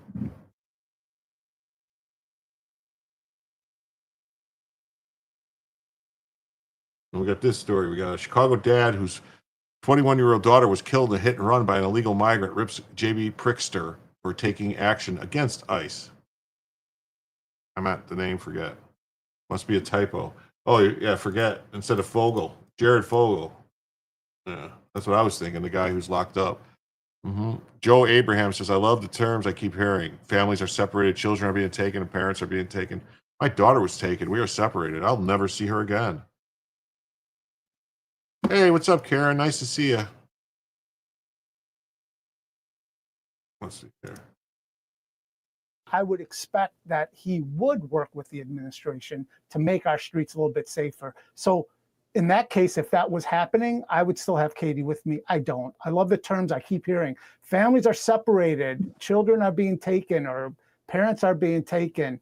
My daughter was taken. We are separated. I will never see her again. She got death. I got a life sentence. I would. Wow. That's brutal. Yeah. Yeah. Joe Abraham's agony exposes the brutal cost of Illinois sanctuary insanity. The Trust Act and Safety Act shield criminals, illegals, just like repeat offenders who killed his daughter, from consequences. Pritzker's policies prioritize illegal invaders over citizens, enabling tragedies, while DC elites lecture about compassion. This isn't governance, it's betrayal.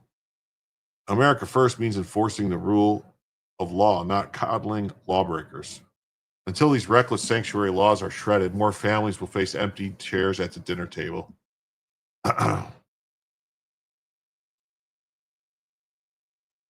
Says, hopefully you didn't give Joe more money to get stood up again. No. Joe came in and actually gave me I can show you. Joe came in and gave me this. He said, sorry I missed your text yesterday. I have a short, law-heavy show tonight, already set up for a post-stream raid tonight.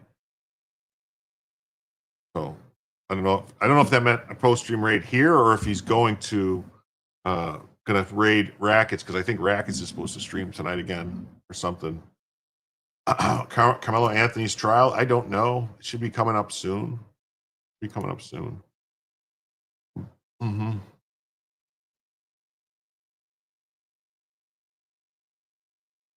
It says, watch ICE execute a warrant for a former director of the Minnesota Department of Education.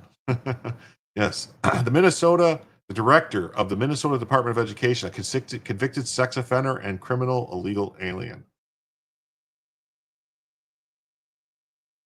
Address in Plymouth. It's the home of a Our first stop is an address in Plymouth. It's the home of a convicted sex offender and former director at the Minnesota Department of Education. Wealth of News exposed in June, sparking an online firestorm over the state's hiring practices. Wilson Tindy, a Kenyan national, was convicted of sexually assaulting a sleeping woman in the Twin Cities after breaking into her home. Tindy pled guilty to the crime 9 years ago. A judge ordered his removal from the United States. But a federal judge ultimately ruled that Tindy's removal was not warranted. Tindy spent 18 months in ICE custody and then landed taxpayer-funded positions at 2 separate Minnesota state agencies. After our reports, Tindy's status has changed. We really have to go through, work with our legal team to make sure that the conviction would qualify for, removability from the U.S. So it did take us kind of a long time and a lot of research with help from our legal team, who are amazing. We did come up with a immigration charge because of his criminality. We do have, a warrant of arrest for him today. So, just praying all goes well and everyone remains safe during the arrest. So this isn't a random pickup on the street today, like the media likes to portray. Right. Yep. It is not. Lots of hours went into this case. ICE officers park blocks away to wait for the right moment to move in. We're expecting him to leave the apartment, and normally he does go like northwest when he comes out of there. So we'll be probably the third car back. He was heading towards his apartment. Within minutes, they're on the move. They got lights and sirens on right now. Walking up to the townhouse, Tindy is already in handcuffs in his garage next to his BMW.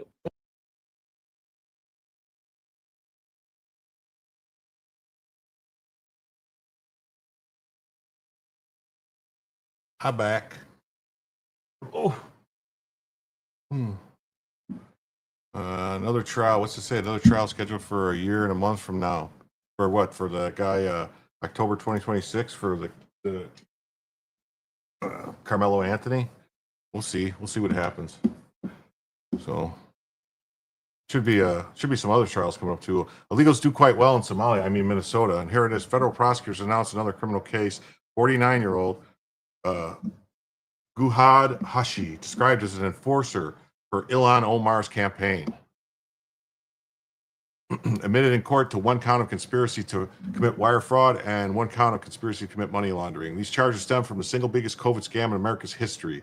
Governor Tim Tampon Walz allowed a group of politically connected Somali criminals, including Ilhan Omar, to embezzle approximately $250 million in public funds. This was the single largest COVID scam-related fraud during the Xi Jinping 19 pandemic. A government-funded non-governmental organization called Feeding Our Future, based in Minnesota, received $250 million intended to provide meals for children in need. Almost none of the funds were used for food. Where did the money go? Real estate, luxury vehicles, and car dealerships. Expensive international travel, $160,000 sent to a company in China. $500,000 was used to buy an apartment in Kenya. It gets worse. Ilhan Omar received thousands in donations. Somali soda. Yeah, Somali soda. BMW for a criminal illegal alien. Yeah. Yeah, a lot of the 250 went to Somalia. Yeah, it did. Donations were made using fake names like Unique Problem and Friday Donations. Holy shit.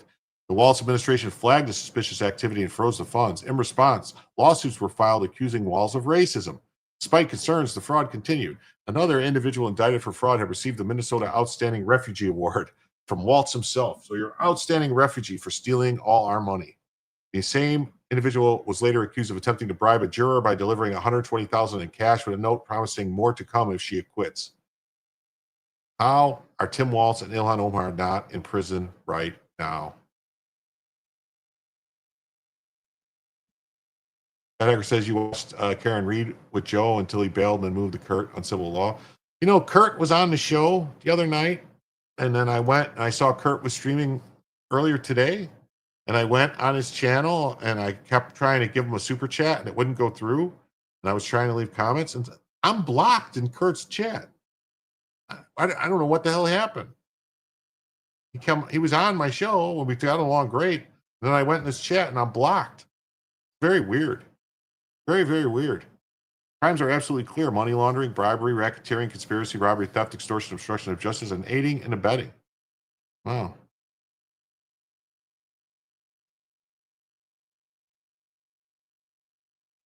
We've known Tim Walz for less than a week, and we've already found out he let rioters burn down cities, lied about his military service, crushed small businesses, and turned Minnesota into a child sex change sanctuary. But that's not it. Tonight, we're dropping another Walz bombshell. As governor, Walz let a gang of politically connected Somali fraudsters steal $250 million of your money. It was the single biggest COVID scam in American history. During the pandemic, the government was giving out money left and right. Emily Baker is great and a great channel to watch. Problem though is if you're going to watch it, I wouldn't participate in the chat because you say anything at all that they consider anything. Oh, maybe he thought I was a rackets plant after asking about the cooking streams. You know, I thought about that.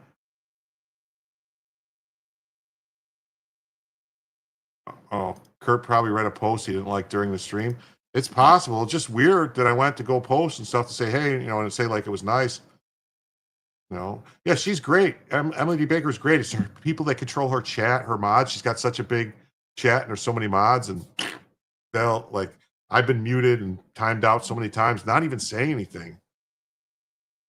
Yeah, you too. You're not seen on Kurt's channel. Yeah, it's weird. I don't get it. I don't know what the deal is. I don't. I guess I have nobody blocked in my chat. Zero. There is no one blocked in my chat.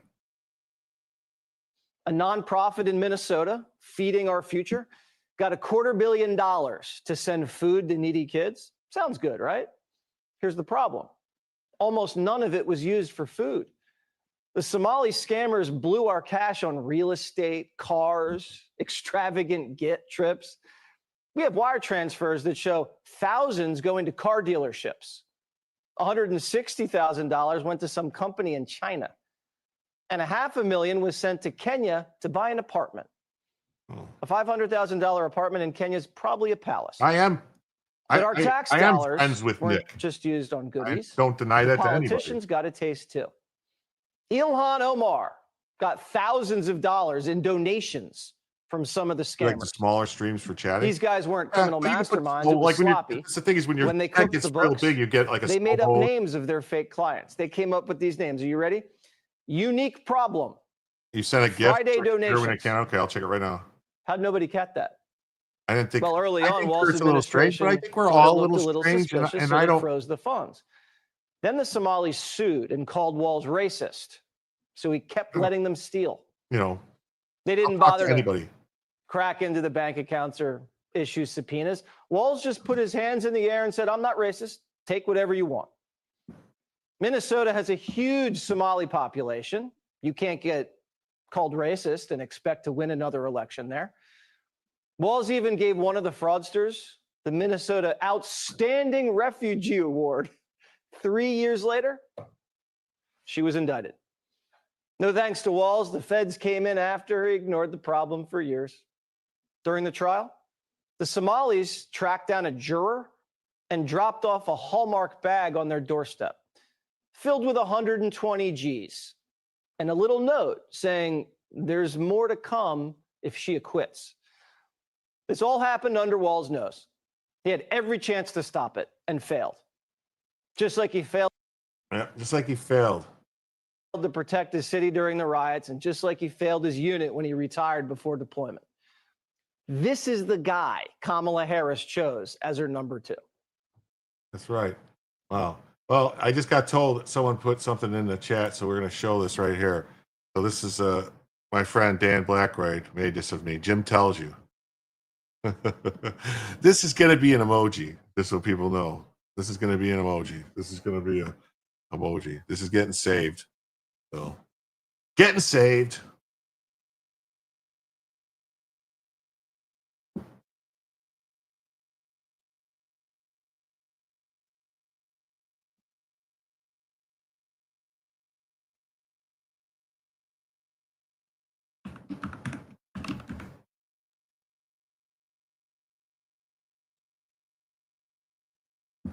Oh, crap.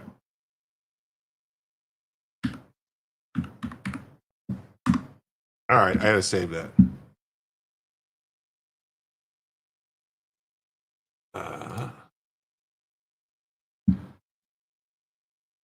And then so action enforcement.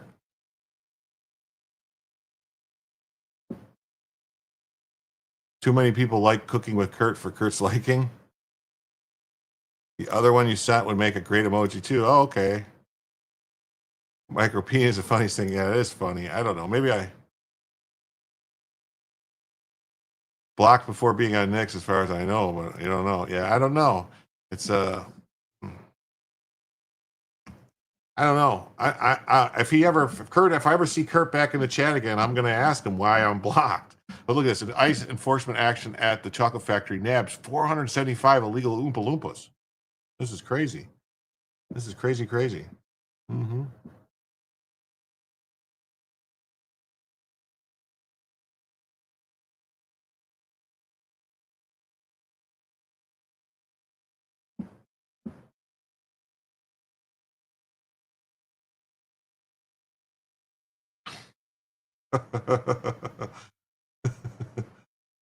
Which you guys tell me which one you like better.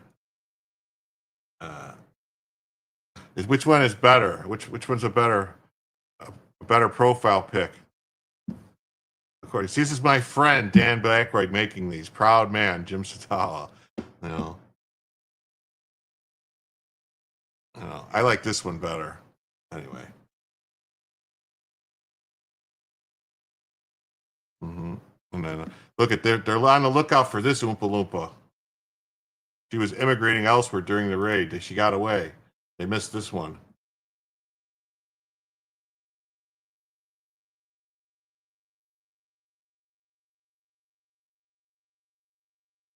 And this is happening in Chicago right now. You guys, oh, you like number 2 better? Ice one? Yes. Okay. Not that one. So if you're, I kid you not, one of the people in the mob that screamed at border agents says, "Do you hear the people sing? Theater kids are out of control." We're going to get all into this. This happened in Chicago, outside of Chicago, I think. No, Rochester, New York. I'm sorry. Losers! Do you hear the people say? Losers! Do you hear the people say? Losers! Do you hear the people say? Crazy scene in Rochester this morning. ICE showed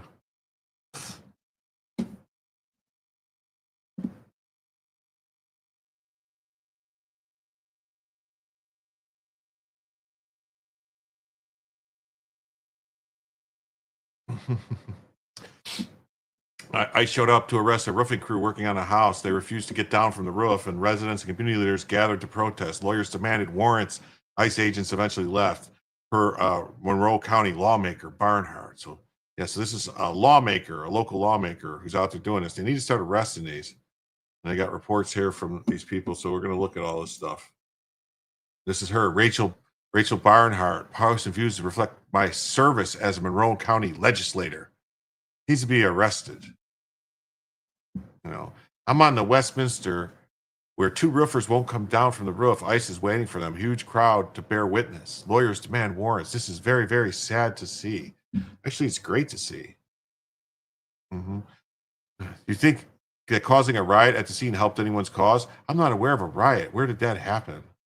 Why didn't the roofers just provide proof they're citizens? Rachel's team, who will pick the crops, it seems. Roofers, just roofers. Doubt intensifies.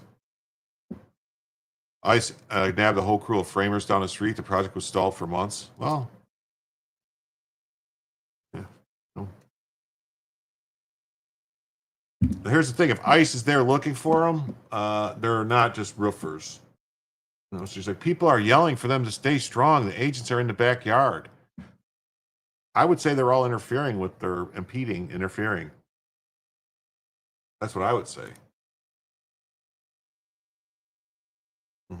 He's a family guy. He's got a baby on the way. He's never even had a speeding ticket that I know of. He goes to church every Sunday and he pays his taxes. Oh, really? You know all this about him? You're vouching for him?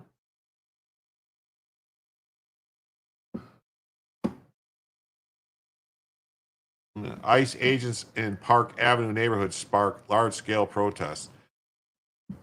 Look at them all. Oh, look at them. Wow. People still wearing masks. Old lady. Look at them all. Yeah. Protesters gathered on Tuesday morning, September 9th, 2025, outside a rental house on Westminster Road in the Park Avenue neighborhood, where ICE and other federal immigration enforcement agents made one arrest, but then left as a group shouted, "No ICE, shame," and hurled expletives and insults.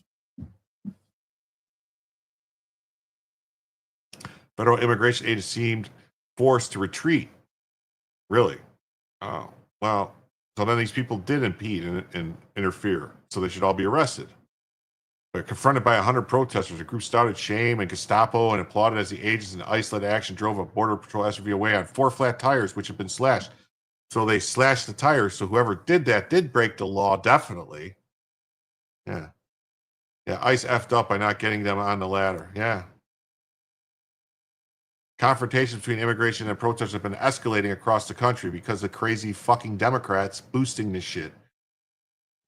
That leading to the Trump administration to deploy the National Guard. New York Times reported an expected surge in enforcement, and the Trump officials have hinted at plans for a crackdown on so-called sanctuary cities. Yes.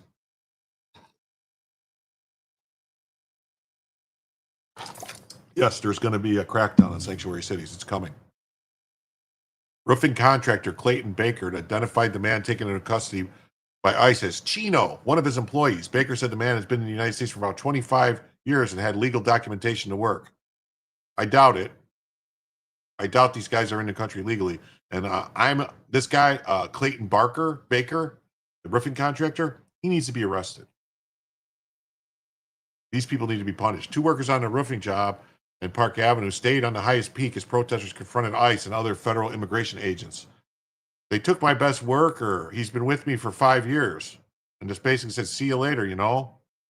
He's got a family. He's got a baby on the way. Wait, so he said he's been here 25 years and he's got a legal right to work, but he's only been with you 5 years, so you're a fucking liar and you just know him as Chino.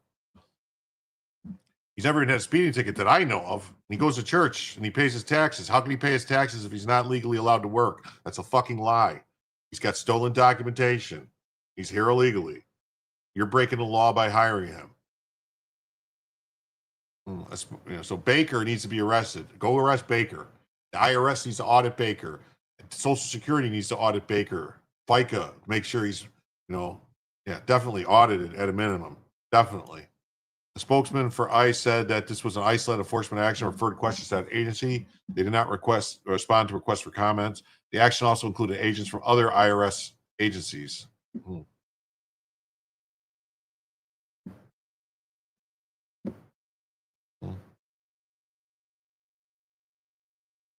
Rochester's sanctuary status has already drawn the attention of Trump's border czar and the Department of Justice against Mayor Malik Evans and the City Council President Miguel Melendez over the policy. Last month, the City Council unanimously approved reaffirming its sanctuary city status. Immigrants make up a large share of the construction workforce, particularly of those essential to home building, including roofers. More than half of roofers. Well, I guess you're going to have to start paying. People more money to get non-legal aliens to do the work. In New York, specifically, more than a third of construction workers are foreign-born, records show. But I thought they were just here to pick crops. That's what they said. Who's going to pick the crops? This seems like it's more than picking the crops. ICE arrests in New York surpassed 2024 totals after recent surge. Well, no shit, because Biden didn't arrest anybody in 2024. What kind of story is this? ICE agent tells immigrant advocates referring to the workers still on the roof, they've already admitted they're here illegally and I can make a warrantless arrest. We're waiting for them to come down.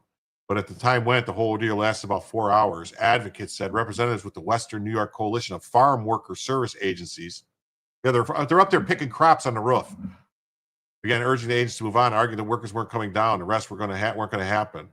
The agents relented and then they offered to help them leave, urging protesters to step aside. Coalition is committed to standing alongside farm workers, immigrants, and migrants to ensure dignity, fairness, and access to justice. NPR, yeah, it's NPR. That's what it is. It's a bunch of bullshit. And moments like this are roles to make sure people know their rights. It's not immediately clear where Chino was taken, and Baker said he's worried about making ends meet without his best worker. So basically, Chino is the guy who he speaks some English, and this guy can talk to and get him to tell the other illegals what to do. Did ICE impound their vehicles? No, they should though, right? I mean, why can't ICE impound their vehicles? If you get caught with a wrong size fish at a lake, the DNR, the Department of Natural Resources, will take your car, take your boat, take all your equipment. For the activists, getting the immigration agents, some of whom were masked to leave, was a sign of strength in numbers. These workers deserve the same opportunity that each of us get. Yeah, bullshit. A pastor for Spiritus Christi. We are one Rochester, and we'll always be one Rochester. We show up for one another. Start arresting all these fucking people.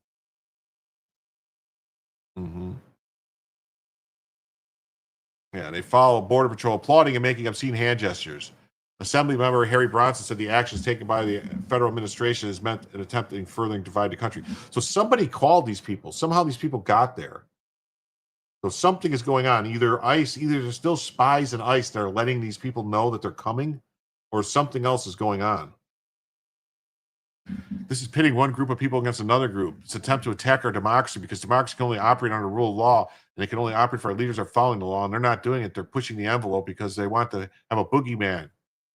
They're talking about following the law. None of these fucking people in the country illegally are following the law. Yeah. On Monday, the Supreme Court ruled 6-3 to lift a court order that Los Angeles had stopped ICE agents from targeting people based on race, spoken language, or work. It's not on or. It's on all of those things. DHS will continue to flood the zone. That's right. Every single one of us has ancestors that would point to that I'm American enough, and I'm waiting for the day it comes back around and someone's declared not American enough. Who is saying this? Is this the fucking person writing the article? Oh, Jesus.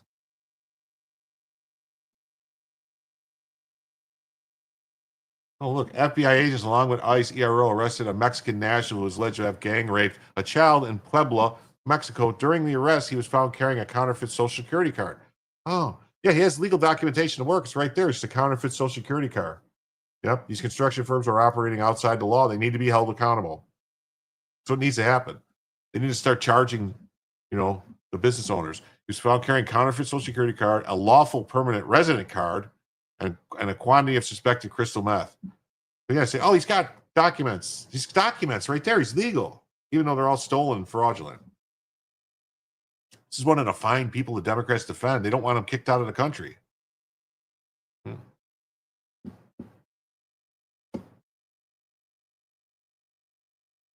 at this. A 27-year-old woman recounted being in pure shock after a man grabbed and started punching her as she walked to pick up her dry cleaning in the South End on Friday. Oh. Yeah, they're not doing the 85,000 IRS agents. They're doing 85,000 ICE agents instead. Is it them again, Yogi? It's always them, boo-boo.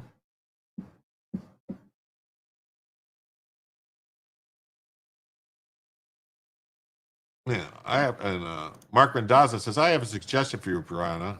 You and your friends need to stop voting for this. Just call Saul. It's Saul good, man.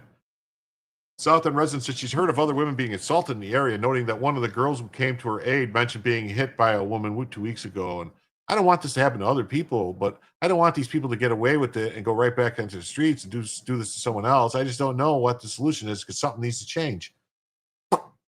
Yeah, something needs to change. Maybe not letting them all go all the time. Boston area ICE search leads to bold-faced lies from Massachusetts politicians, says Border Czar Tom Holman. Shame on Governor Healy. Shame on Mayor Wu. Border Czar Tom Holman says Governor Maura Healy and Boston Mayor Michelle Wu should be thanking the Trump administration for taking illegal aliens charged with assault and rape off the streets instead of spreading falsehoods.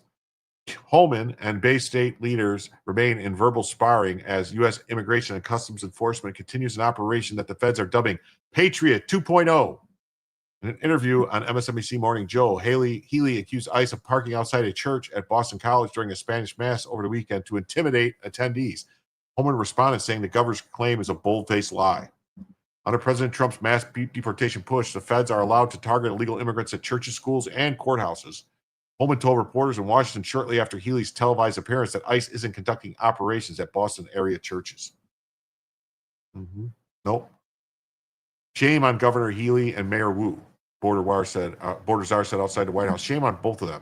They should be calling the White House thanking Trump, thanking ICE for making the community safer. Instead, they go on TV and lie about ICE and make these accusations.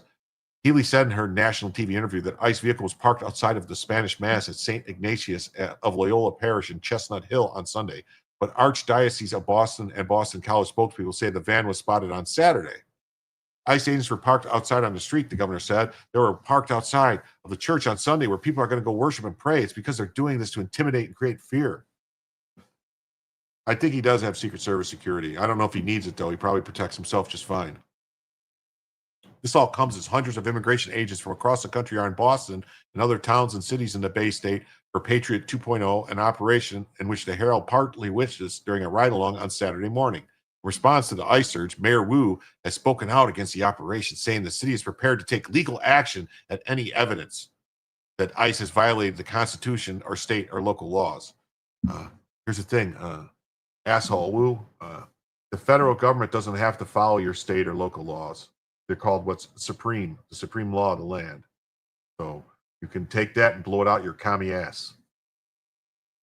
While speaking with the reporters in D.C., Holman highlighted 4 illegal aliens ICE had arrested in Boston over the past few days. One from Guatemala charged with aggravated rape and assault and battery. Another from Colombia charged with aggravated assault on a pregnant victim. A third from the Dominican Republic facing drug trafficking charges. And a fourth from Guatemala charged with assault and battery of a child.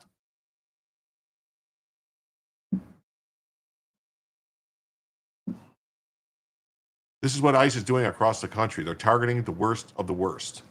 And they're making the country safe again.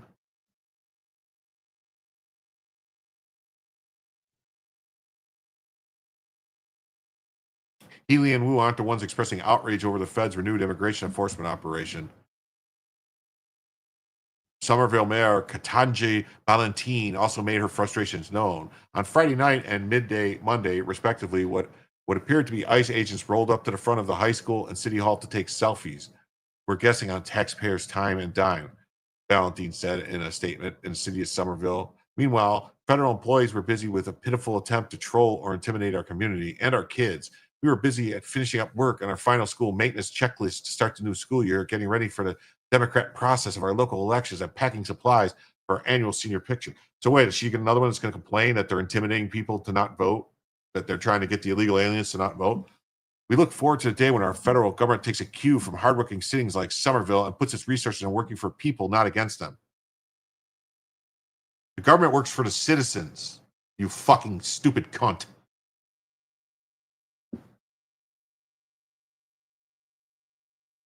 Oh, look. Pure shock. Man arrested after unprovoked assault on the man. On the South. 27-year-old woman recounted pure shock after she was punched in the face. She was just picking up her laundry, and it was on the phone. The man just walked up and hit me. The man was identified as Jose Edgardo Miranda Martinez. Hit her about 3 to 4 times in the face with a closed fist. During the attack, she backed away a little bit when it happened, but managed to kick out and push her attacker away. I got out and ran down the street. At one point, I actually knew, but I was walking the other side of the street when he came over, and the girl was right behind me. I also saw she came over. Miranda's abuse. You see, I'm trying to bring attention to me. Otherwise, they're going to keep going. He had an ID from a local shelter. So the shelter gives out IDs.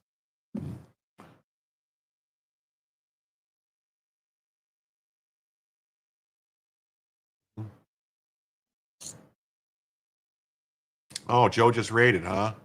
Looks like it. Sickening. As we were out on an ICE operation to pick up a criminal illegal alien in Chicago, a bunch of leftists showed up, and this happened. There are enemies within our founders warned us about. I want to thank everybody who just showed up from Joe. They didn't even knock or nothing. They just came bursting in. Jewish non-Jesus raid. Well, thank you guys all for being here. Got a lot of people here. Please hit the like button if you haven't already. If you haven't subscribed, please hit the subscribe button. And we do have a small goal going right now, just so everyone can see it. It's $29. We're $29 away from adding a first additional hour to the show. We have roughly, let's see here, about 30 minutes left to go.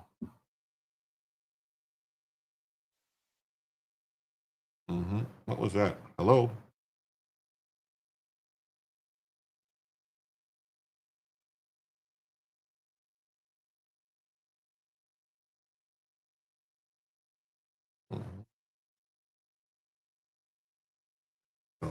It is what it is. Can you guys hear me?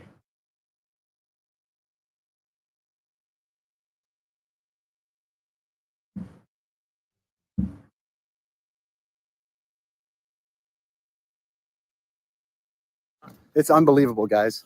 This is the problem. I just want to make sure the media understands this is only happening because of these activists. The only reason that CPD is out here wasting all of these resources is because you have leftist activists. It's about Chicago. This guy threatened federal agents. Said the Second Amendment goes both ways. So this guy threatened federal agents. How many criminals do you want to keep? Rapists, murderers? How many criminals? No, I'm just asking you, seriously. How many criminals do you want in your neighborhood? Are you okay with rapists? Are you okay with murderers? These guys are trying to take criminals out of your neighborhood. What's that? Yes. Well, if you're here illegally.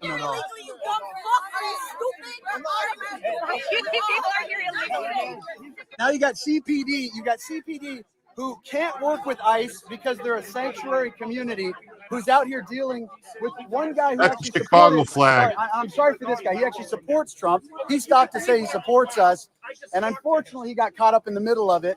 And now all of these guys are out here. You're wasting tax dollars because these guys started protesting.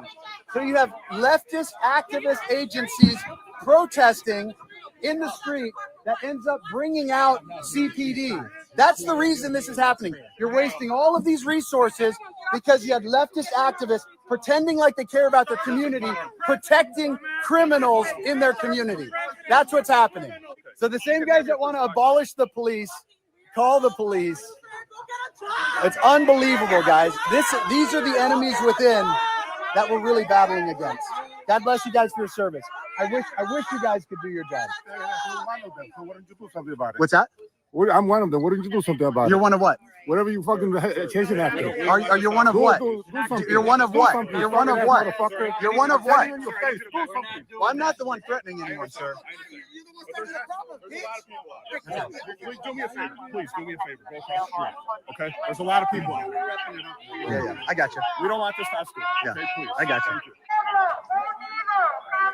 So again, just to give you guys an update, the only reason CPD is here is because these leftist activists called them.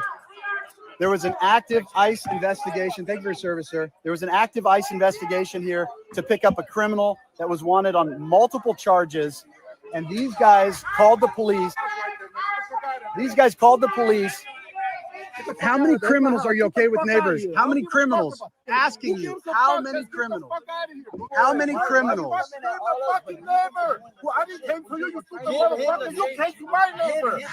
How many criminals? Are you okay with rapists? You're okay with murderers? You're okay? Look at this motherfucker. He's just standing there fucking recording us and you letting him do shit. You protecting him like a little bitch you are. Just like you are. You don't understand that the First Amendment applies to the United States of America? It doesn't matter. He's recording us on purpose. Y'all protecting him. There is no. Why are you saying you treated us the same way? Everybody is recording everyone right now. Karma is a bitch. And watch when you get it, bro. Watch when you get it. Is that a threat? Is that a threat? No, I said karma. I'm not threatening you, dumb motherfucker. But I'm just, there is no karma, but you need Jesus. The whole country needs Jesus. We're all leaving, sir. I appreciate your service. Yeah, But the only thing is, look at the response by CPD when the Mayor Johnson won't let them work with ICE. If ICE could just go to the jails, you wouldn't have to have this. You wouldn't have to come to the neighborhoods if ICE could just go to the jails. But because they won't let them go to the jails, ICE has to come out here to the neighborhoods, and then you get these activist, leftist activist groups that come out and then call the police. You want to stop this? You don't want ICE in your neighborhoods? Stop being a sanctuary community. Let ICE go to the jails and pick up the criminals in jail. But I'm happy to talk. I want to know how many criminals you guys are okay with. What organization are you guys with? Who's paying you guys to be out here? So these were the first. So these are actually the activists that caused this. They caused an ICE operation to be compromised. They obstructed an ICE operation that was going to take a criminal out of their community. And instead of being able to do that, now that criminal is still in their neighborhood. So Telemundo showed up. Let's see what Telemundo reports on this. It'd be very interesting to see. Telemundo is going to say it was I'm more concerned for your safety than when you're here in Darien Gap. Be careful. Hey, I think this guy is volunteering for deportation. Probably illegal. Make this guy famous who threatened him. Second Amendment goes both ways. Yeah. Meanwhile, Chicago again. Chicago reigns as the country's homicide capital for a 13th straight year. What do you know? 13th straight year. 4 women accused of re-offender assault in 1 year, but keeps being released. The victims voiced their concerns, but the lack of consequences. So what do you know? Well. Federal agents at the ICE detention center in Chicago have already had enough. It's just getting started. Things are going to get interesting this weekend, to say the least. And so be the men and women of ICE and the men and women of the Border Patrol. Today, Jason, we have the most secure border in the history of this nation right now because of President Trump's leadership and the men and women of the Border Patrol. But we also have the most secure border in history because of the work of ICE. ICE is sending a message to the whole world that there are consequences for entering the country illegally. There are consequences for being here illegally. And there are consequences, especially for being here illegally and committing crimes. So ICE is focusing on public safety threats. And I looked at the numbers this morning. 70% of everybody ICE arresting is a criminal. The other 30% are gang members who don't have criminal histories, national security threats, we're arresting them by the thousands, and those will final orders. They had due process at great taxpayer expense. A federal judge ordered them removed. And so be the men and women of ICE. And men and women. Well, buckle up, Cupcakes is going to intensify. Damn, I'm glad it's happening. Get the deportations begin. Looking forward. I don't blame them at all. They should have never gotten to this. It should be absolutely hate. It's people disrespecting our law enforcement. Oh, well. It's going to keep going. Yeah. Tim Walz only hires the best. We dodged another bullet here, folks. ICE arrests convicted offender William Tindy in Minnesota. Tindy, Kenyan national, landed multiple taxpayer-funded positions in Minnesota, including the Minnesota Department of Education. Our first stop is an address in Plymouth. It's the home of a convicted sex offender and former director at the Minnesota Department of Education, who Alpha News exposed in June, sparking an online firestorm over the state's hiring practices. Wilson Tindy, a Kenyan national, was convicted of sexually assaulting a sleeping woman in the Twin Cities after breaking into her home. Tindy pled guilty to the crime 9 years ago. A judge ordered his removal from the United States. But a federal judge ultimately ruled that Tindy's removal was not warranted. Tindy spent 18 months in ICE custody and then landed taxpayer-funded positions at 2 separate Minnesota state agencies. After our reports, Tindy's status has changed. We really have to go through, work with our legal team to make sure that the conviction would qualify for, removability from the U.S. So it did take us kind of a long time and a lot of research with help from our legal team, who are amazing. We did come up with a immigration charge because of his criminality. We do have, a warrant of arrest for him today. So, just praying all goes well and everyone remains safe during the arrest. So this isn't a random pickup on the street today, like the media likes to portray. Right. Yep. It is not. Lots of hours went into this case. ICE officers park blocks away to wait for the right moment to move in. We're expecting him to leave the apartment, and normally he does go like northwest when he comes out of there. So we'll be probably the third car back. He was heading towards his apartment. Within minutes, they're on the move. They got license irons on right now. Walking up to the townhouse, Tindy is already in handcuffs in his garage next to his BMW. Wow, that's crazy.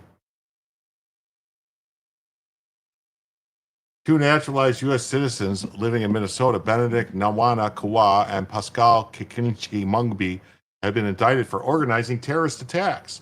Kawa and Wangbi were leaders of an African militia who were involved in planning, financing, and directing kidnappings, bombings, and killings while living in Minnesota. Oh, sounds like maybe they violated their law. They might have broke the law with their lied to get documentation to come into the country. They were financing, directing kidnappings, bombings, and killings while living in Minnesota. These attacks targeted civilians, government officials, and members of the Cameroonian security forces. If convicted, they both face a statutory maximum penalty of life in prison. Huh. That's interesting, isn't it? Minnesota has a serious problem. Tampon Tim State, what do you expect?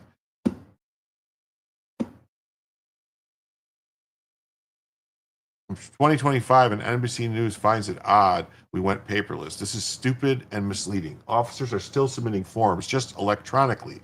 Officers still get approval. This is about streamlining and efficiency.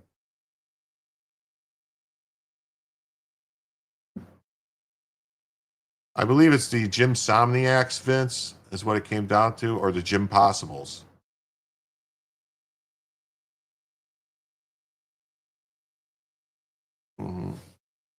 Because NBC News said, under the Trump administration, ICE scraps paperwork officers once had to do before immigration arrests. And then visited the NBC website for the first time ever, and this is literally the entire article. ICE scraps paperwork for officers. For more than 15 years, Immigration and Customs Enforcement had to fill out a form with details about their target ahead of conducting operations that led to an arrest. NBC News' Julia Alinsky reports that the policy ended and what remains and what it means for how ICE operates. So yeah, what it means is that they're doing it digitally now. They're not doing it paper, you know.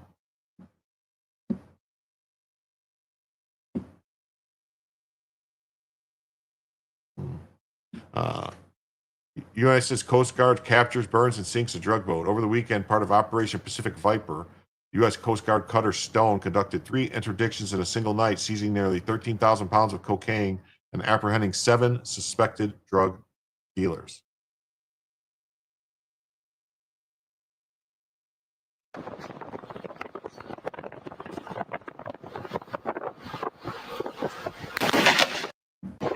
Uh-oh.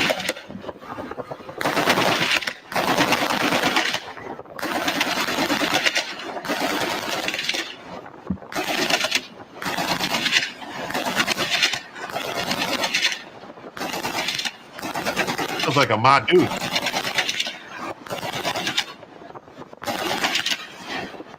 Yeah, sounds like a ma dude. You know. Where's the due process? Where? They call some good old-fashioned target practice. Leave the drug traffickers alone. Yeah, this is a DNC now. Leave the drug traffickers alone. Don't bother them. Leave them alone. This is insane, according to Elon Musk. Colorado sheriff admits that he was forced to release a very dangerous inmate from jail because of state law that requires criminals found incompetent to stand trial be released. That's nuts. Oh, wait. I got to do something real quick. I got to say, because it's coming up on, no way they had 13,000 pounds of yayo on that boat. Not on that boat, but they said 3 boats. 3 boats. So I got to say goodbye to the people on X, Twitter, and say goodbye to the people on Instagram, because we're coming up on 4 hours, and Instagram, you have to end it at 4 hours. But, you know, I just want to, you know, do something real quick.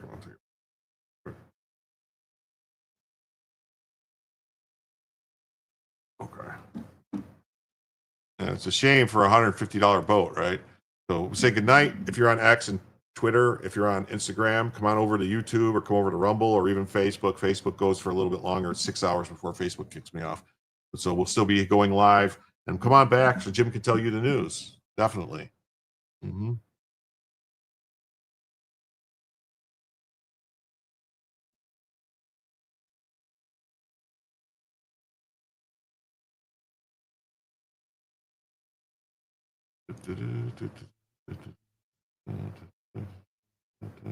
All right, now we can get going without them freaks there.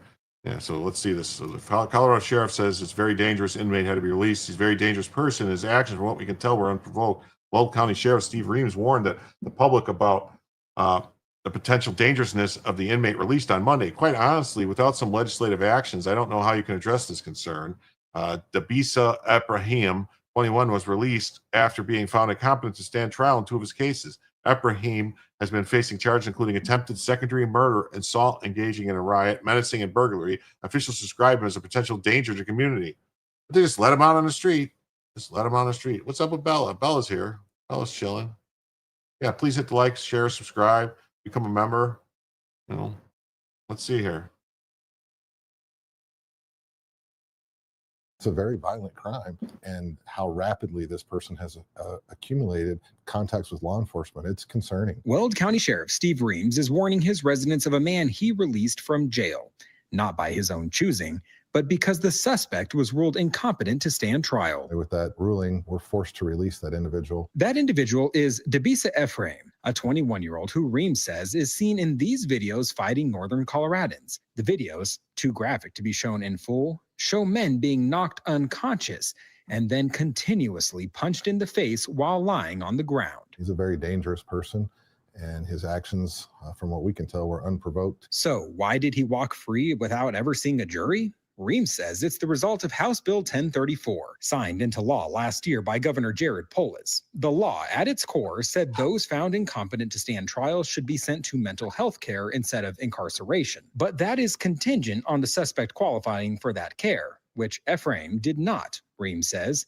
So Monday morning, he walked free from charges like attempted murder and the cell that he lived in for the last 5 months. This or the case that happened in Aurora with Solomon Galligan, those both are very giant highlights to the mistake that was made. It needs to be corrected. Someone's going to get hurt and someone's going to get hurt bad. All I can do at this point is make them aware that this person is out and about and pray that he doesn't re-enter those criminal actions. It's a knockout game. The fuck? Quite honestly, without some legislative changes, I don't know how live? to address this. What do you mean? This is live, Dr. J.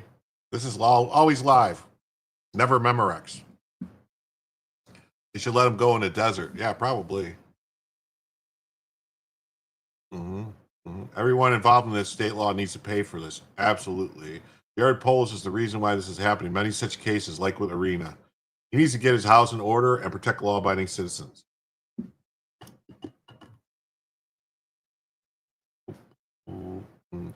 Finally, all right, now we're on to some other stuff. Wow, the rest of Rumble's just recorded shows. I always live just about every night. If you want to come on back, give us a thumbs up, hit tickle that plus sign and give us a follow or whatever. And yeah, he's a good boy, Mark. He's a really good boy. Really good boy. Just let him, he's just understood. He's a gentle giant. Good boy. And from the name, I would say he's probably an immigrant. Just guessing. Doesn't sound like the normal Coloradan name that I've heard. But afuera. Yeah, afuera. Yeah, I don't know why the rest of Rumble would be recorded shows.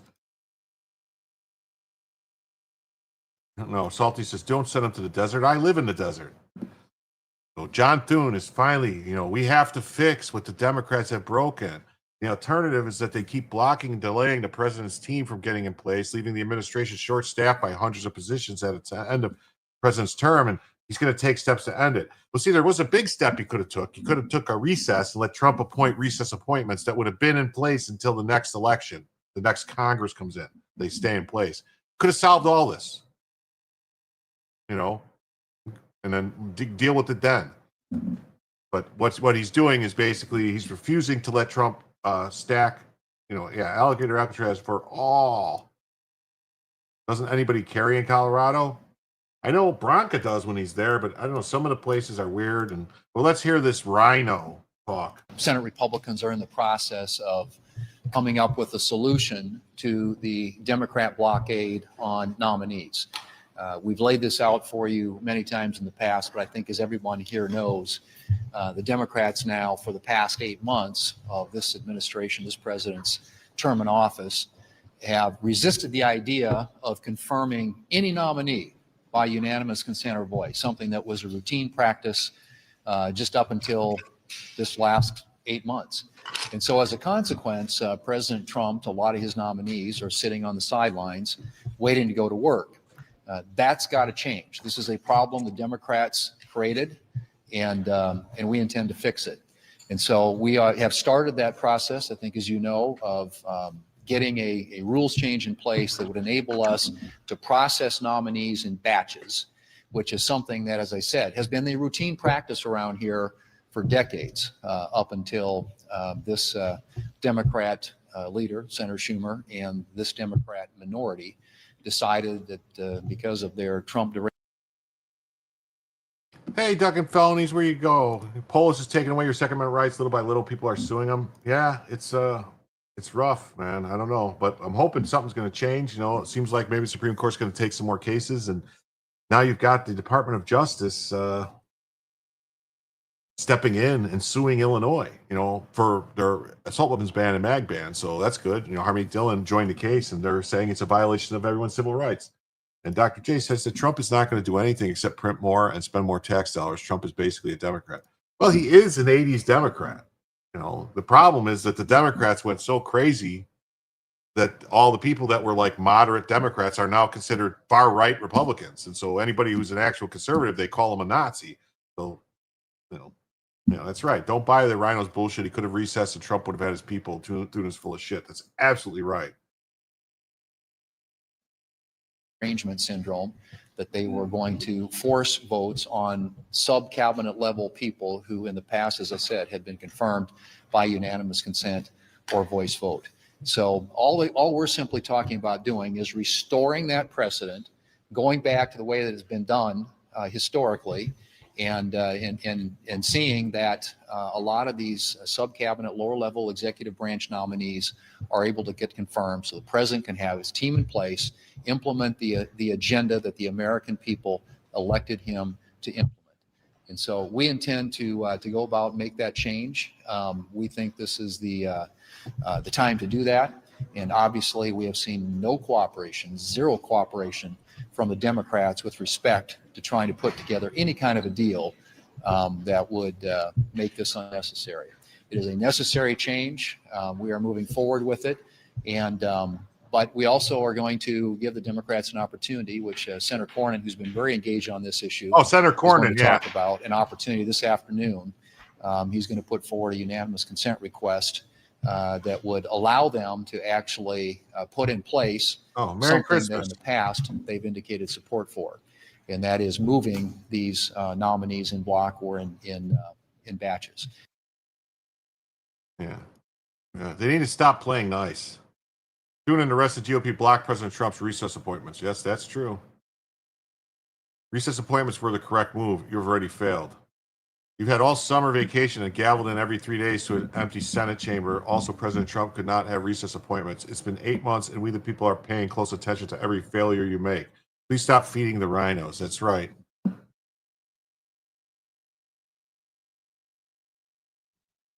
Oh, this was brutal. This is an update. This is an update on what happened with Greta Thunberg's boat yesterday. It says, "Hit the deck. We're under attack," cries Greta Thunberg as frozen burrito explodes in the microwave. Yes, this is what happened, you see? This is what happened on the boat. It exploded in the microwave. Yeah. Green is the new red. This is her. She's on the boat. She's going to tell you. No.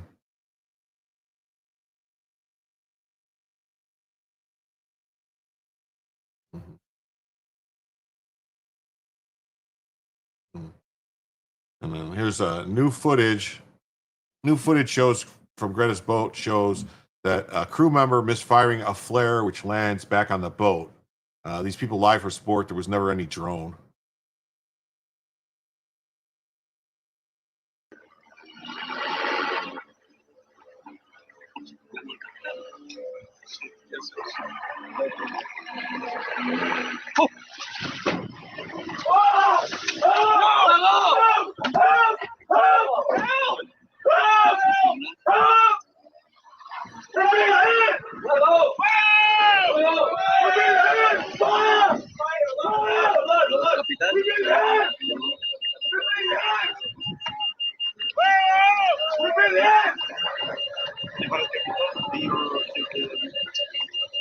Am I surprised they put the fire out? I don't know.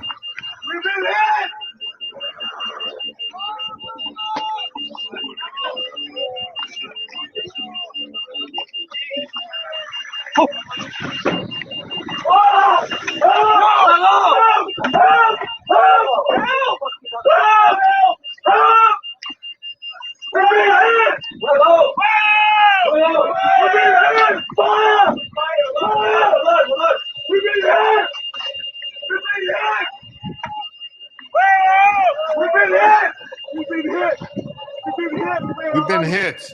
By who?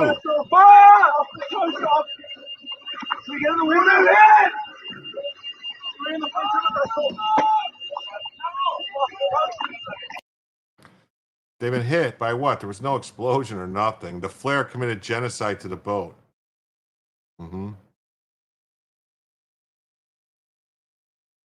Yeah, here's the liar. Watch. I was standing in the back part of the ship, the aft deck, and I heard a drone. Well, it was clearly a drone. Then I got out of the cover, saw a drone clearly about 4 meters above my head. Called someone. We were looking at the drone just above our heads, really. It stopped close to us and then moved slowly to the forward part of the ship and dropped what was obviously a bomb on the forward part of the deck. There was a huge explosion. Lots of fire, big flame. We could have been killed, right? So we know that these humanitarian missions have been attacked over and over again. We know how dangerous this is. People have been killed in Gaza. We've seen humanitarian workers, doctors, nurses, all of them having been killed. So we know the dangers that we're facing, right? Well, I don't know, but I think if somebody's going to lie and say this stuff, that maybe they should face some actions. So UN official accompanying Greta Thunberg shares fake news on Israel drone strike. United Nations Special Rapporteur on the occupied Palestinian territories, Francesca Albanese, shared fake news Monday about an Israeli drone hitting Greta Thunberg's Gaza flotilla in port in Tunisia. Albanese, who has a history of anti-Israel radicalism and anti-Semitic rhetoric, is accompanying Thunberg's effort to run an Israeli blockade that exists to stop Hamas from importing weapons into the Gaza Strip. It's interesting. Why would somebody want to support? Somebody want to import weapons into the Gaza Strip? I don't get it. I don't get it. I just don't get it. Oh, look at her. Oh, yes. Dropping any pretense at objectivity or neutrality, Albanese is accompanying the flotilla, which effectively would help Hamas in the fight against Israel. On Monday, she shared a report that a drone had hit the lead boat, posting a video to X and asking readers to draw their own conclusions about the events.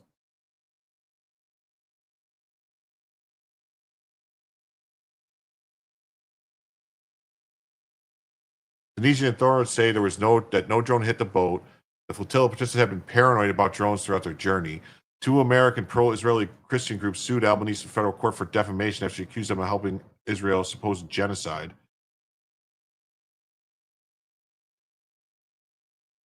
We need to stop talking about Greta. Bella's having nightmares.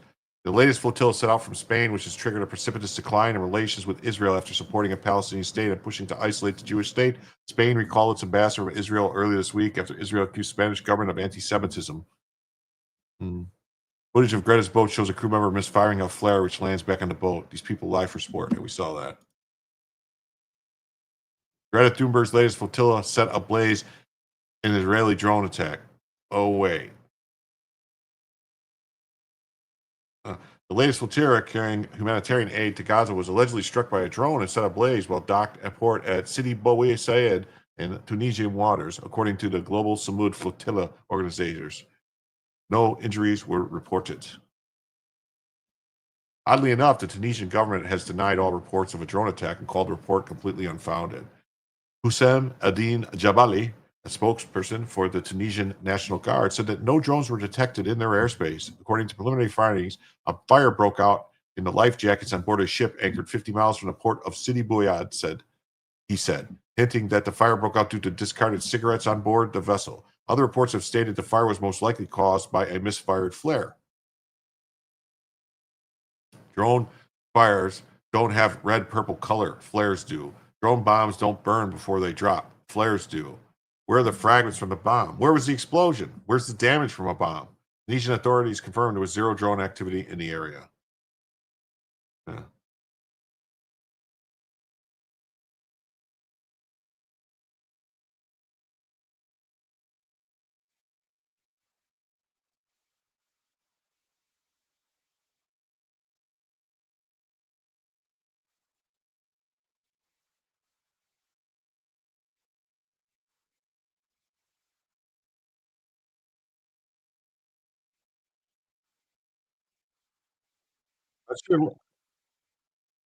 That sure looks like a flare or something coming in, or a firework.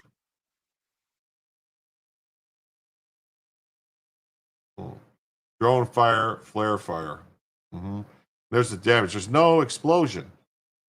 No damage to the boat, no explosion.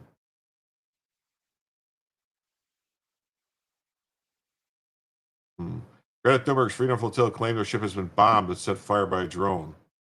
The Global confirms that one of the main boats, known as the steering committee members, was the steering committee. That's straight up communists. They had bombed the boat with civilians. We need to mobilize. Let's not stay quiet. She blames Zionist entity for the attack. Yeah. Oh, Greta is really out there, man. And look at this. Historic Palmer's Bar, a 119-year-old Minneapolis dive, is closing after being forced to sign a purchase agreement with the Dar al-Hilraj Mosque. The mosque's political power and opposition to alcohol and mixed socializing forced the sale. Huh. What is she doing? You can't do that. It's illegal. What's illegal? You cannot record. I'm sorry, I was just walking down the street. Ain't nobody gonna touch you, but just turn the thing off. Nobody wants to touch you. Just turn it off. Okay. I'm take you a 6. I know. Wow. I don't touch you. That's legal. And I'm here to make sure Palmer's does not go away. Palmer's Bar. What's going on with Palmer's? You should Google that shit. There's a signed purchase agreement with the mosque. Here, let's cross the street. I'll take you on a tour. 112-year-old dive bar that's kind of been the heart of the damn city for a while. They see them as something that's bad because people drink there and men and women can sit together and have a nice time and make out and dance. Mm-hmm. It's all forbidden. What is she doing? You can't do that. It's illegal. Bar's owner, Pat Dreyer, faced financial difficulties, losing between $10,000 and $30,000 per month due to changes in drinking habits and economic pressures from the growing Islamic population. In a sense, they were forced. Huge local pressure to stop going to the location increased fines, fees, and regulations. We got this. Houston area Islamic clerk demands shopkeepers stop selling alcohol, pork, and lottery tickets to comply with Islamic Sharia law. Watched some of this before. Selling and distributing products that are against the religion, because we should love what Allah loves and we should hate what Allah hates. This is what we're here for, and little by little, one by one, we're going to be visiting all of the stores in the neighborhood, particularly the inner city neighborhoods, where the religion of Islam is ignored by not Islamists are threatening to burn Paris churches unless authorities release Bahaim Ayasouani, the man behind the terror attack that killed 3 French citizens. نطالب الحكومة الفرنسية بإطلاق سراح أخينا إبراهيم العيساوي. إذا لم يتم إطلاق سراحه فإن غضب الله سيحل على شعبكم هنا في فرنسا. ستحرق كنائسكم القذرة بإذن الله. Oh yeah, so yeah, what's it called? Yeah, remember Notre Dame just burned. It was all an accident. Remember, nothing to see there. NCAA accepts the take over American football now, allows Western Michigan University Mustafa Al-Gawari to have Arabic displayed on his nameplate. Oh, what do you know? The first ever Arabic nameplate in college football. Give credit to Western Michigan, especially Dame Tucker and Kate Halleck and some other heroes defensively that stepped up and stifled the Spartans late. Yeah, Tiana Fernandez Anderson, the first Muslim African illegal alien elected to the Boston City Council, was sentenced to 1 month in prison after pleading guilty to corruption charges. 1 month. 1 month in prison because cultural differences.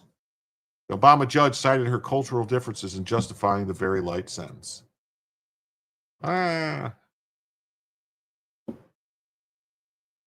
Houthi children delivered a message to Americans declaring that their intent to drink their blood and cleanse the land of their presence. So just pay attention. Still running.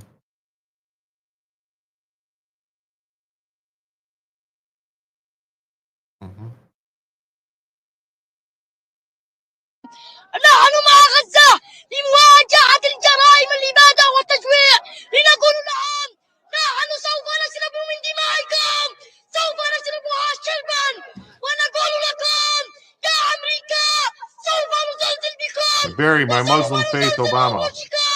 وسوف ننهيكم وسوف نجوعكم Too hot in Florida for those. ونقول لأمريكا اللعينة التي تمتلك السلاح النووي والله أنها أوهن بالبيت العنكبوت. الله أكبر.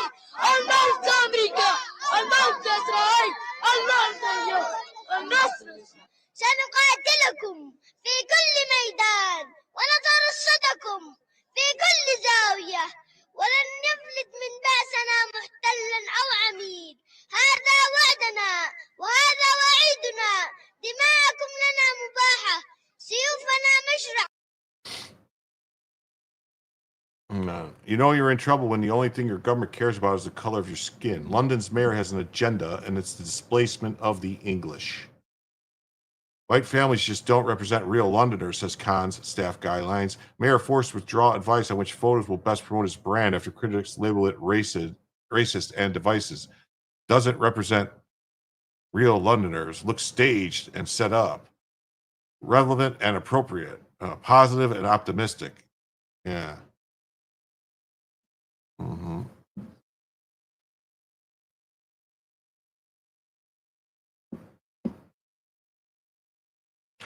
They're coming nonstop for your children, Europe. Every day, another boat.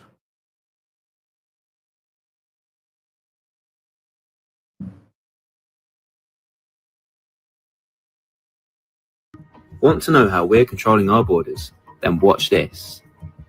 We're working with our international allies to smash people smuggling gangs for good. We're giving law enforcement new powers to criminalise those who endanger their lives at sea, making sure every business carries out right-to-work checks, ending the exploitation of illegal labour. Our plan is working. Since July last year, we've returned over 35,000 people with no right to be here. Hundreds of boats and engines have been seized, and illegal working rates are up by 50%. Wow. Got this history buff, Jamie Glazow, issues a warning against the Islamification of the Western world. He notes that many Middle Eastern countries like Iraq, Syria, Turkey, and Egypt used to be primarily Christian. Afghanistan, Pakistan, and Malaysia used to be primarily Hindu. Now it's all gone. Most Christians from Arab countries have fled because of hostile, violent extermination campaigns launched in the name of religion. In the UK, churches shutting down and being converted into mosques is becoming commonplace. U.S. Vice President J.D. Vance has also sounded the alarm and is concerns given that the UK is being taken over and is a path to becoming an Islamic republic. This time with access to actual nuclear weapons.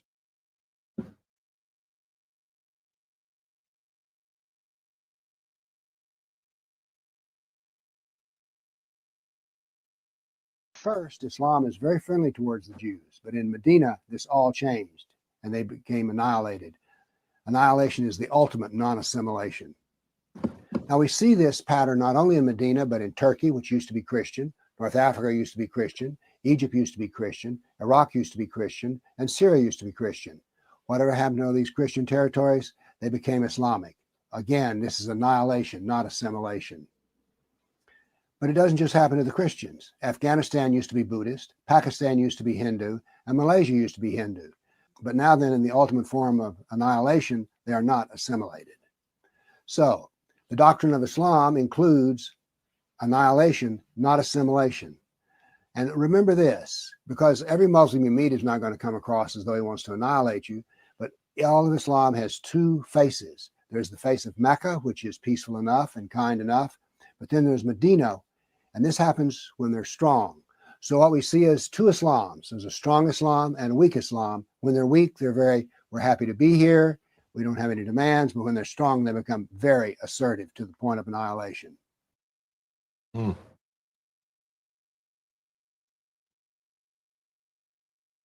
Person says Iran, Saudi Arabia, corruption, South Africa, political influence impacting.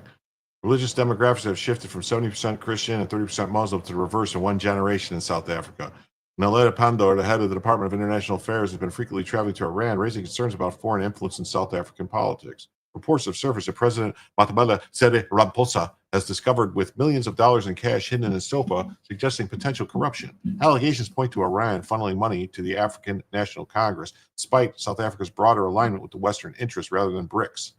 This financial influence has led to claims that the ANC is disconnected from its voter base, driven by bribes, with some labeling the ANC as an Iranian proxy due to these financial ties. Discussion has also touched on historical parallels, such as the terrorist attacks on a Jewish center in Argentina during the 1990s, which was linked to Iran. Argentina allegedly downplayed the incident due to financial incentives from Iran, highlighting a pattern of influence in countries with strategic interests. Meanwhile, Argentina's current leader, noted for his pro-Israel stance and frequent visits to Jewish sites, stands in contrast to these earlier events, with some speculating about his personal alignment with Judaism. The significant portion of this conversation focused on the growing trend of Islamification across Africa, described as a worrying development. In Burkina Faso, for instance, the religious demographic has shifted dramatically within a generation, moving from 70% Christian to 30% Muslim to the reverse. This shift, reportedly funded by Saudi Arabia, involves the construction of mosques and recruitment of young, disenfranchised men into radicalized groups. Estimates suggest that even if only 10% of the world's 1.4 billion Muslims are radicalized, that equates to 140 million individuals with extremist views, posing a significant global threat. In South Africa, where the Muslim population is probably 2%, communities of Muslims, Jews, and Christians have historically coexisted peacefully. However, recent trends indicate growing radicalization fueled by political Islam over the past 3 decades, with Iran cited as the key instigator. The politicization extends to younger generations, as evidenced by an anecdote about the rugby match involving underprivileged children from Primrose, a school where players wore shirts displaying the Palestinian flag, suggesting early exposure to politicized ideologies. Mm-hmm.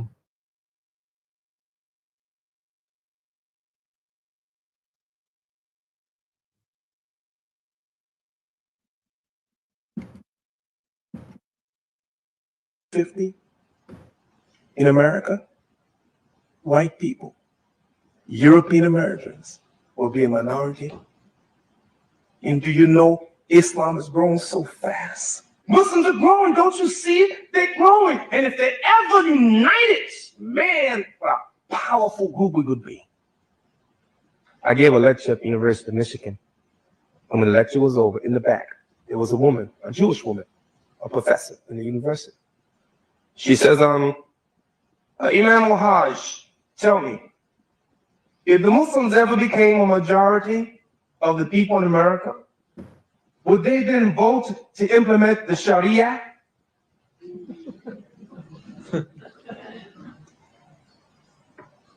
Would they then vote to implement the Quran and the Sunnah as the guiding principle in Islam?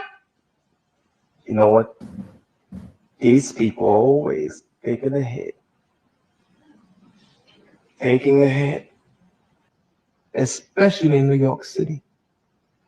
Why New York City? You may not know this, that the Muslims in New York City has grown to such a degree. According to the governmental figures, there are between 800,000 and 1 million Muslims in New York City. See these Muslims with their long, beautiful scarves and their beautiful dresses. That's the way your wife is supposed to dress. These women are the vanguard. They're the first step. When Allah revealed the Quran, who did it reveal to? Where were the Muslims? There were no Muslims. So who is the Quran for? Not only for the Muslims, it's for society. Hell, I'm telling you, man, we have to stop it. Our job is to go to the people. Allah revealed to Prophet Muhammad, we have sent you only as a mercy for mankind. And if Prophet Muhammad was a mercy for mankind, we have to be a mercy for mankind. If Prophet Muhammad was a mercy for all of the world, then Muslims must be in Canada. In Toronto, we must be a mercy for the people in the city. We'll never be a mercy until we go to them and give them the guidance, share with them what Allah has for them, not just for the Muslims. I pray to Allah subhanahu wa ta'ala that if Toronto can get together, in Vancouver, in Saskatoon, in Regina, in Winnipeg, in Montreal, in London. The Islamification of the UK is almost complete. This is the new Home Secretary of the United Kingdom. Oh, and some of you might be wondering, what is the Home Secretary in charge of? Well, they're responsible for England and Wales' internal affairs, including national security, counterterrorism, policing, and immigration. So the UK now has a Pakistani woman in charge of policing and immigration. Look, I'm not surprised. I told you all in a video like a couple hours ago that the UK has fallen because this isn't the first position that was taken. I mean, there was the mayor of London, mayor of Birmingham, mayor of Leeds, mayor of Blackburn, mayor of Sheffield, mayor of Oxford, Luton, Oldham, Rothschild. I mean, in the UK right now, there are literally Muslim-only sections. 78% of the Muslim refugees don't even work. Oh, I'm sorry, that was just the women. 63% of the men also don't work. And 8 out of every 10 of them are on free government housing. Oh, and just recently, I'm sure it's a coincidence, all schools in the United Kingdom are now required to be halal. So yeah, with all that in mind, this makes total sense. Mm-hmm. Total sense. Islamification. When your nation falls under Islamic rule, music is outlawed. No more Taylor Swift, ladies. Music, for instance. Music is clearly haram. This is... And we got this. We got Muslim State Department employees establish foot washing stations inside the U.S. State Department under the Biden administration. Will Marco Rubio shut them down? Say no to the Islamification in the U.S. State Department? Islamification of the U.S. State Department. Jihad is still working for the U.S. Department, where they actively abuse U.S. visa systems to let dangerous Islamic migrants into the country. Did you know that Secret Department has carved out Muslims so much they established foot washing stations? This is not only is this unsanitary, but there's no place in the U.S. federal building. Mm-hmm. They openly brag about spearheading DEI initiatives at the U.S. State Department, establishing bathrooms with ablution capability and large designated quiet reflection room. Ablution capability is just a fancy way of saying foot washing station. One of the reasons why jihadists feel comfortable using their position within the State Department to give terrorist visas and allow Gazans to abuse the visa system, because Muslim immigrants, instead of requiring them to assimilate, where we don't use sinks at work to wash our feet since we aren't living in the third world, we're also not a Muslim nation. Yeah. Obviously, the group slid into existence under the chaos of January 8, 2021, the day President Trump was deplatformed after January 6th. Time for Secretary Rubio to eliminate AmFAS as an employee, as an organization at the State Department. America is not a Muslim country. Shouldn't be tolerated. She puts the receipts out there. All right, everybody. We went about 4.5 hours. So I just want to say goodnight. I want to thank everyone for being here. Please hit the like and subscribe. Please come on back, and I'll see you all tomorrow night, tonight, whatever. Peace. Come back for Jim to tell you the news.